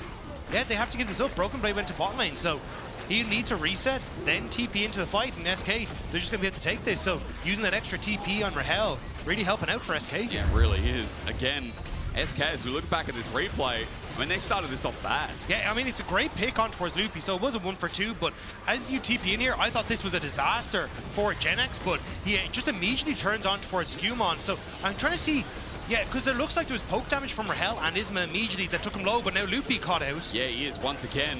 He burned his flash in the last trade, so this is a free kill for G2, and, you know, Caps is just going to take this in a second. That's the second kill for the victor here. Caps still ahead. Yeah, the big mistake from Loopy. Look at where Isma is in the map. He's back in his own jungle. No one was in it anywhere to follow up with him. Yeah. And you don't even have a position on the map to try and throw down the Rift Herald and trade for you being overextended there. So Loopy just getting caught for nothing, and now G2 should be able to get this topside turret off the back of it. Caps also evolved Chaos Ray. Almost second item. I mentioned it before, but 1,500 gold lead in mid. We started this game by talking about how strong Isma was, and Dagny, you're very right when you talked about the impact that this Nidalee could have in this game. Even at the end of the laning phase, even through some of the skirmishes, yes, there's big damage, but if they don't take care of Caps, or, mind you, Hansama's Draven, you can see that, like, this burst damage, those carries can't survive. You need it to land on a high priority target. Yeah, it hits onto Hansama or Caps at the start of a fight. Fantastic.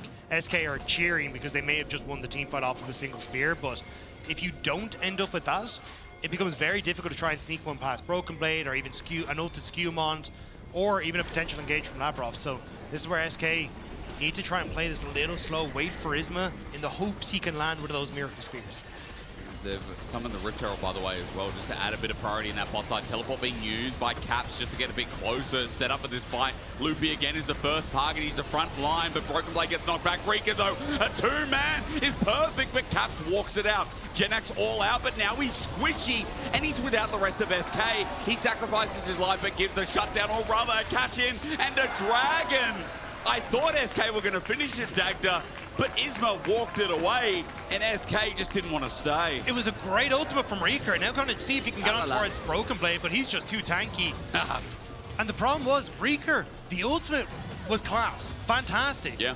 But Loopy missed the Solar Flare in the follow-up, which meant that they couldn't really stay in the fight to finish off those low-health members. So G2 ended up taking the fight, and now getting so much more.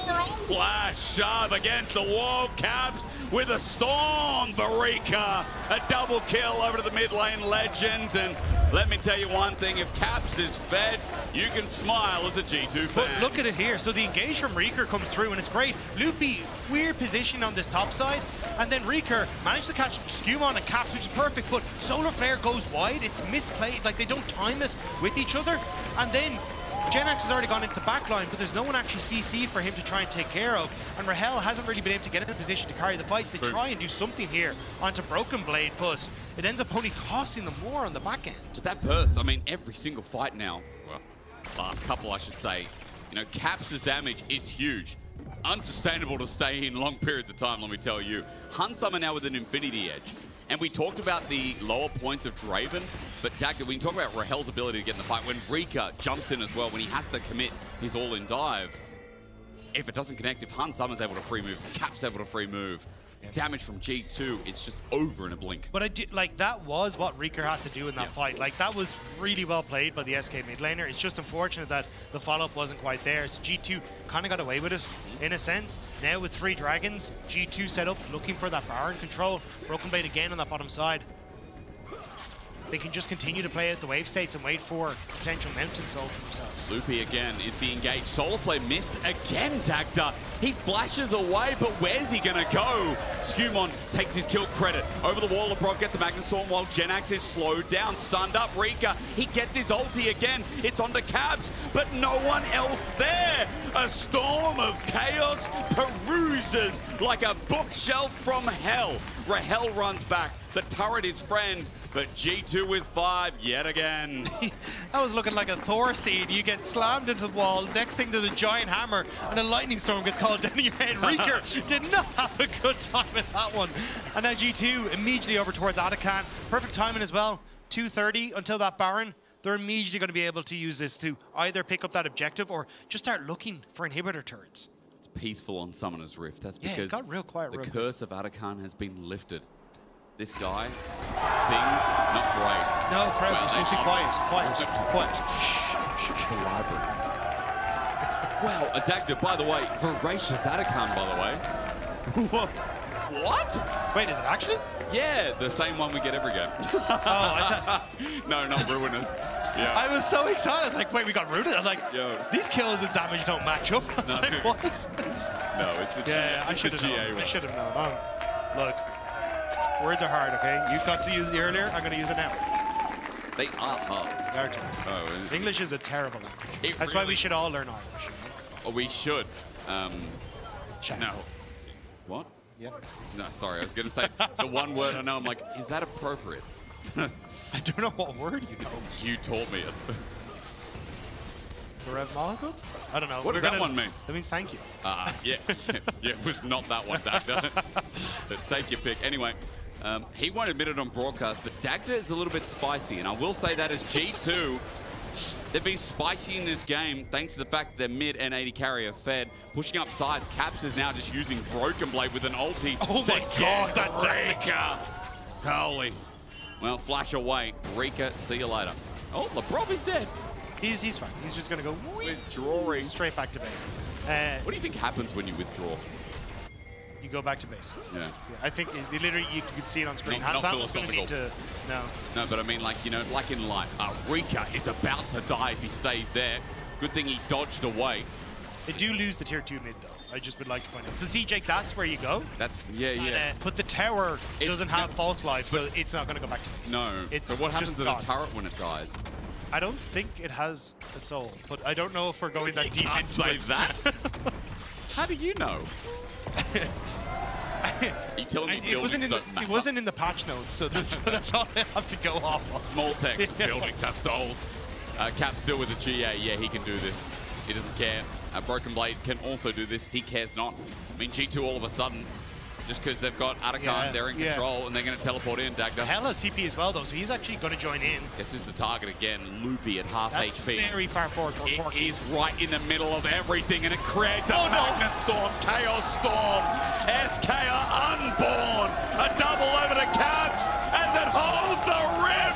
Hot damn, that's some electricity as Rika gives over the first pentakill of LEC 2025. Feel Caps' Storm scorn on the bottom lane as G2 will pick up a magnificent pentakill for the man himself in the mid lane. 10-0 and 4, all of a sudden we celebrate him more. Man, this guy's good. 5.5K in G2. Sick of being 0-2, Dagda, I think we can say. SK feeling the brunt and the weight of G2 Fury as they move over, not only off of a Mountain Soul, but now to pick up a Baron buff for themselves as well. It was already an uphill battle. Now it's just an avalanche that's taking SK with them, and this TP was way too far forward. You can already see massive amount of pings from Caps immediately onto that area. The CC, the Storm is immediately getting wider thanks to the extra kills, and it takes up the entire lane. Reeker knows he's done for, does what he can. But there was just nothing you could do. You've seen those Cho'Gath with like 10k stacks or something taking up the whole of Summoner's Rim. Yeah, Victor picking up all 5, and as we said, first Penta Dagda. It's only week 1. Nice to see. G2, the question is now, are they back? I mean, fantastic stuff, but it is just one game. I think, again, this is kind of what we expected. Eventually, G2, we're just going to find their rhythm, and hopefully this is the start of seeing them return towards that top of the standings. But week 1 is nothing to really start to worry about as G2 now start to move in towards that top side tower. Broken Blade going to continue his push in mid, and SK kind of scratching their heads as to how they're supposed to stop it. They really can't. Lebrov zoning's big. SK are a 5-man group now looking for an angle to find a pick, but they'll get nothing of the sort. G2 with an inner turret top, that's now down. Broken Blade is using Baron to push in mid, and he's drawn the attention of 2 people. That opens up windows here. G2 getting engaged on. Rika thinks better of it. The next wave start crashing in. There's very little they can do. You can see SK running back towards their Nexus turrets, but I don't think they're really going to keep themselves either. Skimon just poking with the wind becomes lightning, threatening and engage. But G2, they got what they came for, and mid lane's next in the cards. Caps get a double penta. That's what we wait for. I mean, this Victor's capable of it. As SK look, they're going to get slowed down, and here he comes again. Loopy flashes away, doesn't get gravity field. Magnet Storm is beautiful. Let's just do it again, Dagda. But this time it's hard to get the double kill, but hell, you still see that Chaos Storm owning the rift. Genax moves to the fountain, but G2 in 28 minutes. Say enough is enough. Ending week 1 with a win.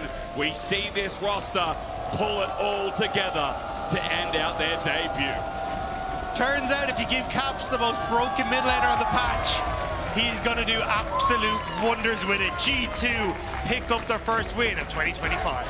And in great style, Dagda. Concerns in the early game, a triple kill for Isma, or at least 3 separate kills, I should say. It didn't matter. Compositionally, G2, you loved it, I loved it. We all at home loved it, as you can vote for your key player of the game. Broken Blade, Caps, or Han Summer? Come on. Yeah, one of those got a pentakill. Is it a question? One of them didn't die that game. Yeah. So, if it doesn't go to Caps, I am going to report each and every one of you. I'll find you. And I'll put you on But it's a good thing that we are going to a break, so he has time to go and find you. So we're going to kick it off. But we're going to go to, or afterwards, sorry, we'll be back with Shocks, who's standing by with Caps. Let's go.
on, guys. You were cheering for Caps. You can keep going. Very, very nice. Also a key player of the game, Caps, and just really the ruler of this game. And Caps, usually Monday is a content Monday for G2, but there wasn't any room for that today, was there? Usually it's a content day, but we decided to change around this year. Monday is the content day still. Yeah. The content day means winning instead. Yes. And we love content at G2, so maybe some more winning this year. I see. Does that mean every Saturday is going to be content day? Hopefully not. We'll see about it. More seriously though, obviously this is not the start you would have wanted for G2. Can you tell me a little bit about the integration of Lebrov and of Skewmont and what didn't exactly work the way you would like? Yeah, I mean, I definitely think we've been like practicing a lot, right? And trying to get to know each other and how we want to play and stuff. And I honestly think both Skew and Labrov played really well this weekend. And I think while the games were in like very winnable states and very winning states, I think we're still trying to figure out, especially Atakan. And I think we had two big throws at Atakan this weekend. So I'm happy we managed to get it this time, and we played well around it, and we didn't like throw the game there. So I think I'm happy with how they're doing. I think we lost because of a lot of like team calls, and I think we're gonna do a lot better around those from now on. So yeah. That's amazing. You have enough experience to know that it isn't all in the first weekend. It's about everything that comes after that.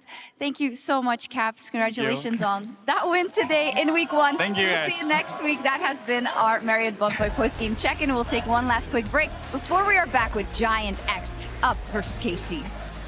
Thank you.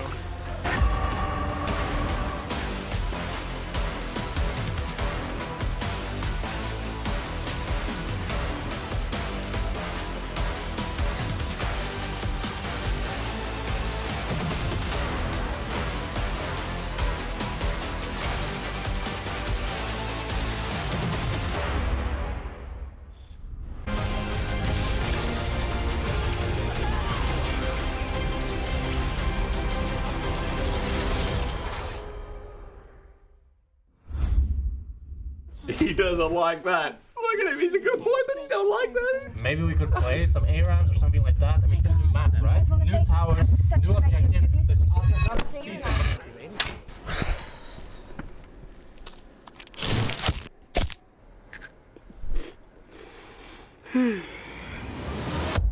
Have a break.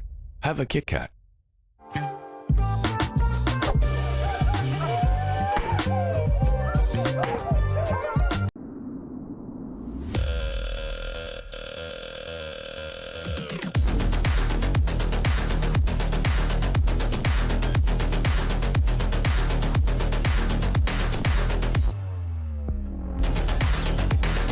Wait, is he switching lanes?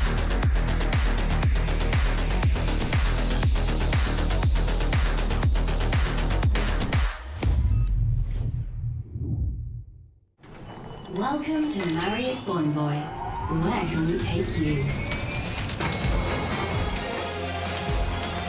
From Berlin to the finals, Marriott Bonvoy will be your check-in at every checkpoint.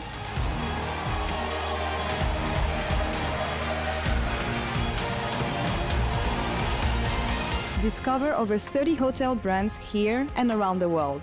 Marriott Bonvoy, a check-in at every checkpoint.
welcome back to the LEC ahead of our last game of the first week, GX versus Carminco. Two teams reigning supreme actually, but one of them will only stay first at the end of this game. And guys, I want to talk about the expectations we had coming into this season. Not this. Scream expectations, yeah. Not this, or I don't know actually, because when you look at it, GX was expected to perform. At least that's what the anonymous experts, of course, were thinking here. I love anonymous experts. They bring the fire here. But I actually think that, you know, on paper, they had a really solid upgrade. We talked about Jun and Noah coming in, obviously an upgrade in that bot lane. Lot had high expectations from ERL. And Closer was a great, just kind of gluing everyone together on Carmine to make them work in the previous year. Because last year, I think GX punched above their weight because they found a really cool identity. I was like, okay, you know what? Not necessarily the best roster on paper, but they made the most of it. Now they actually have pretty good roster too. So if they can build on that, hopefully that means they can step up again. Particularly with the way that they've approached roster building, I think they've used some like computer modeling to search out for the best players. But they did it for Jackies and they did it for Lot. And I was a little bit skeptical, but if they keep getting results with it, I'll at least give it some credence. Yeah, and I mean, from a bot lane perspective as well, Noah and Jun has just been the best bot lane this weekend so far. I mean, Noah's really just feeling himself again. I think what we saw in the Ezreal as well, you see a guy who's just willing to dash in by himself. You see the Korean APM in motion once again that Shojin. Like, he is just on it. I really love watching him right now. I just want to see them more decisive than what we saw yesterday after this, I quote, disgusting game. From what Closer told me, a win is a win still, but I just want to see them polish their League of Legends a bit. What about KC here? KC, disastrous debut in the LEC last year. Better summer. A lot of expectation on this lineup, especially given the fact that Analyst made his debut in the LEC. But the main hero of this KC lineup might be Vladdy also. Yeah, I mean, I think Vladdy, even last year, already looks super good, and you could see the potential in this mid laner. But this year, you know, he's just continuing to grow, and as you already said, Lord, like rightfully so, he's getting the respect that he deserves. He's been a catalyst for them so far. And I think both of us have got quite fond memories of him because we cast him back in ERLs on NLC in 2022, back on Riddle as well. We see this kind of grow through the system and suddenly be actually a really reputable mid laner within this too. I think the whole team steps up though. I think Can has leveled up his game. I think he's been fantastic on stuff like the Jayce. But across the board, we're not seeing these kind of like individual fumbles that we saw the last year. This is a really solid group of players. Yeah, and I think that's the reason why both of these teams are currently sitting in a 2-0 scoreline. It's because they have been the most cohesive team going into the first weekend. They've also had some of the better meta understanding. And I think if you're Carmine, well, if GX had the best bot lane right now, I think Casey has gotten the best jungler in week 1 at least. Yike has been absolutely phenomenal, and I think he's just really bringing this team together. Who's going to play out? How is it going to play out though? Because only one team can win, of course.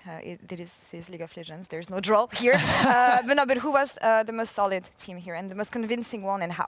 I mean, I had my own preseason rankings. I actually had KC over GX, and I kind of want to follow through with my own belief there. So I will say that I think KC can have the edge here, but honestly, I think they're both so good right now, and it could go either way. It's so hard to say, really. Yeah, because there are two ways to look at it. One's a strategic level. We're seeing like every team kind of judge whether they're going to go aggressive or defensive, and then we have like just the mechanical individual player too. The strategic one, I don't think we've seen enough to really judge just yet, but I do like what KC have shown, particularly around giving Kalist really good games to play through the AD carry, and he's also hands-checking people. I think for me, KC is going to be coming in favored slightly. Any closing thoughts on Kalist? We knew what we could expect from him, but I did not expect that level of confidence from him. We knew how good we was. We've watched Kalist in Euros for a very long time, and I think if you go back and watch, I mean, even the 2023 EMEA Master, that's probably my favorite finals of his, just because of how we saw his Yasuo, his Kog'Maw Braum gameplay that they kind of, you know, not stole from G2, but was inspired by. He was so flexible. He had so many good mechanics, but I still thought, okay, we've seen ERL players go through the ERLs, really dumpster players there, go into the LEC, and it's looked our expectations weren't really met. So I thought this time around we weren't going to meet these expectations, but honestly, he's been meeting them so far. He's been having a phenomenal debut as an AD carry. And I think particularly when you've got this amount of hype, you just need to get that first foot forwards, and he's absolutely done that. Now you're coming up against someone who is really playing well on the other AD carry role. I'm hoping that we get both these players on fantastic momentum. We've gotten over the mental hardships you can get within this such high-pressure scenario, and we get ourselves a really good bot lane face-off particularly. All eyes on bot lanes here in our last match of the week 1. Caster, over to you for the last game, GX versus KC. What a treat. What a treat we have for our final game of the week to open up your LEC, your LoL Esports year. When they talked about Kalist, did you notice, Dagda? On the bottom, it had a little stat, flashes 2. So Kalist flashes only once a day. Yeah, on average. On average. On average, yeah. But, I mean, to be fair, I think that not only speaks volumes to him, but also his team, how they set him up. Yep. So then he is protected, doesn't feel like he's under a lot of threat that he has to burn that flash. The KDA at 30 is absurd. It is absurd. But obviously only over 2 days. But only one of these teams can make it to the 3-0 on day number 3. I think that's really where... I think some people were eyeing up KC, saying with this roster, maybe they could end up hitting that. But I think for Giant X, people were less convinced as to where they're going to land. But going 3-0 here would be a great start for them. But also, the only time in the organization's history, both Giant X and Excel, that they have opened week 1 with a 3-0 win. So, a lot to play for here on either side. What a turnaround and be. What a setup to the new season as well. For the blue wall as well, I'll add in as well. Now, in pick ban, we know it's Kalista bans. We know it's Rumble bans. Skarner always has to be taken away. He's been let through twice, and I fear never again after how well it's done. But Dagda on the other side, as Victor goes, thankfully as well. That was the other one I was kind of keeping my eye out for. I think Rel is also just not going to be banned, but quite high priority between these two teams as well. And then it comes to things like how heavy do you want to prioritize those AD carries? Is it a Varus ban? Is it a Porky ban? To try and set yourself up, or do you just want to look for the trade on either side? Narco's taken away. Remember, things like Vi as well are always on the back of my mind. As Sejuani, something these teams have already played too. Especially Yike, as I look in at his stats. Now, final ban. Give it to us so we can find this first pick, because there is a lot open right now. I think you are right, though, with the Maokai ban. It does say that GX are probably trying to set up for the Vi. Yep. So it's an either do you ban the Vi, which is I think what the discussion is, or do you go for something different? So this is basically saying, hey, we're going to get rid of Lots Jax, which is something he's been comfortable on the ERLs, to basically say, hey, if you take the Corki, we're going to take the Vi on the opposite side, or at least have that trade of these two power picks. And we can also answer with either the Air Zero for the Kalist or the Varus, which I think he looked great on yesterday. Or if we look at other power picks, I mean, Kana's Jayce the other day was so good. True. And that was only yesterday, right? But as you said, so was Kalist's Varus. So a good power pick for KC, not only for them, but in the meta. As Yike always hovers an Ivy. That's just his thing, isn't it? I still need to learn the context behind that, but... It's his girlfriend's pick, as far as I know. But I think That's sweet. I think the thing that's impressed me the most about KC is how well they've rallied around Yike in the early stages. Like, you look at yesterday versus Movistar, Koi the day before as well. Whenever Yike shouts, go, KC immediately rally around him. So a pick like the Vi here has really slotted into that wheelhouse of we want to go for this early game pressure. We want to try and play for him being that engage tool. It has been on the Maokai and Sejuani, but another tool that enables that. Closer will respond with the Sejuani on the opposite side, though, which can do well trying to dissuade some of those early game aggressions. Again, EU priority here. If you're watching other regions, like you'll see as they go through Fearless in their best of 3/best of 5s, they get to this Sejuani eventually, but EU still prioritizes the front-to-back comp Stagda, showing their head as, of course, the Cassante fits in nicely. And now becomes a question of what does Kana want to go for. Jayce could definitely be an answer. You've already got one poke champion picked up. Could go for a second one. Well said. If you want to try and mix things up there, and a decent answer into the Cassante. But mid lane, also an option for Vladdy, who honestly has been fantastic as well. Really has come into his own in his second year here. And it feels like, nearly, to be honest, like the second year for a lot of these LEC guys has just been fantastic. It seems like a little bit of a buff for our rosters. True. There's just something that goes on behind the scenes, isn't it? It's going to be the Ambessa instead, by the way. So, a Bruiser V-Tank in top side. Well, could be a flex Dagda. I will put that in there just in case. Yeah, could easily go in towards the mid lane, but it does mean you generally want the Rumble in top. With the Rumble already banned, this says to me that Ambessa is going to be going up towards that top side. Sure. And now, just trying to make sure on KC's side that they get rid of any of those flex picks, or sorry, those mages in the bottom side to make sure the Corki can't be used as a flex pick towards Jackie's in the mid lane. So Noah going to have his pool pinched a wee bit here as we wait to see exactly, for me, what Vladdy wants to try and bring out in the mid lane.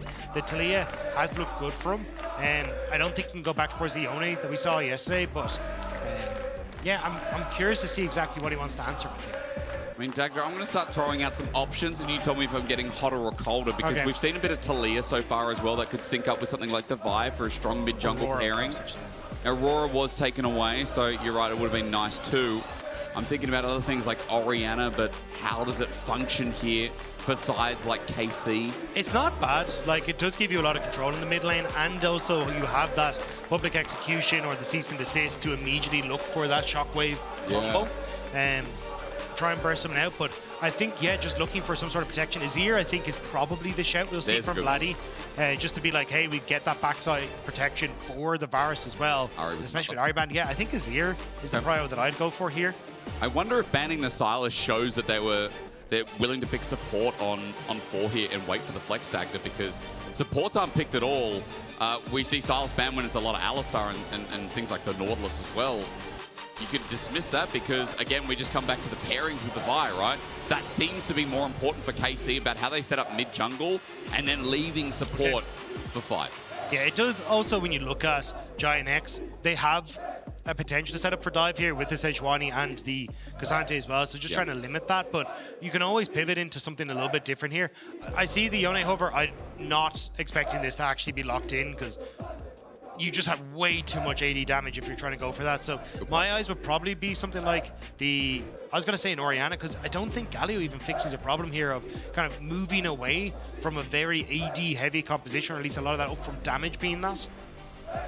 Like, then what do we start considering as Seraphine support? But then you need engage, right? If this happens, as you said, a lot of AD damage in the kit. Sejuani base AP. That's it. So right now, do you facilitate this in support? I mean, there needs to be engaged with this, right? It's a front to back. Yeah, but I'm just shocked that they're going for that heavy of an AD composition. Like, the value you can get from plated steel caps, especially if you end up getting feats of strength, the AD shield that you get on those upgraded boots as well is just going to give you so much value on KC's side. So I'm kind of surprised that they ended up going towards this, but we're going to have to see if it ends up working out, because you can round out your composition here with something a little bit, at least engage heavy. I do agree for Giant. Okay. All right. So yeah, I'm not the biggest fan of this for Giant X. I feel like you're heavily reliant on your Sejuani and Yone to be your engage tools. I love the Renata pick here for Targamas because it's just that anti-engage and making sure that you're going to be able to keep Kalist safe in these dive scenarios. And there's only really the Mbessa and the Vi that are going to be diving in, but both of those ultimates are unstoppable. So it doesn't really matter in the Poppy's grand scheme of things. And it's only when they get in already onto these key targets that it's going to make a difference. So I'd say I'd favor KC's composition here, even when it comes to a lot of those side lanings as well. Well, I mean, interesting for Giant X. Damage issues there. But let's find out how it paces out now. Dagda, I've been told that there's a bit of a delay getting into this game. From my understanding, that there was a slight issue with draft. Yeah, I did see people over at Noah's PC, so I'm not entirely sure what was happening there. So we'll let you know as soon as we can. But yeah, we'll just be taking a quick pause before we do get into the game. But again, like, looking at this on paper, I think you've got strong mid jungle for KC, really good ability to work through that, and you've got good push, good skirmishing power, and even then as you start to lean in towards those later fights with on-hit Varus, I think you're in a good spot as well. So I really want to wait and see exactly what the game plan is here for Giant X, because I feel like you've just gone too heavy into AD, and the value from simply plated steel caps is too high. Well, Dagda, will your concerns, if they show its head, Yike wasn't interested. I actually missed that tweet. But I love that they're printing out tweets now. It's great. Yeah, fair play. Lads are putting in a lot of effort. They really are. Yeah. And again, it's really nice to see. A side note, you can see there's a pause at the bottom. We've got reports that one of GX's clients experienced issues on stage. It's resolved, but the players now just have to finalize their settings. And then we'll be getting to our last game of the week. It's a pleasure to have you. It's a pleasure to be with you, especially when I feel like the opening week of LEC, I mean, we've had some games, right? But there's been a lot more entertaining games than I remember from the last start of winter, right? I think it's just the level up that the LEC seems to have gone through. Like, KC look sick, Giant X look great. Fnatic, the last 2 games have looked scary as all hell, and even G2 really finding their footing again today. So it doesn't feel as top heavy as it did last year, and even a lot of the teams that are kind of sitting tucked in below that, even still looking great. So I feel like this is a much more competitive time. Yeah. And I'm just excited for teams like K-Corp and Giant X, Movistar Koi, who are all looking fantastic and all now feel like real contenders to push the likes of G2 and Fnatic. So it's not just a similar story as last time. And you know, I was having that little rant before. I was like, oh, you know, if G2 lost that last game, we'd ask questions. And obviously, it wouldn't be the worst actor. But it's just crazy that that was our 0-2 matchup as well. You know, SK might be struggling now, sitting 0-3.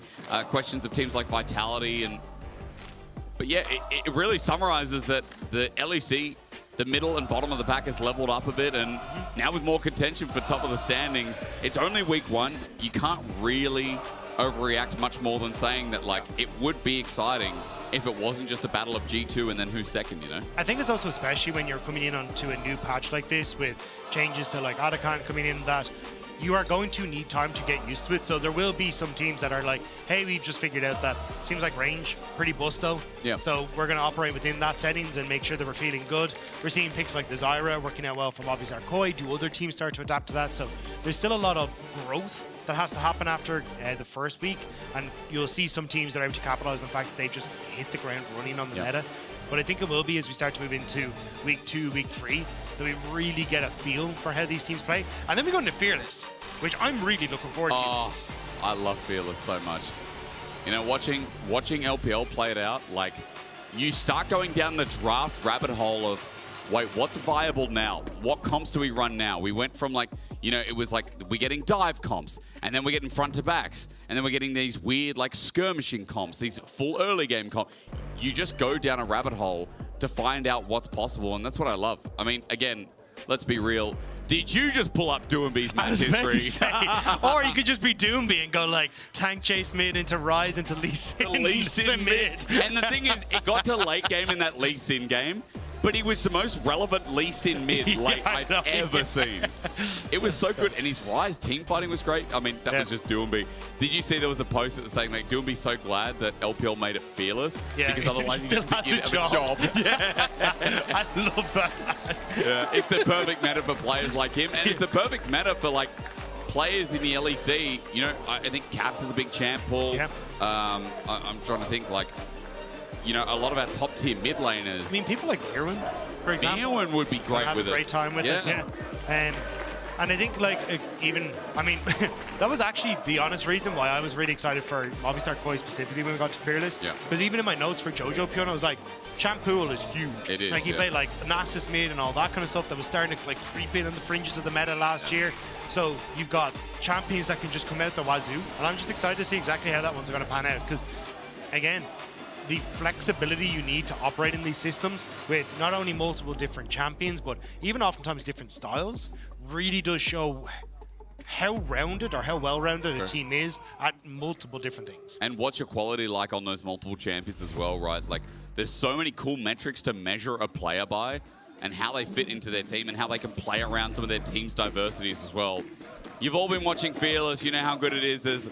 Ladies and gentlemen, I've been told we are less than 30 seconds before getting into game. Oh my God. The pick ban has just finished on my screen. 5 seconds till it starts the loading screen. And then we'll get into the last one of today. Yeah, I think there is a beautiful poetry in the fact that we are going to finish on finding out who our 3-0 team is going to be coming out of this game. And I will say, I, for one, did not expect it to be both of these teams that we were talking about. I think a lot of people were hyped for KC coming into the split, but there was a lot of rumors from Scrims that Fnatic look like they're going to take it all. They are the strongest. And Fnatic the best team. Yeah, and it was Movistar Koi who were able to take them down. Yep. KC, who were then able to take down Movistar Koi. Oh, yeah. And now, Giant X, after a fantastic start for them as well, being able to take down the likes of Rogue, SK. This would be a kind of real notch in the belt for them to show that they can also take down some of the teams that are contending for that top spot. Well, an exciting end to the first week. No matter who wins this, we finally into game. Thank you for your patience. Giant X versus KC, the battle for 3-0.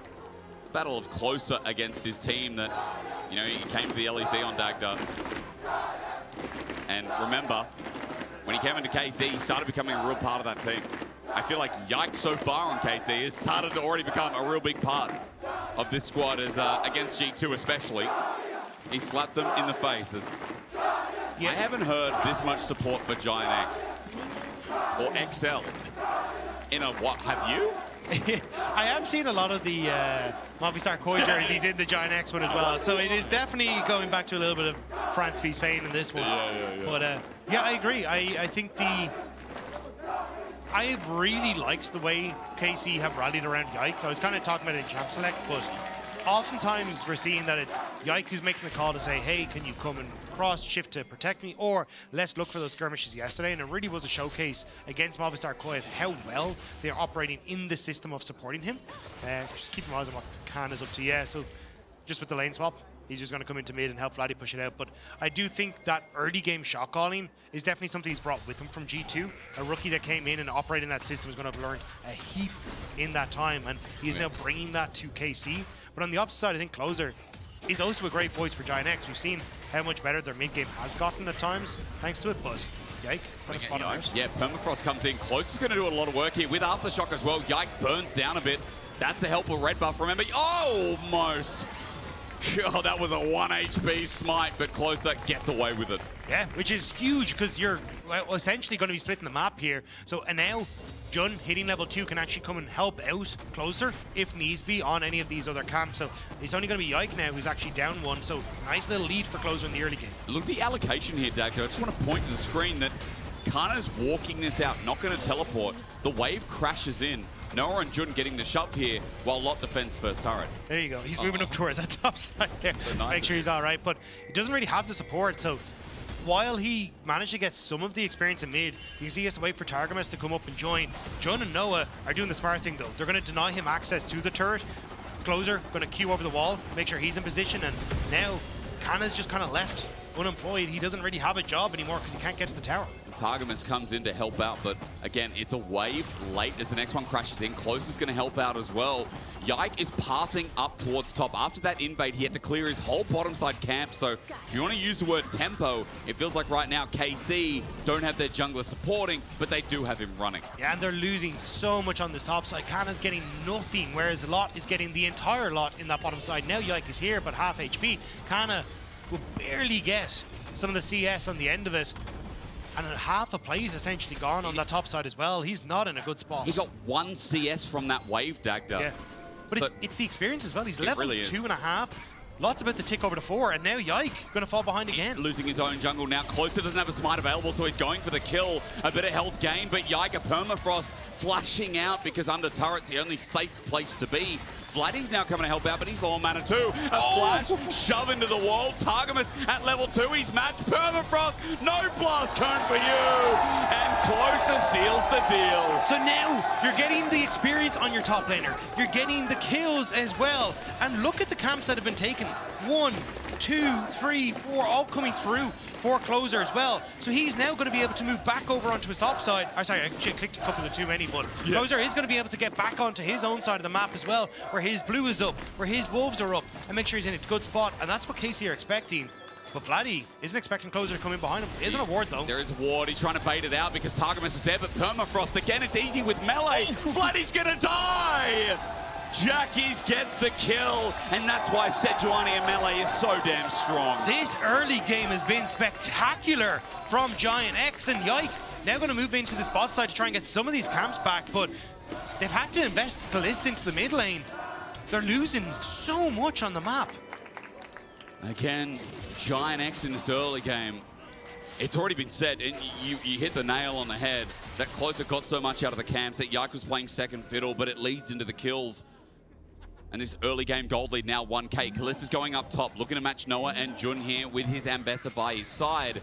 You see Targamas is sticking around mid alongside Vladdy for the time being, but we also got to track where the EXP is going, as Kalista will absorb about 3 minutes on his lonesome for now.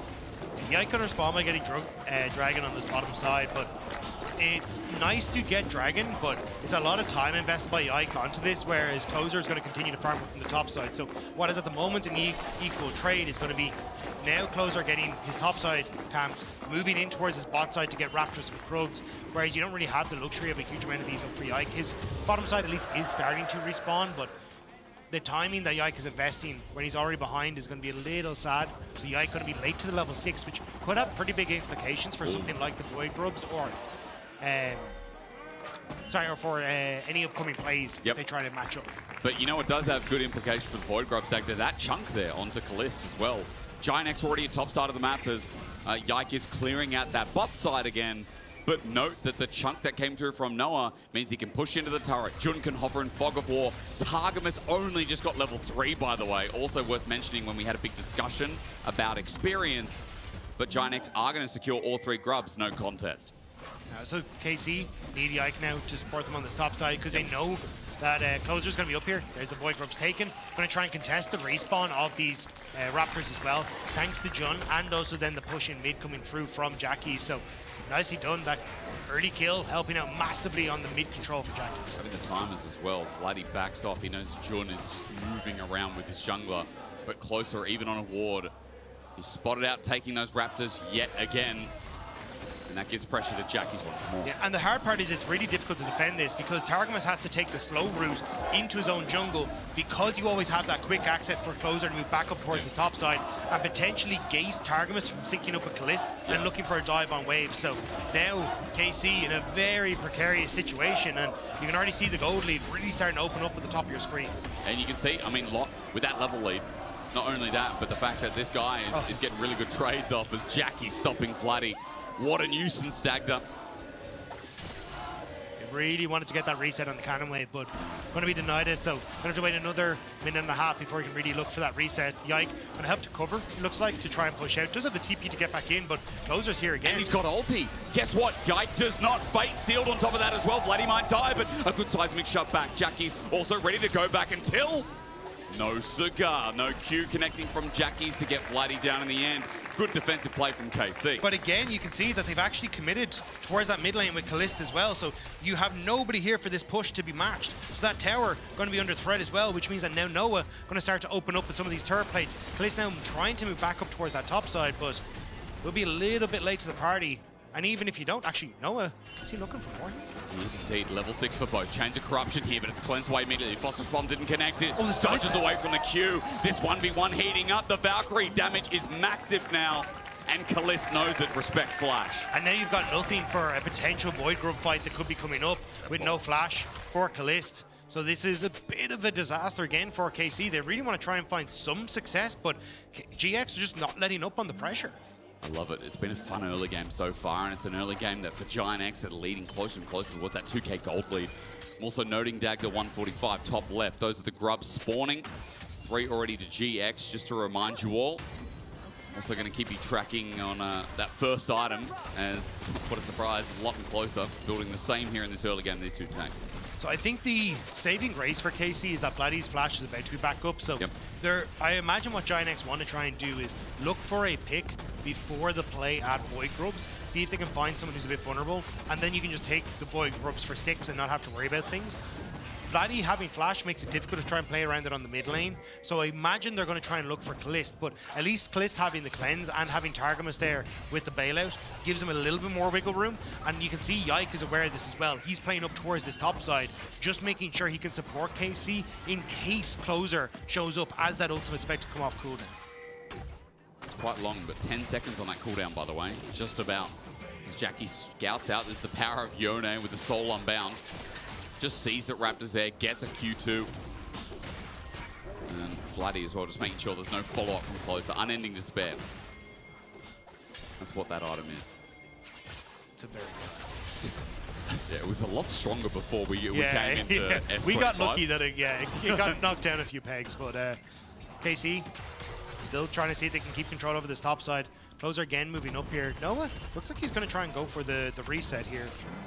But I think, yeah, you just kind of go for the Void Grubs. Try and keep control here. Again, look for that pick. Jackie's has the teleport if he needs to come back to lane. So just trying to see if you could get some decent damage down before this objective spawns. Behind enemy lines ward there for Jun as well, if you're wondering. The new part of the rune. 4 hits for the auto, if you haven't seen it already. Just that extra time on lens can be quite annoying as good seismic shove here from Vladdy. Grubs have also spawned though. That's more important to focus your attention up here where Closer has already begun.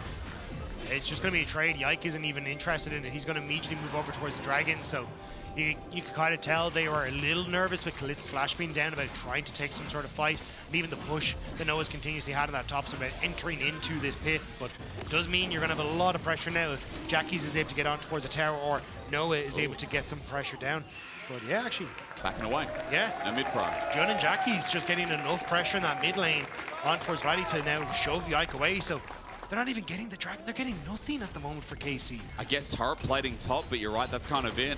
At least Targamas has a bit of demolish here, so There will be some gold going over to the duo lane of KC, which is very well needed, considering how this game started. But look at Jayce now as well. As he gets this shove in, pings are going down to the Dragon, which would secure the feed. This is sick. So Lot stopped the reset on Kalist. He won't actually get the kill, but it means that they can't move Kalist down onto this bot wave. I think what KC are trying to do is Dragon into immediate dive onto the bot lane.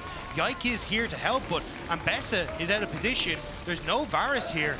So it's only Yike who's trying to hold on to this bot side turret at the moment. Power of XL, huh? Giant X, great early game flash. Yike tries to buffer it. He does so well, actually, but here's closer. As easy as that, as Noah dunks down the ball. That was so well called by GX. Lot stopping that reset was so important for that play, because Yike was trying to see if he could get behind and sneak in to pick off Noah, but now they're not really in position, so the kill goes across, plates go across, and now Kana wants to see if he can get a little How more. far does it go? It's an all-out, but the ulti, weird, if I say so, is that's ulti for ulti. Yeah, Lot just manages to dodge away over the top of it, but still GX very much in control of this game. Now, next objective is going to be 3.5 minutes, so it's essentially going to be teams seeing where they can try and put their pressure down while taking a good chunk of damage from Kana, but you can already see where that next game plan from Giant X is. Closer, bottom side, Jun, bottom side, Noah opening up here as well. And with these resets, I actually think you can look for the stop here. Kalist going to be interrupted. That was nearby, but maybe too far out of range. Just being a nuisance here with the boost of swiftness and the moon plate. So he's moving fast right now as Giant X in this early game. You know, Dagda said it before, it's a great state because every single lane right now, even including supports, holds a gold lead. Closer, no surprise with that early jungle invade with how good he's been at syncing up with his solo laners. But seeing Giant X in this early game, I mean, I think they talked about it on desk, and I'm not sure, I apologize to GB, Nymera, and Law, if it was KC or GX, but I think from what I've seen of GX, they've been such a great, like, constituted roster. They've been working together so nicely for a roster that's pulling apart pieces from Fnatic, that's pulling in Lot from ERLs, that's bringing closer in from KC. It's lining up so nicely when maybe it has no business lining up. Well, I think the biggest question for me was not the talent that's on this roster. No. Like, we've seen good performance from literally every player on this roster. Yep. Maybe Lost was a bit of a question mark coming in from EMEA Masters, but Geo, yeah. the problem was the mid-game for Noah and Jun. They looked lost on Fnatic. Fnatic as a whole looked a little lost in the mid-game. Jayce was getting caught out, overextended in the mid-game. And I think that's why I really appreciate Closer being out of this roster, because maybe that doesn't happen. It does not. Yeah. But he's out. But I think this was where Closer was kind of the thing that leveled up this, was if he can be the shot caller, can give a direction in the mid-game to these players, I think that's the best thing you can hope for. And he has had a ton of experience, both in the Turkish League, now also going over towards LCS as well on teams like 100 Thieves. So this just really rounded out that potential for this roster. He brought direction to KC last year. That's what we noticed towards the end of the year. Our roster started scaling up well, just like they're scaling now. For what you can see of KC, moving towards bot is all about trying to defend this turret, it seems, as Jayce just steps up using the 6 grubs to do a bit of harm. Close is also here in case this turns into a dive. Yeah, I thought they were going to try and use Noah's advantage to crack open this bot side turret, but with the Blade of the Rune King hit for Jayce, they're just like, cool, Noah wins mid push. Let's just immediately move down to this bottom side. Kana getting nothing. Hate shield that. Yeah. But now it's just constant pressure because, again, Corki can clear these waves so efficiently. It's just Closer and Jun working in tandem to constantly support Jayce. Jun, though, going to be interrupted here, so a little slower in the play, but I don't think it matters too much in the grand scheme of things. No, it does not. Side note, 35 seconds, Herald spawns topside. Dragon, 1 minute 30. It is a Chemtech Soul this game. But also whatever that's worth. TP going to be used top. This is Lot coming in to defend that topside turret. But note what's happening on the map. KC just reset and Dagda. I think that bot side turret might open up a bit here with a fast push from Jayce. They can take this so incredibly quickly with the 6 Void Grubs, but I think they're kind of happy to just look for the trade. They haven't spotted anyone from KC, so that's why Jayce hasn't immediately started to hit the tower. Right. And wants to wait and see exactly what's happening before he commits to anything. Because there is always a world where there's Yike sitting in behind, back in the brushes. He gets ulted and they get a trade for the Rift Herald. So now I think Jun just spotted out there, so the Giant X going to look to contest on towards Rift Herald. It'd be advantage for KC, by the way, as Kana has that leg up, but he's on top side of the map anyway. So we'll watch Riz walk down while Giant X start up their Herald. On the edge of patience here is closer, but KC are thinking about how they get their angle in. There's a big old blast going there, so that'll definitely help him getting in. And Yike snuck over the wall. He did. They need to see him, or at least Lot needs to go over. I still don't think Close has seen him until... No? Now, okay. I mean, Yike's smites have been pretty stellar over the last 2 days, so I don't know if you want to go toe-to-toe with that closer, but the reset does come through, so it's a little bit slower on the take, but again, it will still be Giant X getting this, and they're kind of happy to just, well, slow this one down. The Dragon is up and available, but I don't know what's exactly happening here with Yike. He's going again. He's doing it again. Wait, but this time, that's a vision line, surely, right? Pings are coming down. Teleport used this time by Jackies to get up top. Yike just backs out again. He's playing around with the conditioning of a potential steal, but as you said, Dagda, Giant X slowly but surely get the Herald of Mid. It does force Jun and Noah to come across the pit, though, in case something was about to happen, which at least gives a push for Super, sorry, not for Super, for Kalist in mid. Super played for us yesterday, so it's in my brain. Nah, you're but right. yeah, so they'll be able to move over with Yike now to just take that mid, the Dragon. So, and also get that bot lane turret. So, even though Yike, it looked a little funky, just drawing enough attention to open up plays for KC. All right, Dragons to trade. Second one for KC here. But still, Giant X hold this lead after this early game. Now, Artican spawning in 2 minutes. You know exactly which one it's going to be. I don't need to tell you at this point. KC also. Yeah, it's definitely Ruiners. Let's go. No, even the funky one-killer game we had yesterday, I can't remember which game it was, but we still, like, it felt like the right Ruinous game. We still didn't get it. I think it's impossible and competitive. I'm just going to say it. Yeah, I agree. I think there was one game in LCK that managed to get it, but I can't remember exactly what one it is. You'd think LPL would have it. I just don't remember LPL having it. Ulti. Oh, Kalist that connected. Yeah, that was a funky hitbox. I think caught Kalist by surprise as well, but has the cleanse. Jackies has the Q3. He buffers, okay, that's nice. what he does, but the cease and desist also buffered. Yone, is he fair? Start voting in the chat. He didn't even have to use the E. Just the rest of his kit, but now Lot going to put on pressure as the Rift Herald is used in mid to crack open that turret, so Lot invested by KC towards that top side, and it's still Giant X slowly but surely clawing open this gold lead. Yike going to try and make moves on towards Noah in the mid lane, but no ultimate available. It's more just to dissuade Noah from pushing in this wave onto Kalist. So with that no flash from Jackies though, we'll keep in mind that this upcoming fight, if it is around Artican, maybe becomes a little bit harder. Jackie's got a cooldown on that ultimate to work with as well as he catches top wave.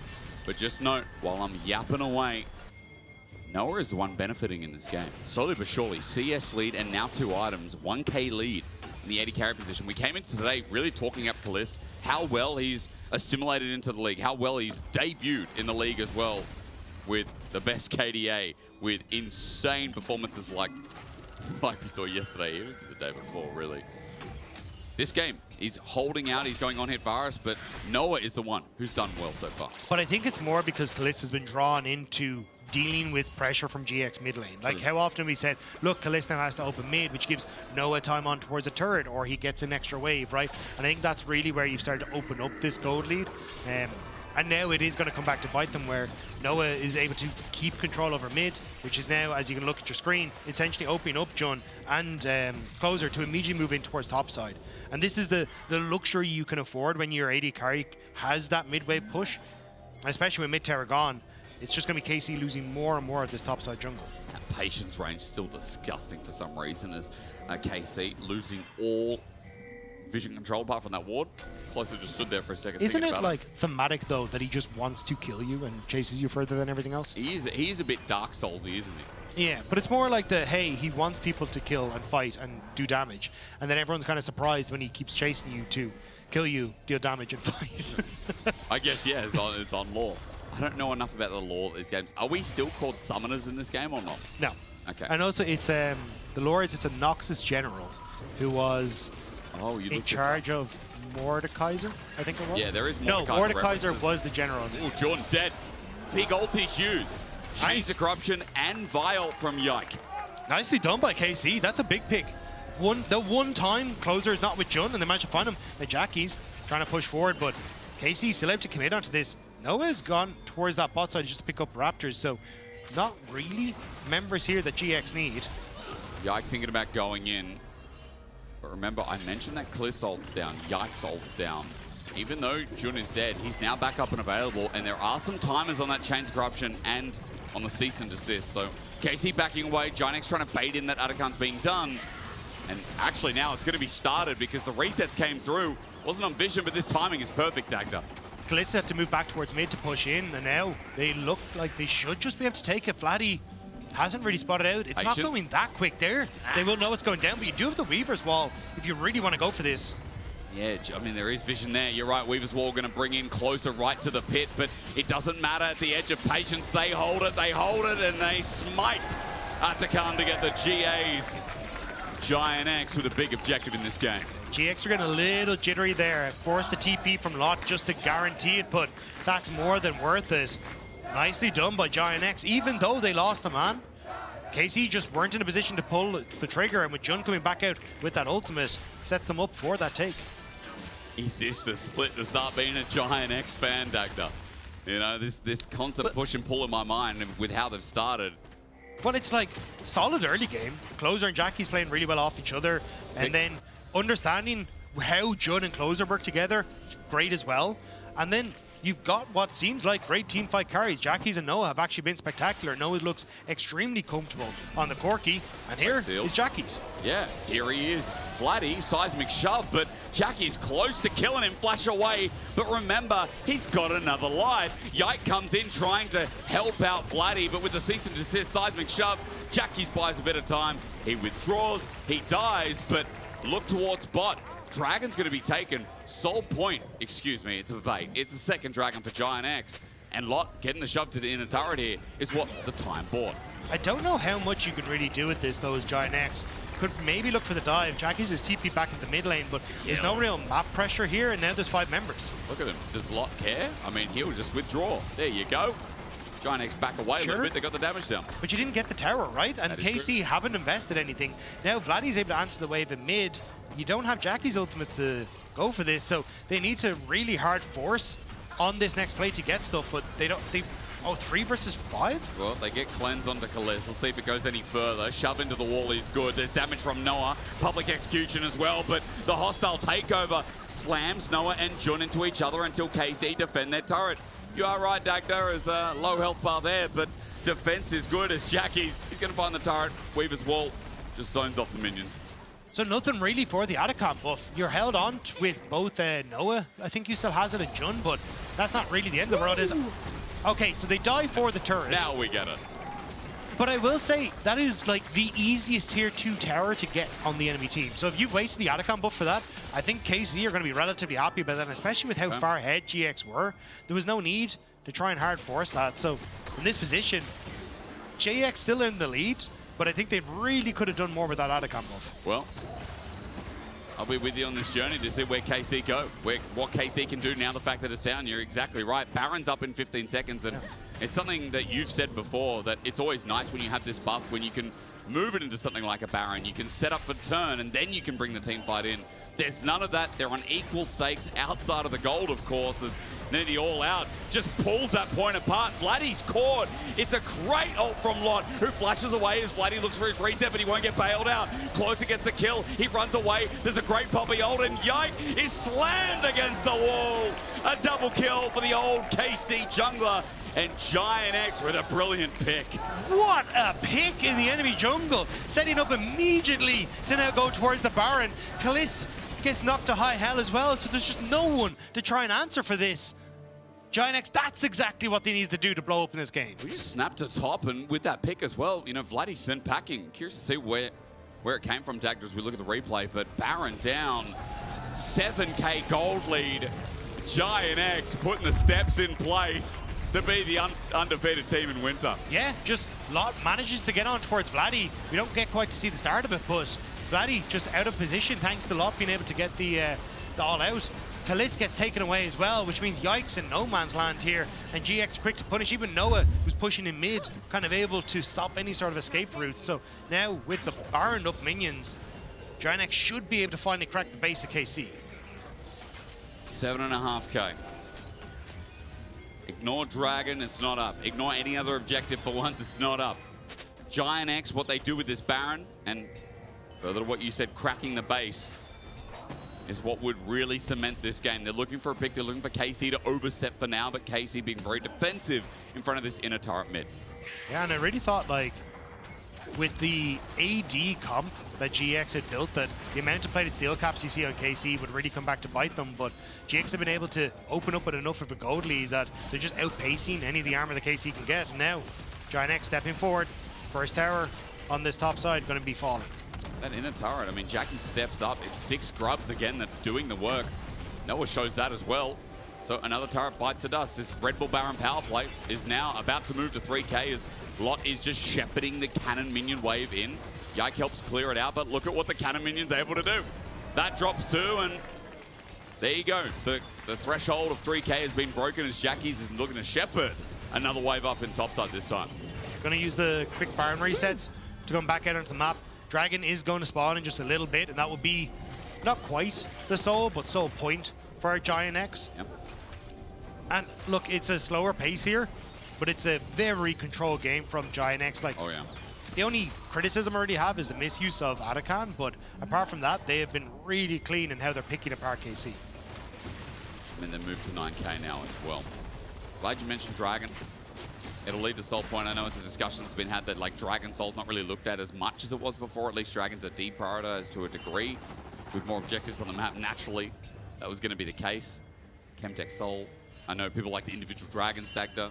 Soul still. I think it's just because Atakan is so strong that you can basically crack open a game, and Soul becomes a little bit less needed because it's, hey, I can use Atakan to get Baron, I can use Atakan to dive your turret, so I don't fully need to worry about Soul, and then even if that doesn't work out for us, we just fall back and get Baron, right? Yeah. So I think that's where it's become a little deprioritized, but I think in this game, we will certainly see it become a factor because you've got this Dragon that's now spawned. I don't think quite they'll be able to crack open the base with Baron, unfortunately. The reset's coming through and the focus on towards the Dragon, so it will be at least another Baron, if not another Dragon, before GX close out this game. Well, dagged up. Should I say it? Giant X closing the game is a big deal, I think, to a lot of people after yesterday. Because after we watched the Giant X Rogue game, yeah, I think I speak for all when I say I want to see a clean end. Not a 59-minute one. Yeah, this is definitely slower than I think it could have been. It's very risk-averse play. And as long as they don't give an opportunity to let KC come back into this, they are fine. But otherwise, they will be kicking themselves that they had an Atakan buff, didn't do a huge amount with this. Now a Dragon as well going over, because you can see, like, Laddie starting to get towards a Rabadon's death cap. You've got 3 items now complete on towards Kalist. Kana starting to be in a position he can really fight, so this is not as, like, clean cut. It's still a very big gold lead, and also coming back towards, like, extra armor stacking starting to come in for key members on KC, so. Chains, cease and desist, flash away, good ulti from close. It means that Targamas can't get anywhere near the fight either, so they just turn for Yike, who is isolated from the rest of his team. Good damage out, but Jackie's went into the Hornet's nest and got stung. Yeah, it just completely caught out. I thought at that stage Yike was going to fall, but the fact he's able to keep him alive, Targamas keeping him up with the heal and also then the bailout was just enough. And there, we're kind of saying, look, you got to be clean with this Giant X. That's one pick. That's more time for KC. And the gold lead is still there, but it's starting to dwindle a little. Well, Dagden. Time to take a seat until Baron. Jackie's up in 25 seconds, and of course, with teleport available, the Baron 5v5 contest is going to be ruthless, but I say that for KC side because they're playing against the wall. 3 items now picked up for Talia, by the way. But the thing is, there isn't actually a huge amount of pressure on the map because, yes, you've got this push, but that's immediately going to be cleared out with still a minute left.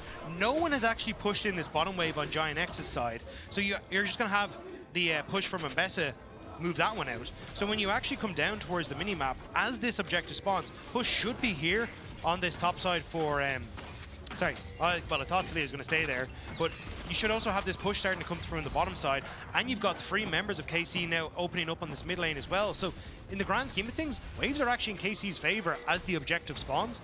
Mid lane turn makes it a little bit more difficult, but the fact that Loss is in a position to shove in top, and Vladdy didn't stick around there, at least gives them some window to enter into this topside jungle and get vision. But see Kana, he's reset now. He's going to TP in to join the rest team. Actually, he's going to catch that wave top.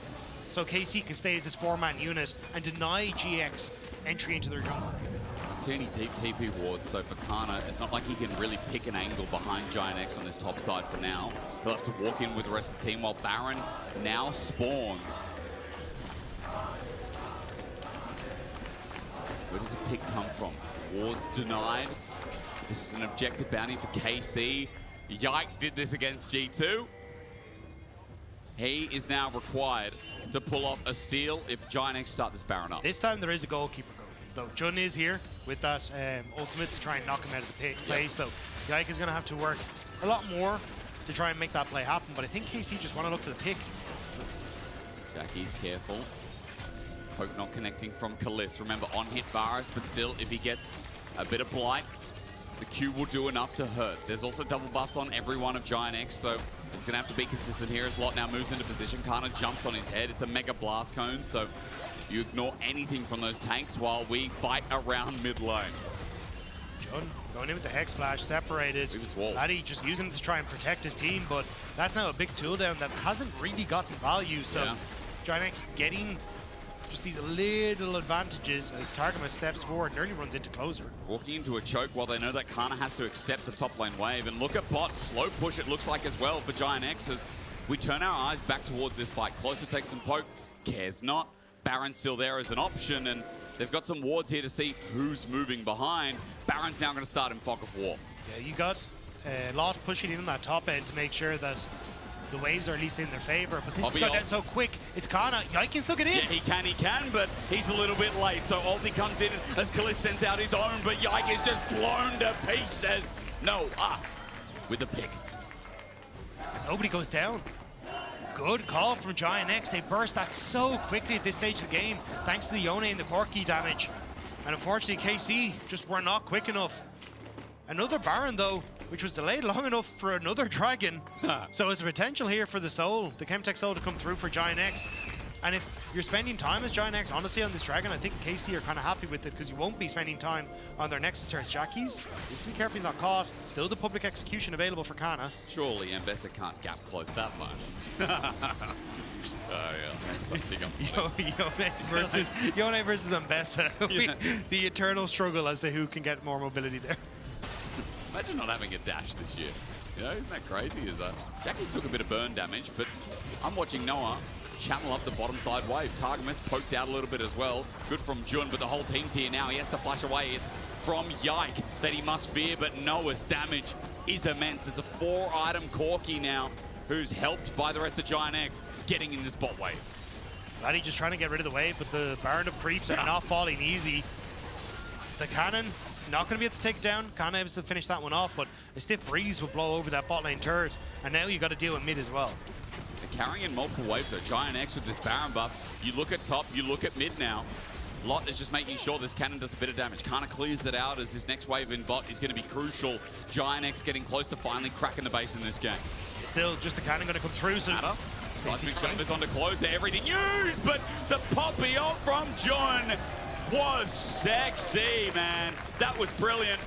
Now any steadfast presence left over, you got to ask that from KC's angle as Noah pokes out rocket after rocket, and one sent out. A phosphorus bomb, if they're close enough, will hurt as well, but an inhibitor to drop down from Giant X, poking around, moving between things like the seismic shove, a double inhibitor to boot, make that 3 when top comes in. Yeah, Jackie's going to be able to finish that one off. It feels like it's done and done in this game for KC.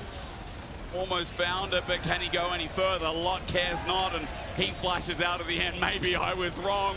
Giant X getting a bit antsy, but they get the turret from it because 3 waves have added the pressure in as Jackie's underneath has to flash. He was a soul unbound, easily found. 3 inhibitors down, but Giant X lost all their summoners.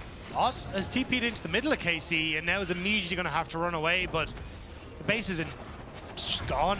It is gone. There's nothing left. Now, 2 and a bit minutes, you will get to respawn. Do you have 2 and a bit minutes?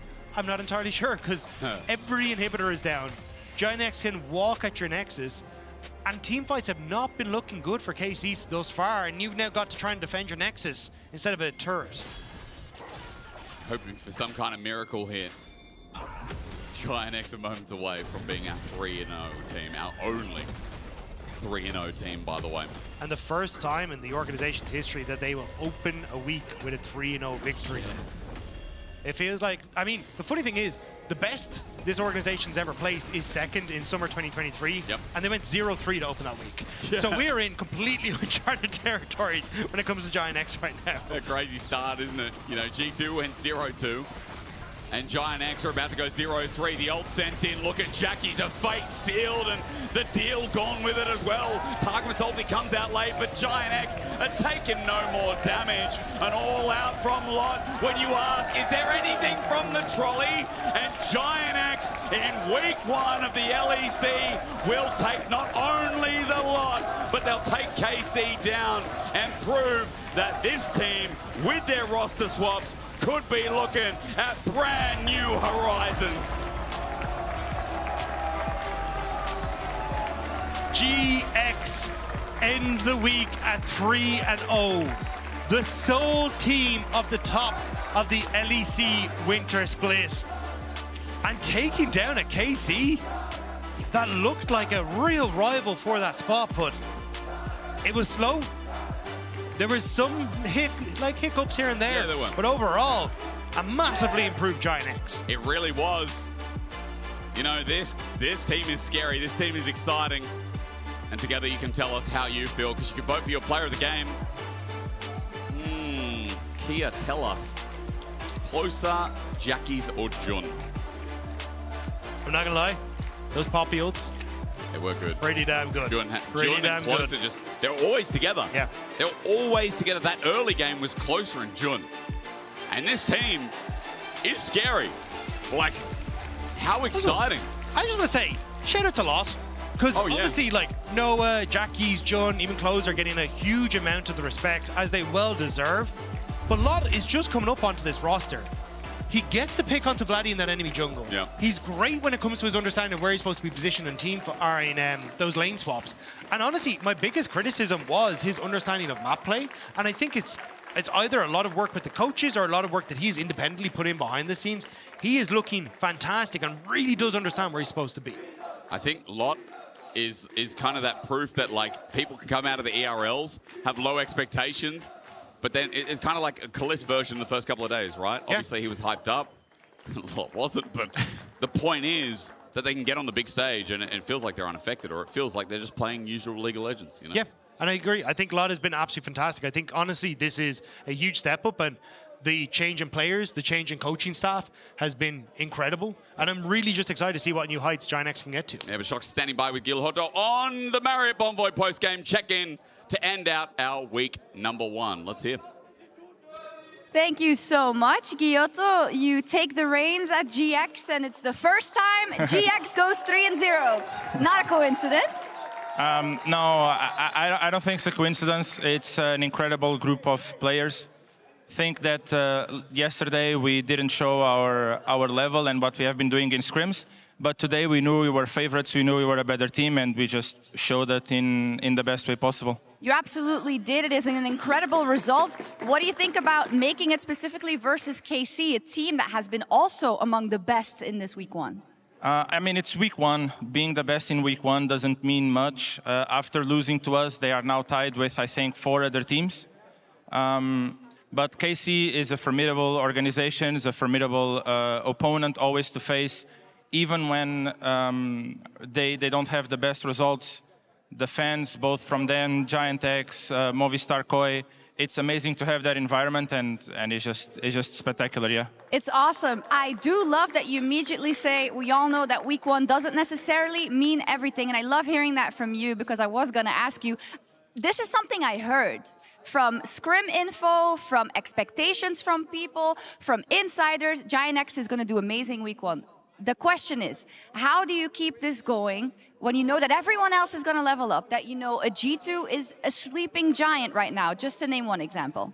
I mean, I think even though G2 is a sleeping giant, my hot take for this year is that they won't make it to Worlds. What? So I think, I mean, it's just, I don't think G2 will make it to Worlds this year. I don't think they'll ramp up as well as other teams. And when you ask about other teams leveling up, I hope that's the case. I hope the whole league levels up. I hope we level up. And at the end, we send the 3 best teams that we have at Worlds and do finally a worthy result. But at the same time, I have full trust in myself, my staff, and my whole players that will be the team that level ups the most. I love it, and I hate to ask about another team when I'm interviewing you, but you have to elaborate a little bit. What makes you so confident that a G2, you know, who has done it a couple of years now, will not be able to level up? I mean, to me, and that's the first message that I passed to the team, I think G2 wins a lot of games and a lot of titles based on their reputation. And for me, it's really important that we start treating G2, at least our team, as any other team. They are just 5 players, like we are 5 players, and the chances of winning are very similar.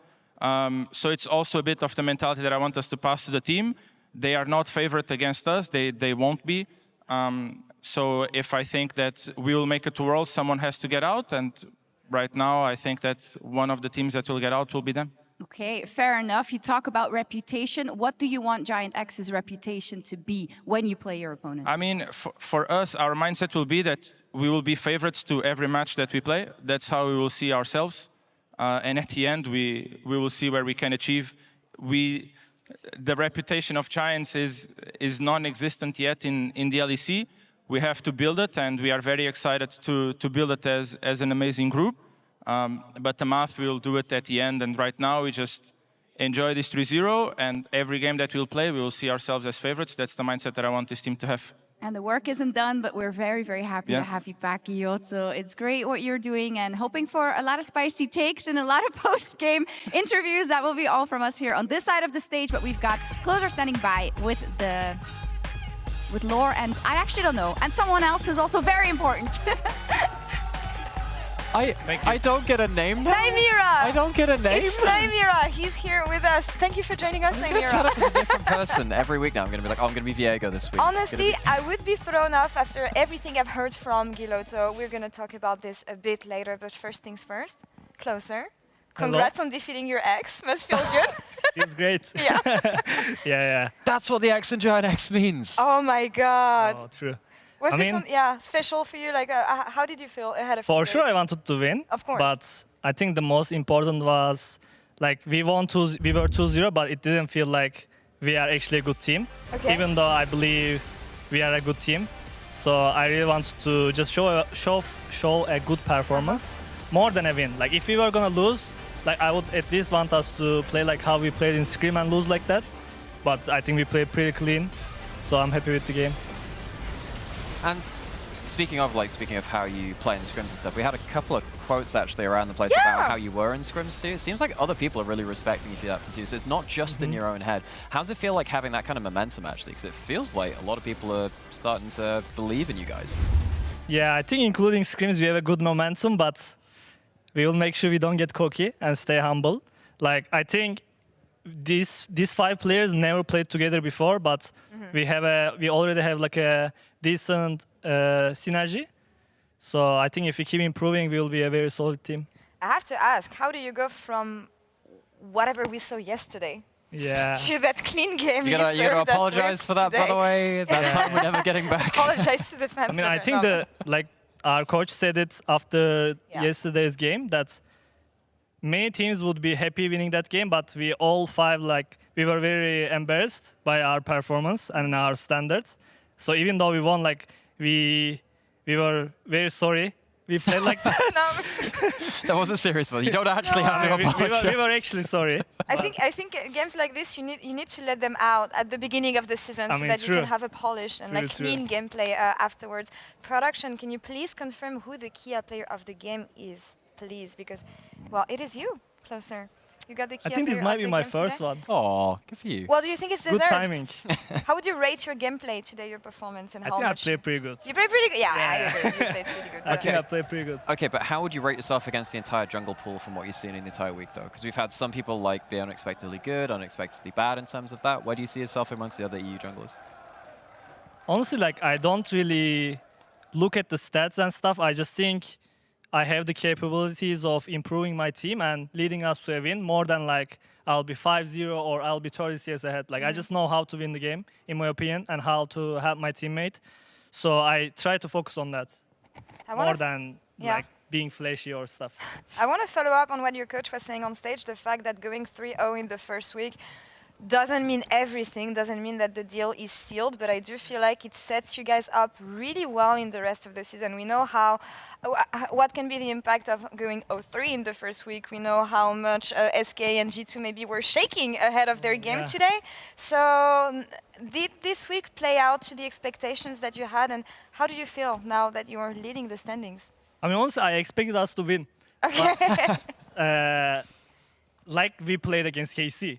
Right. I think first two games, like we won because they made more mistakes than us. But today's game, we actually played pretty good. So I would say I expected us to go 3-0. It was not a hard week, yeah. And rest of the league, honestly, I'm surprised with G2. And I think I'm surprised. I think Koi is playing pretty decent as well. So I think we have a lot of solid teams this year. Yeah, because one of the things that we were kind of asking about when it came to, well, G2 before we'd seen them win is, well, okay, what's happening with jungle support? That's what they've replaced. And I think any great team, well, any good team even, just the best teams in League, they have a solid jungle support. And that's where a lot of like the macro and a lot of the early game comes from. So you've obviously come into a new team. You did actually pretty well at revolutionizing KC last year as well. You've done a good job of kind of slotting into that. What's it like kind of coming into a new team environment and trying to fix that backbone of a team like that, especially since G2 is struggling with it?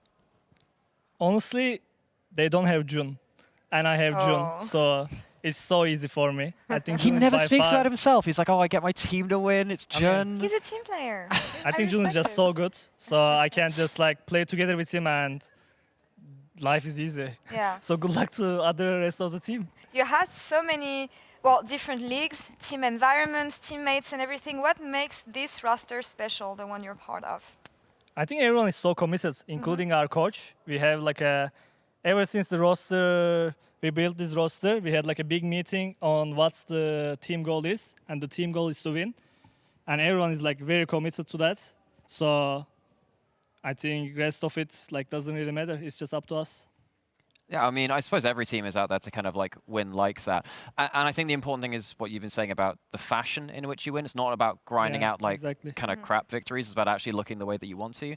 How have you felt in terms of actually feeling good about the way you win, whether that's from practice and stuff like that? You walk away from a game like yesterday. How do you walk away from that and say, well, okay, we'll win better next time, you know? I mean, for yesterday's games, I don't think it's I don't think it's that hard to play better than that. Yeah. I mean, honestly, today coming up, I just wanted to do what we didn't do a whole week, and that was the main difference. Like, I don't want to explain all our stress, but I think we were very controlled. We didn't in tempo, and we played the team fights pretty good. So. It was a clean game. And I think there's a lot of cool things which I've been seeing from the team too. One of the best, one of my issues I've been seeing with the games from this first week is we've seen a lot of teams from LEC. If we've got two teams choosing between aggressive and defensive, one team's playing like Corky Victor and just playing for range and not really interacting with the other teams, just saying we'll defend for it. That's not great for the overall meta. You need to be able to play the aggressive side as well. Actually, one of the better things I've seen about you guys, you've been playing the Yone pretty well, you've been playing your Engage pretty well, and a lot of that comes through succeeding in the team fights. I'm glad you're playing that way, just to show that you can, at least for a good team in Europe, play the aggressive style too. Yeah, for sure. I think the first game, we played like more slow and poking style with Maokai. And the second game was like a full engage with Vi. And this game, I think it was also engaged, but we had to play more controlled. So, especially when it's going to be fearless, it's going to be important, yeah.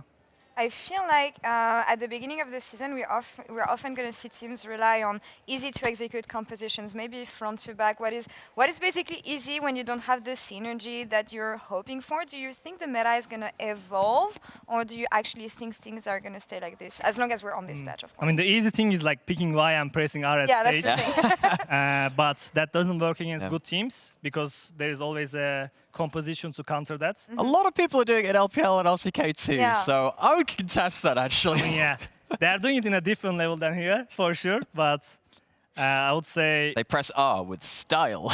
Yeah, I would say you have to master so many ways to be a good team, for sure. Because I think the hinging part of that question is like, okay, well, what's going to change about the meta? Well, when we get to Fearless, what often happens is when you get to game 2, 3, or in best of 5s later on, you have to just figure out what coherent comps are just left. It's not like, okay, well, we just want to get this a jungler. It's like how many tank junglers are left, how many engaged junglers are left. Same kind of like with disengage AD carries. These random pockets of champions will disappear and you'll have to go to a completely different meta. So I think it's really cool that we're seeing some thoughts about, well, okay, let's think about different ways we'll have to compete with Fearless on that.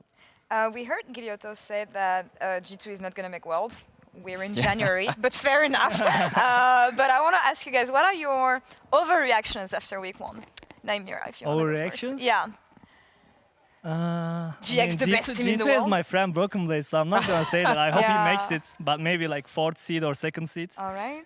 Overreaction? I think SK might be cooked. I think that's just a reaction. Looking at the video. I get it. I don't really have an overreaction, maybe. All right. My overreaction is I hate the EU read on the meta. We're not playing laning phase well. We've given Kalista all of her major region losses. If we can't play laning phase, this is a huge problem. Fix it, get our early game sorted, make sure we can actually play through lane. I hate it. AKA, teams just get better, and they have 1 week to do so. Let's take a look at the schedule we're going to have next week in the week 2 of LEC, because Closer, you're going to go up against MK in the first game next week. What do we think about this matchup? And Jojo Pune, who's got a big mouth. I played against him. I know, that's why. I think he's really good, but I mean, I think we will beat them. All right, Yeah. confidence. They don't have Jun, of course. Yeah, they don't have Jun. Simple. Nice grab, honestly, on this ex-Fnatic bot lane. Naimira, do you have any game that you're looking forward to watching? You're going to be with us throughout the week, next week. I mean, it probably is. Probably the most GX exciting MK. game is our game. Honestly. Yeah, it probably Honestly, is. yeah. That one. I was trying to think of an angle for Vitality versus G2, just because they've been very inconsistent. We might see some really crazy skirmishes. Maybe. But that's a reach, because I didn't want to say what you were saying in terms of just choosing your game. Yeah. But that's like, I guess, the other one I'd choose in terms of off the top of it. And I guess like I'd really want to see what's happening with teams like BDS and Heretics as well, where we've not really seen them stabilize yet. It's really easy to overestimations and overreactions from best of 1s in 1 week. We are 1 week in. The pressure does start to raise, especially when you go 0-3 and stuff, but plenty of time to sort stuff out. Same reaction, but with Vitality. I just want to see if they understand what they're doing together next week. But yeah, 1 week to get ready about everything, and looking forward to seeing if you can keep on continuing with your streak. Closer. Yeah, hopefully. Congrats on an amazing week 1, and thank you very for much. dropping by. Always a pleasure talking to you. Naimira, great to have you back. Yay. We'll have you again next week. For the desk all weekend, you're going to have a lot of fun. And thank you all to the viewers who were watching all weekend these banger games. We have more next week. Same place, same time. Until then, take care. Bye-bye.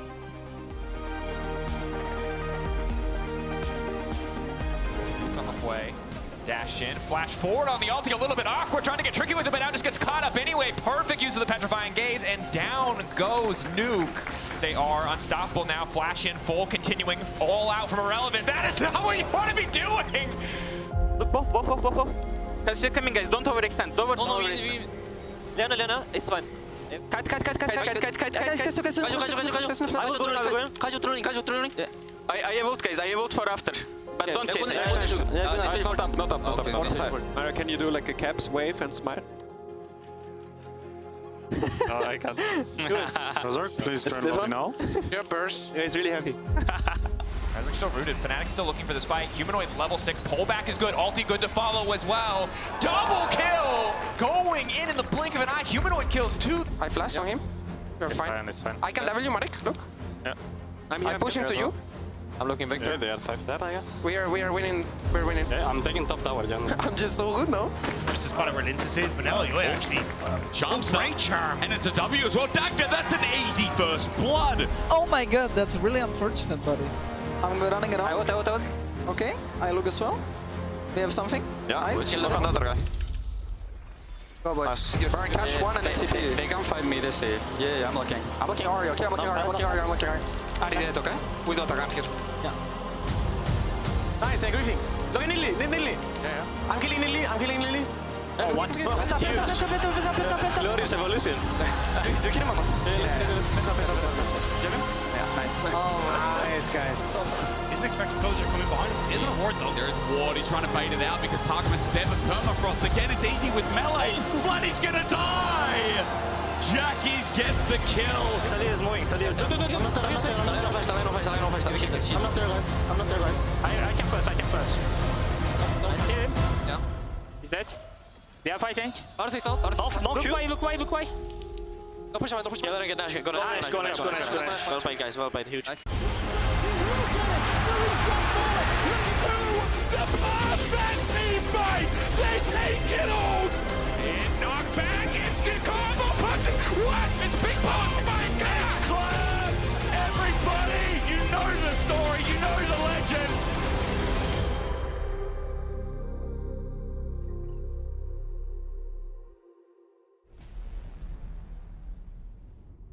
Bitter and sweet 何をしてても daydreaming yeah 君のことば繰り返し寝ても全て